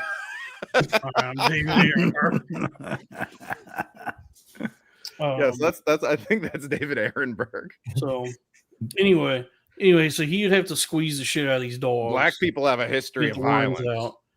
And eventually, what ended up happening as the journey unfolded was he got so fed up with the way that people were neglecting their dogs, he just went back to Germany. Mm. So he's like, well, this is a fucking lost cause. I thought I was going to help, but it turns out it just made him racist. It's an evergreen business. Well, if you ever listen to Tiger Belly, Bobby Lee's ex there, Kalila, Yeah. she talks about in the Philippines that she used to get worms and she would wake up and they'd be coming out of her butt and you'd slowly like pull the worms out of her butt. And she's like, it was surprisingly satisfying to feel That's probably them be removed. Yeah, I'm sure it's satisfying to not have worms in your Like ass. a weird Are we sure she wasn't just Protect describing your Bobby butt. Lee's penis? Hey. Yeah, so she talked about how easy it was to get worms in the Philippines because you walk around barefoot all the time. We have $6.99 Canadian dollars super chat. Robbie, does mixing alcohol and Zoloft really feel like Molly? Also, Red Bar cousins. I've mixed alcohol and Prozac. I've never taken Zoloft. I don't think so. No. I don't think it. I've taken it. It doesn't. Wouldn't it be easier That's just to what get SSRIs Molly? don't like. Molly, what Molly does is it just unlocks a lot of your serotonin, and Zoloft SSRIs kind of just maybe. like regulate it. That's why there's like no crash. It just kind of like regulates it. Whereas Here, like he wanted Molly us to just play like this. dumps it. He wanted to Oh watch yeah, this. yeah. Magazine, and he started performing oral to his cousin. This was his cover of Kanye's Cousins. Yeah. You know, cousins. After this most recent string of Which- tweets, I don't know which- if there's anybody which Kanye out there watched who and, is, like, cried still really watching. truly supporting Kanye West. Oh yeah. See you outside again, hanging out with your motherfucker. You're killing. That's just such a crazy. Tuned out of my mind. I forgot Very that mad happened about this that. year. See you outside again, just hanging out with your friends. Hanging with my cousin, reading dirty magazines. We see two niggas kissing, we know what that shit means. Then we start reenacting everything that we had seen. That's when I gave my cousin head, gave my cousin head, gave my cousin head, I gave my cousin head. I gave my cousin head, see you outside again, just hanging Second half out is actually with your fantastic. friends. Cousin. And I know these niggas about to judge me now. Started out when we was hanging out. Started off when we was hanging out. Tell my cousin not to tell nobody. Please, no, don't tell nobody. The truth will set you free someday. But I don't think they understand that I'm not attracted to a man. Nitrous don't help me, just put me in a trance. I'm talking about euphoria, I'm not talking about a man. Told her don't leave me, cause I need you by my side. As long as you don't leave me, then I'll probably be alright. And that one time that you left me, I didn't get no sleep that night. And that one time that you left me, it took 10 perks to get high. 10 perks to get high. Pray that I don't die, but if I die, see you in the sky. 2 pints of that quay. Don't leave, just stay, babe. Let's go on a vacay. Leave the world behind. Thank you. Leave Thank the world you. behind. Leave the world behind. Nitrous don't help me, just put me in a trance. I'm not talking about euphoria, I'm talking about a man. Told her don't leave me, cause I need you by my side. And as long as you don't leave me, then I'll probably be alright. I'll probably be alright. I'll probably be alright. 10 perks to get high. Pray that I don't die. But if I die, see you in the sky. 2 pints of that quay. Don't leave, just stay, babe. Let's go on a vacay. Leave the world behind. Thank you. Another hit show, Jules. I love that when he had to like restart the song, he was like, "Motherfucker, I got to start all over again." He always does that. He's always like, sometimes he'll miss, like, he'll press like a random sound effect, like, I did not mean to do that. I'm so sorry, everybody. Thank you. Red Bar is such a complicated figure because it's like, it's obvious he has the deep desire and honestly probably the ability to be like an artist, like an actual artist, but nothing he does will ever make him as much money as being the guy who talks shit about everybody. He's the that Grinch. was so He is clearly the Grinch of comedy. written by David Blunt's. When you hear Red Bar sing it, I was like, oh, sounds like more like David Blunt's than Well, Kanye. Cousins is actually the second part's a genius because it takes a Dave Blunt's written song and adds Kanye's like twist on the beat, which is like a really good mashup. But it's just like it's actually kind of a beautiful. The second part's a beautiful song. I like that Red Bar put a little pop punk spin on it too. Yeah, I enjoyed that. That was good. Yeah. Where is the clitoris, by the way? Nobody knows. Because I keep hearing like women say, not even girls. They No. get rid of them in New York City. You see the new mayor? I keep hearing women say like, "Oh, guys don't know how to find the clitoris or whatever," and I'm fair enough. I mean, I guess like if you were to ask me to find, I don't think I would know where it is, but like, Well, didn't you major in cliterature? I do have a Bachelor of Arts in Literature, and yeah, I guess it really speaks to, I guess like failed education system of America. I guess it speaks to the failure of our youth. Dave, that thank you for putting some political commentary in the middle. I have the degree and I still can't find it. You know what I did? I went ahead and got mine. It's pierced right above. So it's like a little beacon, it's right there. That's very helpful for men. Yeah. That's the only reason Here's I thought that was a bit that women were doing. What?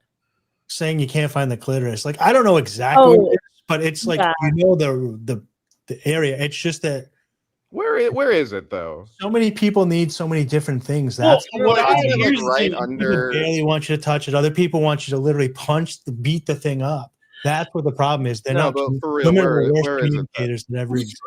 Isn't it like right under the first like tunnel? After the first dungeon. That's where it is. Okay, thank God. Where it is, yeah. That's why I've been messing around. Well, I guess it's like because I've heard women complain about that, and it's like I'm bad at sex. I don't know what's happening down there. Don, I was just thinking about your education and that band 98 Degrees. Were they that educated? Yeah. Yep. They actually did science that's handled with care. Accredited university. That's so fucking stupid. Wait, you have a clitoris piercing? I do. Well, just the hood. So you pierce the hood, not the actual, not the clitty. And you pop the hood. Yep. There's a hood to this thing? Yeah. Wait, what's the hood? I think it's the thing with. So I didn't mention it earlier, but because people might put the pieces together. But I dated somebody who was a stripper, and her nickname from the girls behind her back was Octopussy. Oh fuck!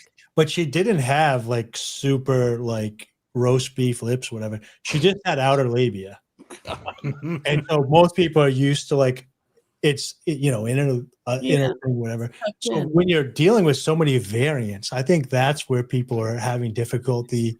It's fair figuring out where the clitoris is. But I thought that was a bit that. But why couldn't the woman? Why couldn't like the women who complain about? Why couldn't you just like communicate with the like? Women are the worst communicators on the planet. Like he's obviously struggling to eat pussy good right now. Why don't I like assist him in making me feel good? Rather, That's why I'm anti faking it. Yeah. You can listen. That's kind of how you zone in. You go to the major area. It's up top near the hood, and as you go, you listen. And unless she's being a complete bitch and she's being silent, she can guide you there. Through her noises and sounds and whatever. Even if she has to ham it up a little bit for the audience, so you can get. My ex-wife is always hamming it up. Yeah. Yeah. It do be staying in the same spot on all the vaginas I've seen, though. I will say. Yeah, I feel like it's not like maybe not standardized, but yeah. I think really what it is. By the way, I failed to standardize breast. I think people that are saying that just don't care to find it. Which I also think it'd want be to hard to find a bit. I took it as the same as every dude being like, I've never come from a blowjob before. I feel like that's the woman's men. That's the I woman's hate, version. I hate the anti-blowjob contrarianism. Blowjobs are awesome. They are awesome, but it is like it's so a many different. guys try to say that as like I don't even like getting blown. It's like, oh, whoa, Mister. No, it's cool. I really enjoy it. They want you to. They're saying that know. you try harder. Yeah, You I know do what? think that It trick, reminds but I me of, really do. oh, get you my- like Radiohead? Yeah, wake me up when it's I like getting head. But here's the thing. I got You know what? questions for you Joe guys. DeRosa would say blowjobs suck. They're just mainstream. Honest question about blowjobs, though. Try I getting your ass tongued. will feel uncomfortable sometimes because it's like if they're going for a while, you're like, she can't possibly be enjoying this. So then I'm not enjoying it because I'm anxious that she's just I putting agree in the with that. work. I So like feel there is a certain point where it's like you don't have to do that. We could go to other things because I'm not even enjoying it anymore because I'm starting to feel bad for Well, you. there was a time I could only come from blowjobs. So Yeah, I think it's Oh, yeah, because for I guys? wouldn't want to suck a penis. All right, So I'm Dalton, like, that's she must enough. be having a bad time. So you have to get it into your head that she's enjoying it as much as you are when you're going down on I her. mean, it is like that's you know, what it's like I'll It's eat hard you to out do. if you blow. Like I actually enjoy eating out. It's like, quid pro quo. I actually find it selfish when they don't reciprocate. You know? Well, I've never been down there unless it's like stank or something and been like, I want this over with. I'm hating it. But when Yeah, I just think I'm bad at I it. think they're hating it and they want to stop. Yeah, I go, oh, PU. I mean, I would like to believe that if someone's ready to stop, they're gonna stop. I know I would. I'd be like, all right, let's mix it up. Let's take it home. A lot of times women are being Yeah, that happens to me when I'm going down on a girl. A lot of them say, "Nice try." You gave it a shot. You did your thing. The college try. I did. I think I'm better at fingering than eating out. Honestly, eating out's like too I don't know. Well, eating out's just more complex. Maybe I think I have big hands, so it's that all so confusing. It's all just like it's scary down there. it's so scary. Dude. It's like It's scary. dude, it's like you watch it in porn and all that. You can see it on a screen and you're kind of like disconnected from it. But it's like once you're actually like down there, you're like, damn, this is really scary. Yeah, it's like that movie, The Descent. Yeah, I don't know. Y'all seen The Descent? I think that's less scary It's than a lot like that movie. it is a lot. Yeah, sexual activity. I feel like everybody's trying to get pregnant, and I get in my head, so I'm less scared during oral than I am. I think a lot of people are trying to avoid getting pregnant. Yeah, I think so. I do struggle with your thought there only because I have a massive breeding kink and I'm not on birth control, but I will rail a plan B if my life depends on it. Cause I don't, I have a breeding kink until I have come. And then I'm like, we got a fucking plan B stat. What is Isn't it just like the default setting is like you want guys to come inside you so you make a baby? Yeah. That's her natural. What's a breeding kink? Get pregnant, get pregnant, get pregnant. I feel like that's probably like the most normal. Like that makes like when women are like, I really like it when guys bust inside of me. I'm like, I think you're supposed to. Well, it's like all these new pronouns. They're like, well, I'm a demisexual, whatever. Thank you. And finally, someone just, brought up pronouns. You're just a monogamous that wants to be in a relationship with one person. You're just using all these other. Wait, why are they trying to make it complicated? New term things. Yeah. So I see what you're saying. You know what I mean? I think everybody. I think that's the like the girl default is version of not liking IPAs. Well, demisexual refers to how, like, what kind of people you're attracted to. Definitely not a pronoun. I thought demisexual was just you have to have an emotional connection with the individual. like a some sort of connection. Romantic. I thought it was a romantic. That's what it was. I am very demisexual. I wouldn't say I need it to be romantic because I have people that I've shot with where I view them as great friends because we usually like got to know each other a little bit beforehand. And because of that, I can enjoy scenes with them because I have that connection. Yeah. But it's not like I don't need looks are a very minimal factor for me. Interesting. Yeah, I'm very, if you looked at my dating history, I've got almost one in every category. I Really? I haven't dated a black man. Sorry. Oh, No. I take that That's back. in really good shape. Then. I knew it was gonna come up. But yeah, I'm in California, so It lots really is the Shane Gillis bit. of lots of whites, lots of Mexicans. Oh, we have 699 Canadian. If you see me out in Quahog, say hi. Let If me you eat see your me out in clam. I'm a regular guy. You see me. Yeah, thanks, Nicholas. Cousins and Quahog were the songs of the summer, in my opinion. Is Yeah, Nicholas Mediterranean? My Mediterranean brother. Do what? I asked if Nicholas was my Mediterranean brother. Oh, Nicholas Krivda. I know a lot of Greek Nicholases. George, Nicholas, Athena's. That's the joke in My Big Fat Greek Wedding when he's introducing the guy to the family. He's like, "That's Nicholas, Nicky, Nicholas." Is it? Yeah. I'm making a movie called My Big Fat Geek Co-Host. It's been so long that we've seen that movie. Speaking of the Sorry. the website is we're doing our Black Friday spooktacular on the website. Everything is 15% off now through Wednesday over at BPN. Similar to Black Friday. No, well, yes, yeah, actually, yes, sure. By the way, I prefer Black Friday after next.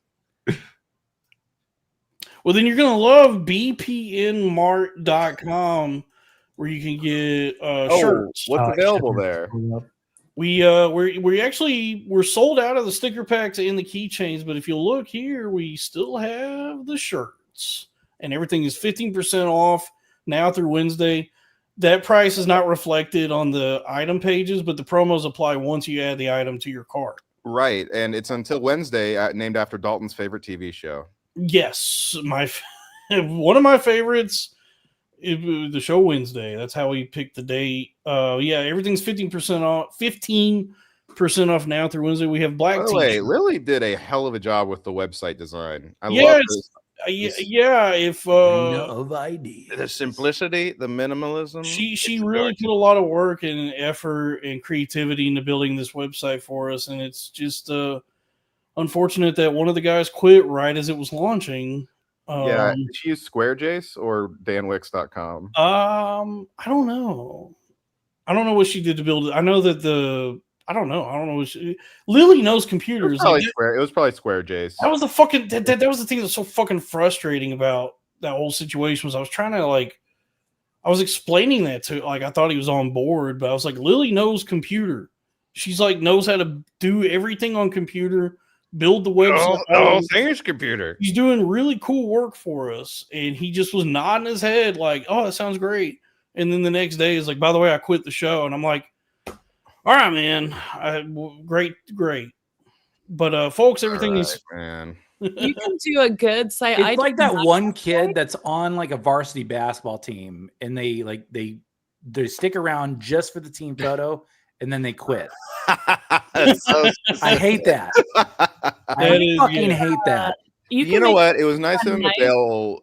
What if he quick website on GoDaddy? I made mine on GoDaddy in 30 minutes, and it's colorful and has pictures embedded and all sorts of shit. I don't want to reveal because I don't know too much about Lily, the actual person, but she has a background in computers. Her whole family is something, she comes from a dynasty of computers, and I think she built the actual robot god that everyone is trying to get to in AI. So I think she did develop some kind of AI thing that may or may not be the god that OpenAI and Gemini and all them are trying to build. She figured it out. Did micro wait, what do you say? Computer god? Oh, T-Sweeze, $9.99. Thank you, Sweeze. No, I'm just saying that what a psycho. Really, I'm just saying that to elucidate that Lily has she built the micro god, you said? She built the AI god. Okay, so all these AI companies, OpenAI, Gemini. Okay, but if there's a computer god, did he tell Eve also not to bite from the apple? No, because there's a bite out of the apple. Oh, that's true. Yeah. That is Yeah. No, so all these AI companies, That's a really good point, Dave. OpenAI, Google Gemini, Grok, all of them, what they're trying to build is like God inside of the computer. So like all the Ghibli pictures and everything, Rude Ghibli's, the Rude Ghibli, all of it is like on the path to building God inside the computer is like their goal. That's why they're willing to like, borrow trillions of dollars and just hemorrhage money on this AI thing, because what they're trying to develop is God. Is God is like the next step in human evolution. But only God can develop another God. I don't know. But they're trying to build it's called AGI, artificial general intelligence, and it's the artificial intelligence that can like think for itself and learn, and is like the best way I understand is like akin to like human consciousness. Kin to king. But because it's singularity. But because it's also a computer and has access to all of the information. How about Singularity, the cable guy? I'm trying to promote the shirts. Sorry. Ultimately, what I'm trying to do is promote the shirts. But the thing is, like, so imagine like something with the capability of like perceiving the world and learning, with also the access to the sum total of all human knowledge. And that's kind of what AGI is, and so it would be like a new god or some new evolution for humanity. Crystal God. So all these AI companies, like the reason AI is like the entire global economy right now, is they're trying to build God inside the computer. That's crazy. I think Lily figured out how to do that. I think she did build that. Really? She also built our website for the shirt. Wait, but how do you build God though? Like, You have to talk to Lily. She built God inside the computer. How did she describe this to you? She didn't describe it to me. She just has her own AI that's like doing its own thing. She spoke to you? Did it speak to you, Dalton? She knows AI. She understands AI. In the room with us right now. Yeah. She understands it more than just like writing prompts and like the way people use it. Like she understands. So she just invented her own AI. But what do you mean by the No, God? she built. I think she figured out AGI. Okay. Which is artificial general intelligence, which is what all these companies are trying to figure out. Mm-hmm. But what she definitely figured out is bpnmart.com. That is also, which is where you can, everything is 15% off about it now through Wednesday. We got the stickers and keychains are sold out. We still have shirts. Black shirts are in stock, sizes small, medium, large. And Labubus are coming. But we're out of stock. Skinny fat kid. We're out of stock in the black on 3X, and what else? We're out of stock in black. XL and 3X are sold out, but we have all the other sizes, and then we have all sizes in white. So that's bpnmart.com. Everything is 15% off now through Wednesday. And thank you to Lily for building the website and making everything for us. And it's a shame that our former collaborator abandoned us when he did, right as we were launching this, and had everything already printed and we're getting ready to sell it. But the sales have been good. People have been buying them, and it's been nice to receive the support, and that Lily's efforts were not in vain. She built a good website for us, and I'm excited to keep working with her and making more shirts and merch in the future. So folks, it's bpnmart.com. Please buy a shirt and subscribe to Patreon, patreon.com/Cornfed with Dalton Pruitt. The body, the brain, and the Holy Spirit. Thank you. Amen. And then also the show I do with Robbie, the Crowder Boys. Are we done? I'm just doing plugs right now. I mean, Okay. no, we don't have to be done. We can go around. Everybody can do plugs. Ellie, you want to plug? EllieStockholm.com. All my socials and everything is right there. That's smart. One website, EllieStockholm.com. Yep. Let's go. Tyler, you have any plugs? Oh, the podcast, Unfiltered podcast. Ed was not with us this evening, but I took it for the team. We get on live at 2 p.m. every Sunday. And then I also have like a Facebook page and a whole bunch of other stuff, but I'll have a link tree. So Yeah, Dave showed me how to do the link tree gimmick, and I was like, "Oh, that's perfect." So There ain't no gimmick. thank you, Dave. It's a good thing to do. Link I think trees. it's the easiest thing to do, so you can just send It somebody. is so one link. easy. And it's like They can honestly, it's use better than a web. I mean, a website's good if you're like trying to like have like look professional people see it, but like a link tree for like most people. Yeah, Robbie, we have a website, bpnmark.com. Well, that's good for like merch and shit, and like, and it's good to have a landing like, and we're trying to like we're trying to start a business. You know what I mean? Well, but if you're just trying to promote your podcast and socials, I say Linktree people will actually like click through. Dude, you can put so much stuff on there, new stuff, temporary stuff, whatever. But what's good is like a lot of people that are in the chat here aren't on X, and most of us are on X, have Twitter brain. So when I put that up, people started reaching out to me on Instagram, which I hardly ever use, but that's their main source. So it's nice to be able to give everybody all the options with one link, and then they go to the place that they feel most comfortable. Yeah, it's crazy because X is the everything app, and yet not everyone's on it. So no, good point, Robbie. You should tweet that at Elon and see. you know what I'm going to. You can try to charge me for a year of premium, and it was like $500. I was like, I don't know. Robbie, you better get to posting, dude. You gotta make that money back. I know. I was like, well, it's because I bought the Black Friday thing like a year ago, and when it was like $80. I only pay like $11 a month, and I make it back just posting. No, I made money on Twitter this year, but like they try to like renew my subscription for like $500. That's crazy, dude.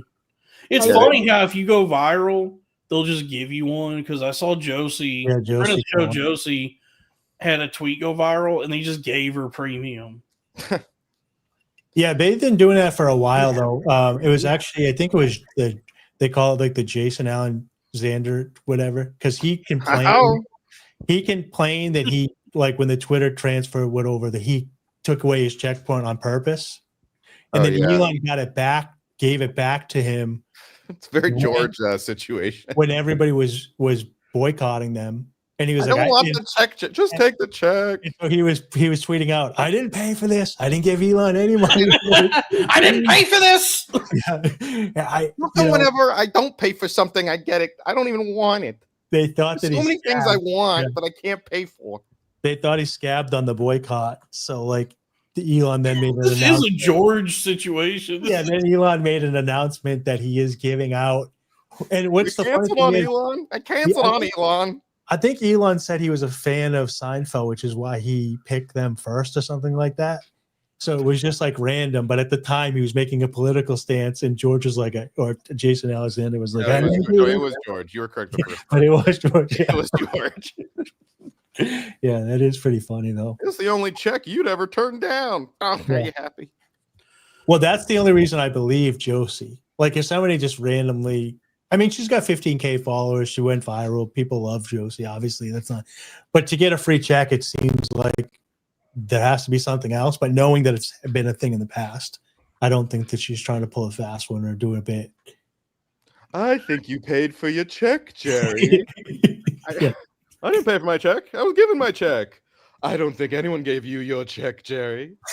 I check the mail. I do think they. I know they have subclasses where it's like government. Oh, yeah, Jared took those. I went to. I did, dude. I was gonna say I went to when I worked at Subway. Well, I do think That's they what Jared should. had to take to become the spokesperson. Not that you want to do like put people in these like classes or whatever, like better than other, but I do think they should have one for like paid accounts versus like celebrity accounts. No, they don't Whatever want to you do wanna- that. Though. They want everyone to just look because part of the appeal is that you have the same Or- status as a celebrity. Well, here's the thing: is it's called a verification thing, but you're not verified anymore. Like, there's no verification process except the. Oh credit yeah, I card. mean, So there look, should be actual verified accounts where they're like, we figured out that this is really Jerry Seinfeld. Like, it's actually verified. well, they say it's because like parody accounts get like banned or something. I don't know. I don't know, dude. I know. Well, I do know that when Elon, the way that X has been run, despite it being it's pretty been shoddy. it just makes me think like, does this guy know how to run companies? Like, it just seems like such a shit show. No, I think he He bought doesn't it. run it though. It's some lady. That's why. Yeah, Nikita Beer. Yeah. Yeah. Well, all I know is he bragged to Joe Rogan about it not being woke, and then it turned into Mecha Hitler.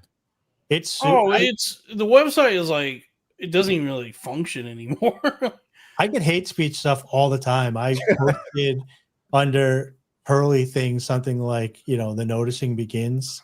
And it got hate speech marked in like I get an email that says I can either delete it or I will be suppressed for blah blah blah. Because what Elon was attracted to in buying it, what he wanted, because like X, formerly Twitter, when it was Twitter, was like the forum where everybody gathered and everybody was riffing bits and trying out jokes. And like, I think it was more so that it was where like all the journalists were, and it was like it felt like the social media like the liberal media. I know, but the part of Elon that's like the epic bacon chungus. Yes, you can have a truck to write you an epic roast. Yeah, like what he wanted to, like he liked the all the weird Twitter, the humor on Twitter, right? Yeah, he likes Deadpool humor. Well, he does, dude. He does love Deadpool. Dude, he's the most Deadpool ass motherfucker on the planet. They caught him. He would take memes and like deliberately cut out like attributing it to people. Well, that's what every big account. I mean, that's IP. Like what a dickhead. Why would you do that? Why would you like deliberately do that? Dude, because he's a fucking husk of a person. He's desperate. His last name is Musk. That's right. He is a Musk. Yeah. But I mean, the irony is that like in buying Twitter and becoming like the new guy at Twitter, he ran off all that shit they like made him want to be the owner to begin with. Like, well, let's look at the Twitter files. For what he personally wanted to achieve, it's actually been a smashing success. I guess so, but like, but also don't forget the Twitter files. Like there was actual evidence and stuff went through that there was a backdoor for the FBI and the administration and the government, and they released all those stuff. So even though they still probably have that open, and now they're doing the same thing with Trump, we at least know that it's not a conspiracy theory, that the government is working with social media sites. Yeah, I don't think the government would. I don't think Trump would ever work with Elon for sure. But I'm saying like with Jack Dorsey and Twitter strong arming them, and that came out as true. But I don't think it's changed. But at least when they did the Twitter yeah, file, luckily Trump just gets Rush Hour 4 made, I guess. we know that it does. But fucking I mean, but Elon, if he just wanted to like destroy Twitter, he did a pretty good job. And like he also made it so there was like a mainstream right-wing social media thing, because most people are still going to use Twitter just because it got there first. Well, what was cool the other day, I think that helped swing the election for sure, because my fucking feed, and I'm diagnosed with libtardation. My feed was like full of right-wing propaganda right before the election. Ellie, what's your favorite horror franchise? $279 Canadian. No, I just saw that. Oh man, franchise. Yeah, I don't know if franchise would be hard. Honestly, Chucky is probably the most consistent. No, come on. Yeah, Alien is the most consistent. No, as a franchise, Alien, a horror movie. Alien, there's not a single bad Alien movie. There is. It's called Alien Resurrection. I just watched Alien Rubicon. Alien Resurrection has some fun really moments. bad. Is Alien Rubicon even part of the Alien family? Rubicon? Yeah. No, that's not. That's one of those like. What the fuck is Alien Rubicon? It's one of those like asylum. It's a fake movie. I watched it yesterday. It was really bad. I don't think I could pick a franchise. However, I will say I love 95% of the horror movies that A24 makes. Yeah, they do like good elevated horror stuff. A24 makes some banger movies. Mm-hmm. I tried to watch that latest one. I actually couldn't watch it. It was too upsetting. Was the Bring Her Back? Yeah, I couldn't. Fucking good. That scene where that kid starts like chewing on that knife. Yeah. I said, I'm out, dude. I can't. I've always had a pretty strong stomach for horror. Like, there's not a lot that puts me off, but that was so viscerally upsetting. I said, I'm fucking out, dude. Dude, I think I like horror, but then I will start like I was watching Hotel Transylvania 2, and I had the same exact reaction. Also a great movie. I don't know how you guys finished it. It was so scary. Yeah, I've seen The Witch.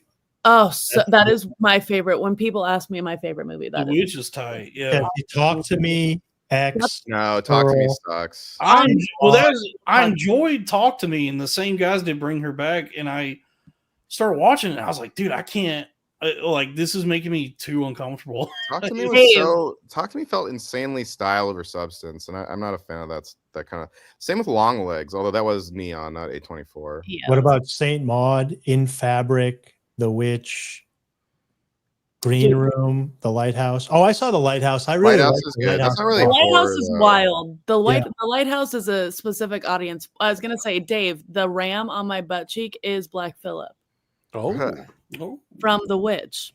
People Oh, think I thought you meant Patrice O'Neill. Yes. I don't even consider, like, I watched The Lighthouse. I consider that a suspense thriller because the horror aspect of it is so goofy that I'm not really scared. Yeah. So it's more like a mystery. I love those. I watch Like, a lot of movie like The Lighthouse. I like that stuff. what's that Jack Black, Eli Roth, the house with a cock in its ass? What's the movie called? Yeah, I was just thinking about that movie. I was thinking about that too, yeah. I have a tie though for favorite movie. The Witch is one of them. Mandy.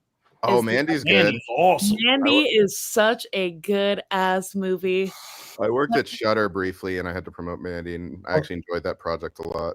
Oh, I love that movie. Did you watch Color Out of Space? I did. I really liked Hell Color Out of yeah. Space That too. one was good too. I thought it was really underrated. Yeah. that was a good one. I even like Prisoners of the Ghostland, which was not a lot of people liked it, but I liked don't it. think I've Prisoners of the Ghostland. Yeah, it's another Nick Cage like gonzo bonkers genre thing. Oh, have you seen Drive Angry? No. It's really bad. It's a bad Nick Cage. Damn it. Oh, no. no, Drive. It's from like 2010. Yeah. Okay, Where yeah. he was deep in debt, so he really needed the money. So we My talked favorite about- franchise. Like, not much has changed in the world of Nick Cage. If we're going franchises, I do stand by what I said that the Chucky franchise has been the most consistent. That usually these horror franchises, they go on as numbers 5, 6, 7, whatever, and they just get progressively worse and worse and convoluted and incoherent. Would Chucky Jeepers is old. Do what? Would Jeepers Creepers count? No, but that guy is a pedophile. Non-pedophile movie. Well, you know what? No, we're including Rosemary's Baby was great. Jeepers Creepers was fun. That was Jeepers Creepers. Honestly, he is a pedophile. Victor Salva, the director. But yeah, I would say one, two. From the artist. She didn't ask about his personal life. She asked about the movies. All right. I'm just saying that the Chucky movies and the TV show have all been a singular vision by Don Mancini. Hey, we don't want to talk about that's a pedophile. Let's talk about this child doll that comes to life. Hey, yo, Child's Play. Pause. I'm not a big franchise girl, is why I don't think I could pick one. My vote is Alien or Halloween. Those are my two favorites. One. I mean, So Halloween, yeah. I'm not My favorite bad at franchise. movies because I don't Halloween's- pay attention. But what's good about it is when I got to see Midsommar, I got to go in blind. I know nothing about it. Nothing. I How'd don't you even see it? recognize the name. But I was just like, oh, this looks interesting. I like these like quirky, like mystery, like type movies like this. Kind of like I Yeah. thought it was gonna be like The Lighthouse. So I'm just watching it, have no idea. And then the people on the cliff happens, and I was like, "What? What am I? What am I even Yeah. watching?" Oh And man, it that's got cool. So you wild. didn't know what kind of movie it was gonna be. I just thought it was like because they make it lighthearted up front, and I didn't even know it was a The horror first movie. scene is like a traumatic. Did you get in late? I thought it was going to be no. I put it on my TV. Well, they're breaking up and they're going. The beginning is like the parents die. Is Yeah, like, the beginning is. So I watched that, but I thought get that what you was mean, good because he's trying to break up with her, and she has to go on the trip. So they're trying to set the story up that it is kind of a weird friendship that's going on. But I thought it might be a tale of like relationships or his movies like, are also all very funny. manipulation. So I can see why you were thrown off. But that movie was well, I don't pay attention to that. That's what I'm saying. So like I don't pay attention to like who the directors are and all that stuff. So I go into these movies kind of like fresh brained. And so then I'm very surprised by what happened. But that movie was so horrific, like pretty much the gang rape that they like coerce her into in the barn. That made me sick to my stomach It's a great movie. on multiple levels because it plays with You wish you were there. Well, it's kind of gross because they walk out after the women lure her in there and they kind of sacrifice her. Then they leave and they go in. But meanwhile, the other people don't know that it's happening. Yeah. And then you're not sure if she's drugged or she's kind of doing payback because she's mad at her at them separating them or whatever. So you're just being filled with more emotions than I've had in so long watching this movie. You don't even. Ari Aster is the king of making entertaining movies that make you like feel or think about things that you don't want to think about. But that's kind of why I think he's like a genius. Yeah, and he didn't get super graphic too. He was able to do it through imagery. That's a good point. Yeah, he's like minus he's like the people falling off the cliff and stuff. He's a little Lynchy, not in the dreamlike way, but in just the way that he uses imagery and like really dark comedy and like themes of familial trauma and stuff like that. Dalton, it's going to be Dalton, though, really quick. Dalton, could you ask me what my favorite M. Night Shyamalan movie is? What's your favorite M. Night Shyamalan movie? I love old. Yeah. Oh, is that the one on the beach? Yeah. Yes. I just saw that recently. And I went into that Where's Kahargate? I went into that not knowing it. Just a pancake. My algo recommends those types of movies for me. They're kind of like weird. They look like they're independent, but they actually have a budget to them. And so I had no idea what was going on. And then I was like, oh, this is a murder mystery. Oh, wait, it's actually supernatural murder mystery type thing. So it's fun. Mm-hmm. Yeah. You know what you would never make that mistake with is the movie Murder Mystery by Adam Sandler. Have you seen The Killing of a Sacred Deer? I have, yeah. Good one. I have not. Yorgos. If you like weird mind twisty movies, you should check that one out. It's a weird one. I like that one quite a bit. Thrillers. I don't even consider this. That's your Greek brother, dude. That's fucking Yorgos. Stavros Lance Armstrong. See, this is what I was gonna say. Like every weekend, I'm killing a sacred beer. You know 279. Thank you, Robbie. I like that, Robbie. Hell yeah. Sure.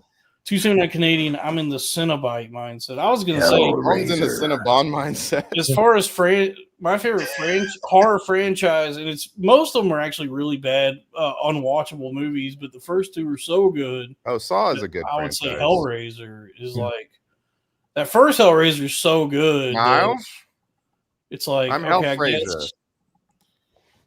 I was watching Cump's podcast this week, and it's funny because he brought up Cenobites, and He he's should like, call his podcast Cump Town. and he's like, right? What is he doing? He was like, I do kind of look like a Cenobite now that I think about it, and so I was laughing because Dalton is. Oh well, yeah, me and him. I guess because I didn't even realize it until somebody said it. I got the Butterball glasses. Yeah. I've been told I look like the Cenobite Butterball. Yeah, you guys are like Cenobites if instead of hell they raised blood pressure.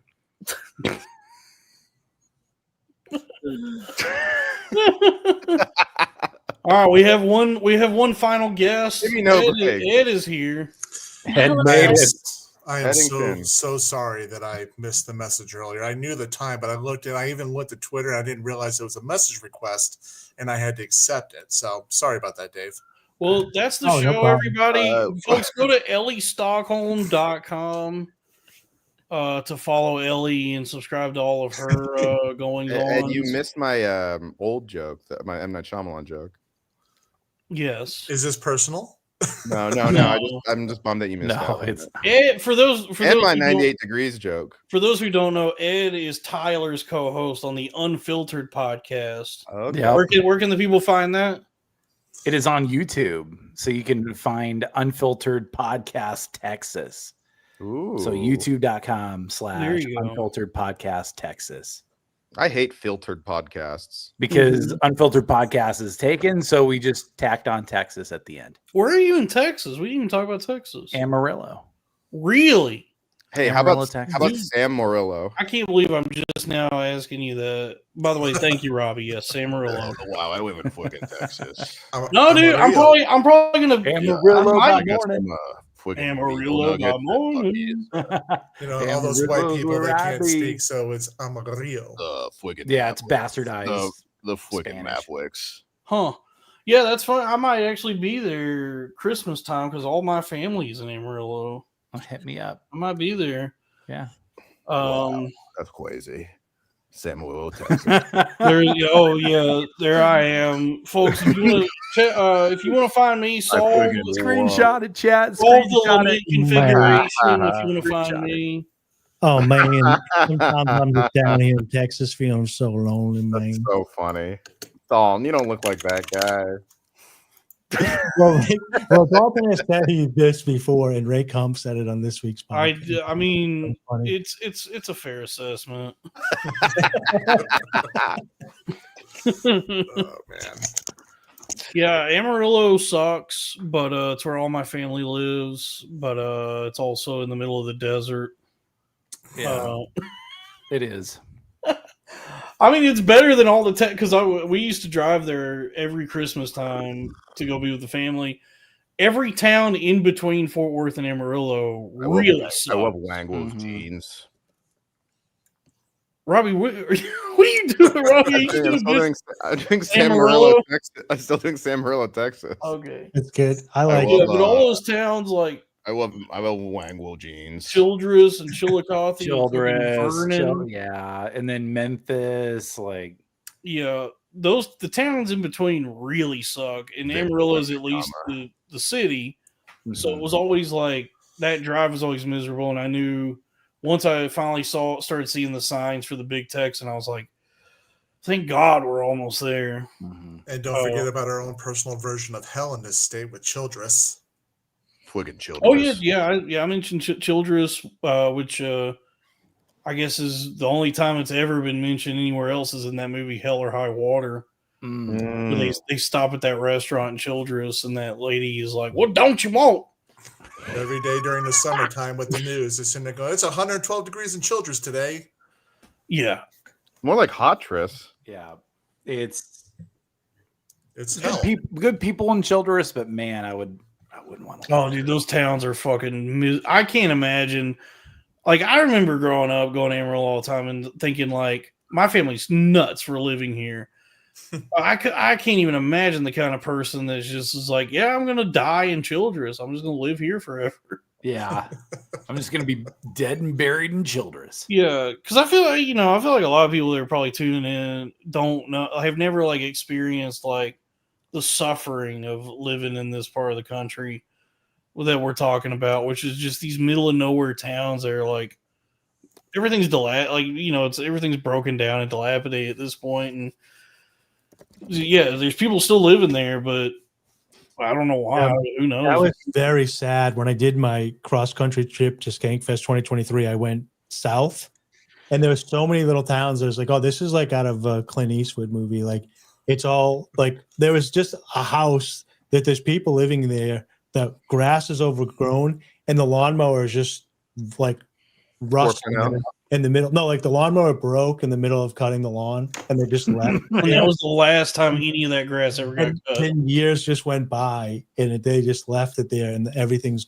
going to shit. Like the paint's peeling, a lot of stucco, and like the stucco's falling off, so you can see like the wire underneath it or whatever. Oh yeah, there's probably like 6 cars out front that none of them haven't run in fucking decades.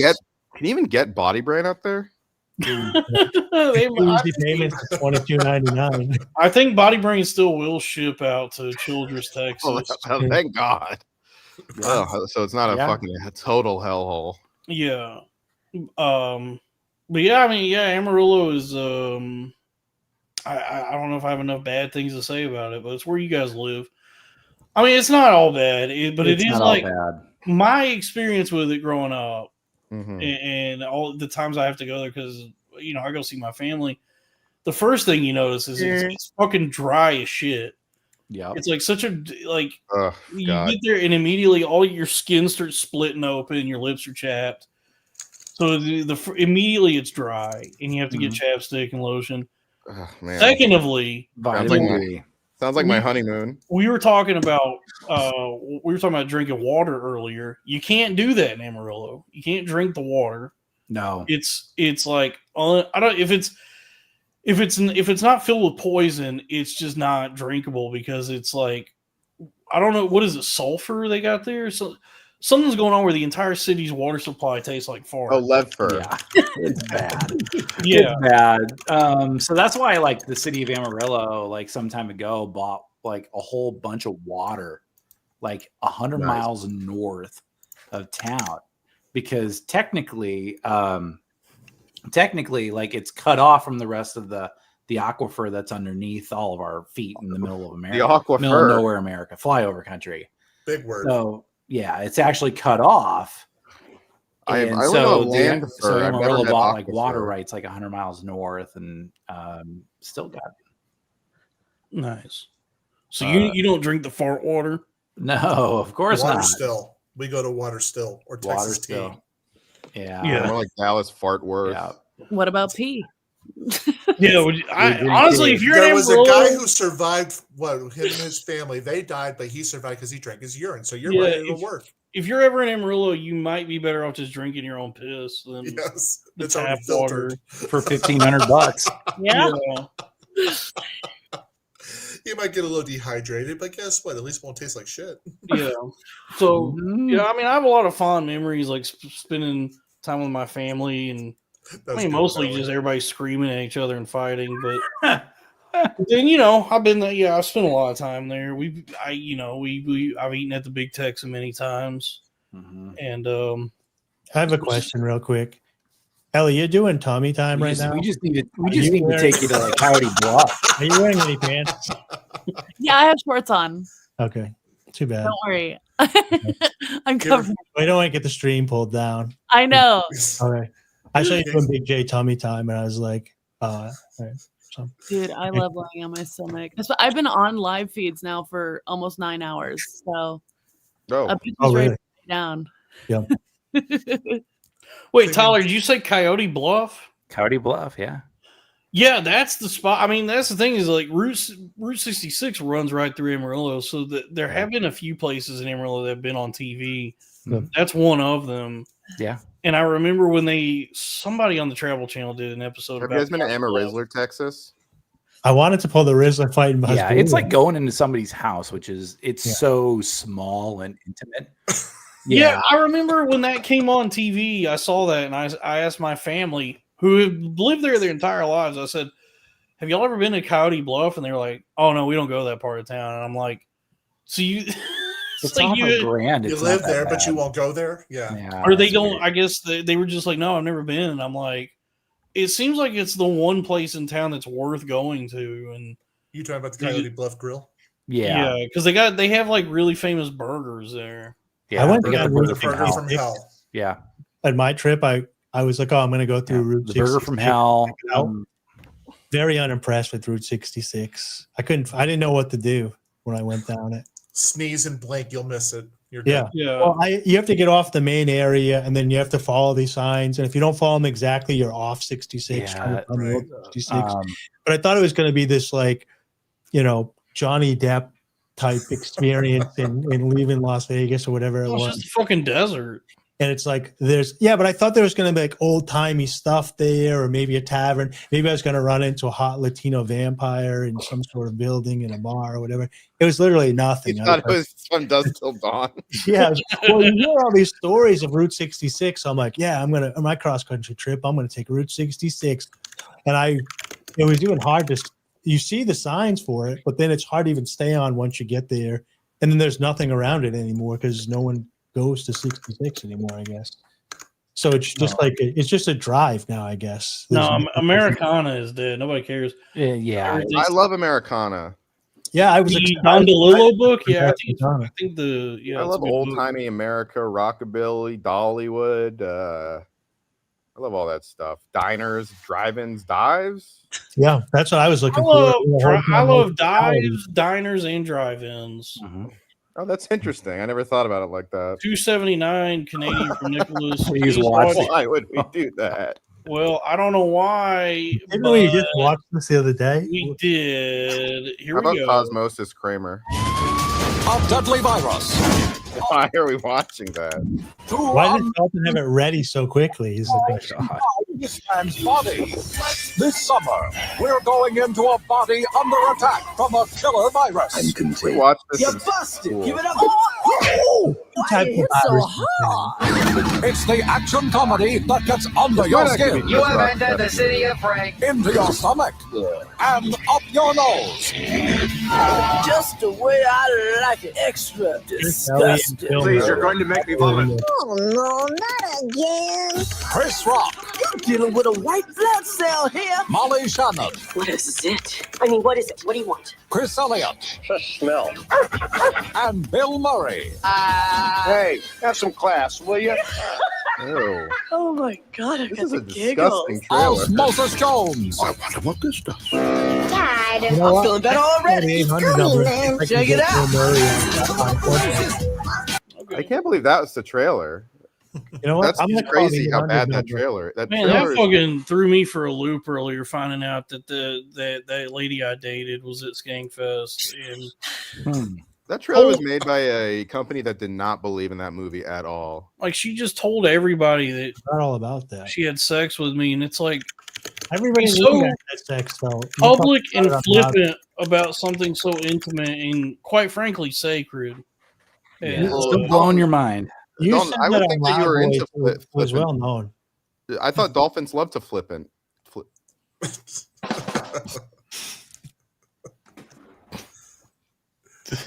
Yeah, but That went dead. Everybody knew that though, Dalton.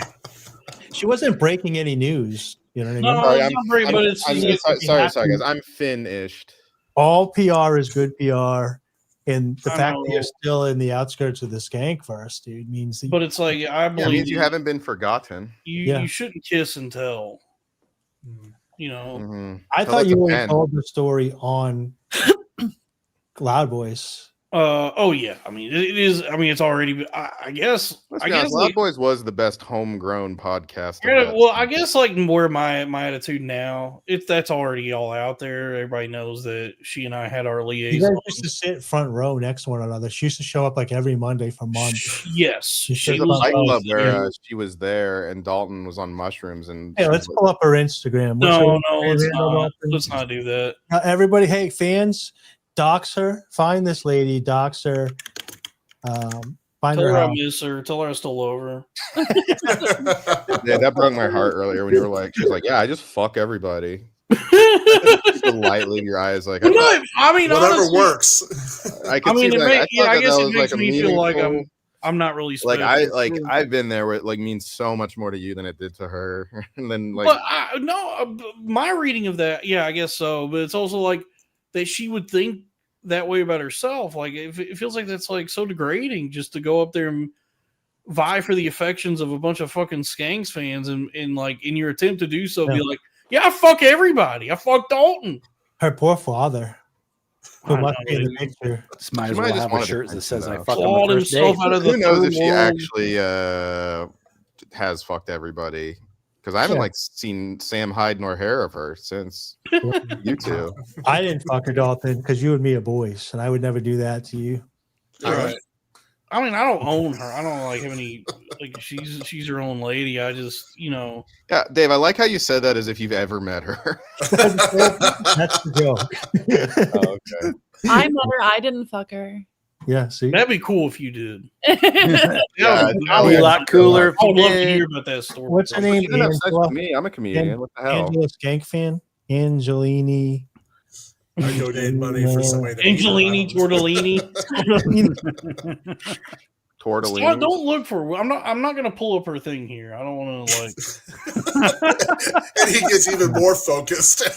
Yeah, I think He's I like, I'm found gonna her. find her. Dalton, I hate to tell you this. I think you guys might have a kid together. What? Oh, Amarillo, Aw. born and raised. We watch some panda videos. Whoa. This is not what I thought this All was. right, now, yeah, get off. Oh, of that. speaking of which, Dalton, I wanted to ask you because you asked me a question. I didn't know what you were getting at. Can I? Because I was talking about how Zootopia and Bright are very similar. Yeah. Oh, yeah. And I And asked you and I want and you asked me what animal would Will Smith be? Yes. And so I was wondering, what did you mean by that exactly? Well, Yeah. so you were saying that Zootopia is like the movie Bright. It is. Really, Because it's like there's different, like, you know, it's like a different. replica of a racist society. Yeah, To the metaphor of like different different creatures and exactly. stuff. Yeah. And so because Zootopia is like a movie, like Will Smith is in Bright. He's in Bright, but he's a human. He's a black cop, which is Zootopia is a movie where all the characters are like different animals. Yeah.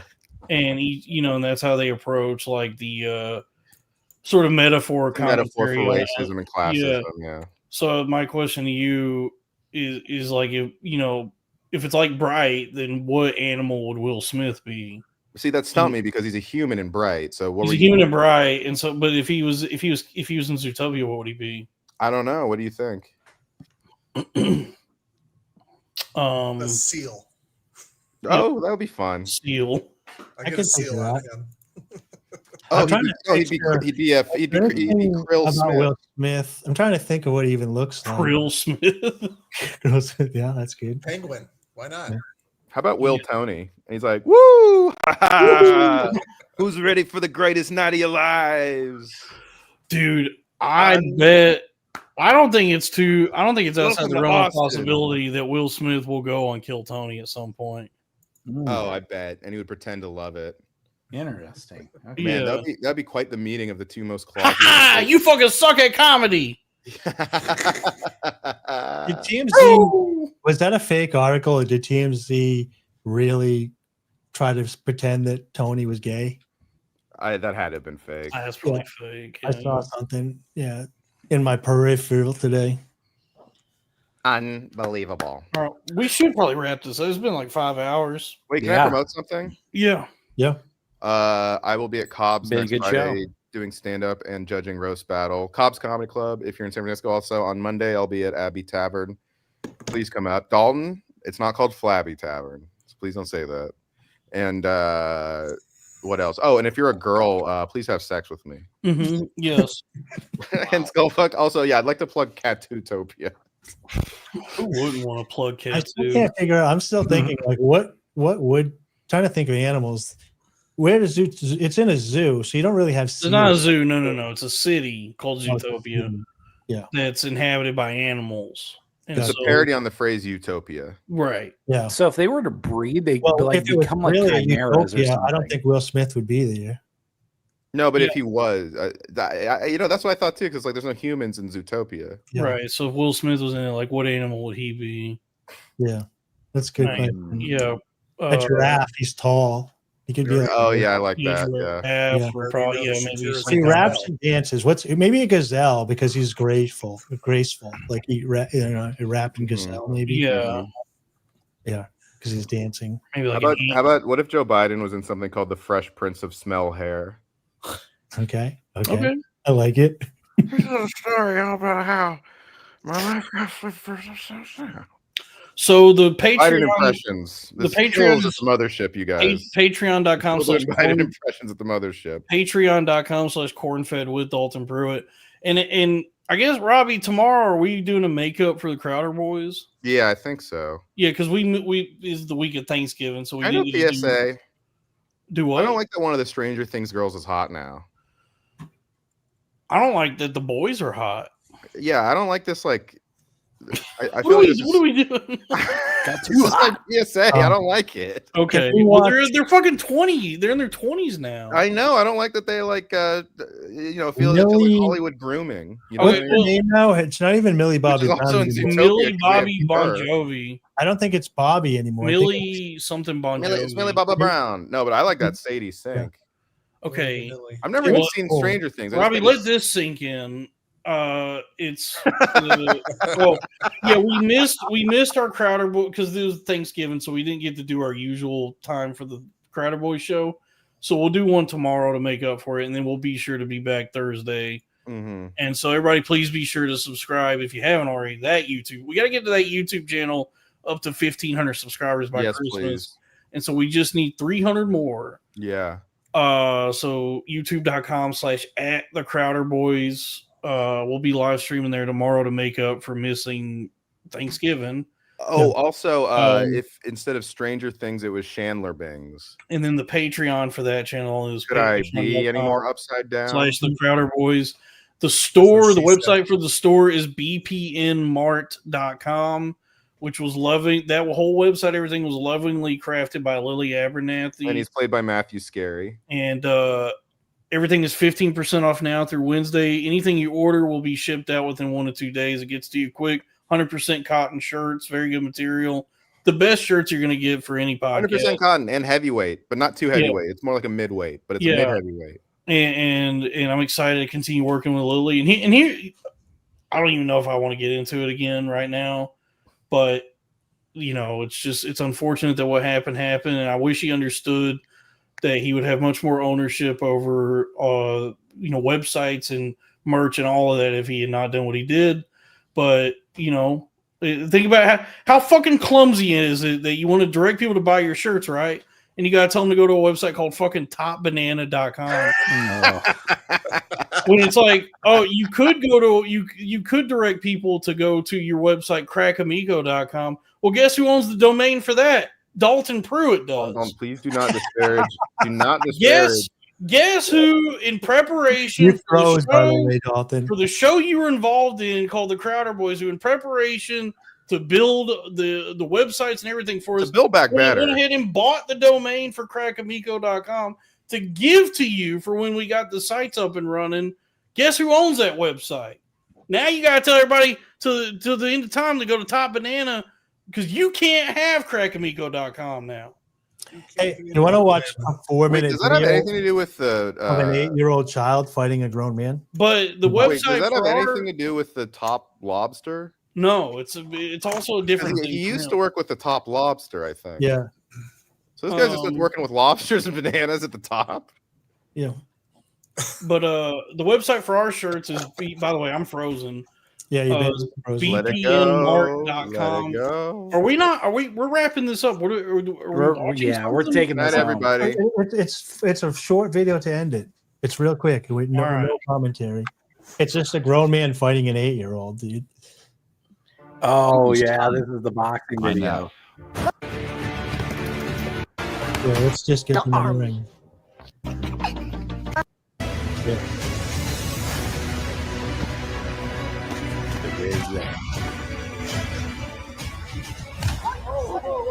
The Rizzler was hit. For a split second, all my oil went away. But then it came right back. I almost won it. He really is a hero. You hit him back?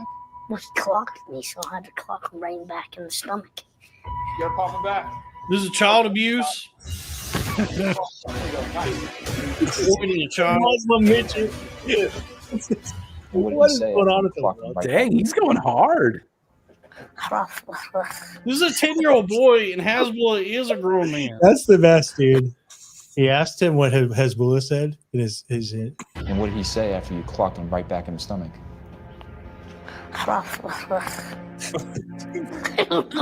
Kid's got chops. The Rizzler had survived what many men don't, a bout with Bula.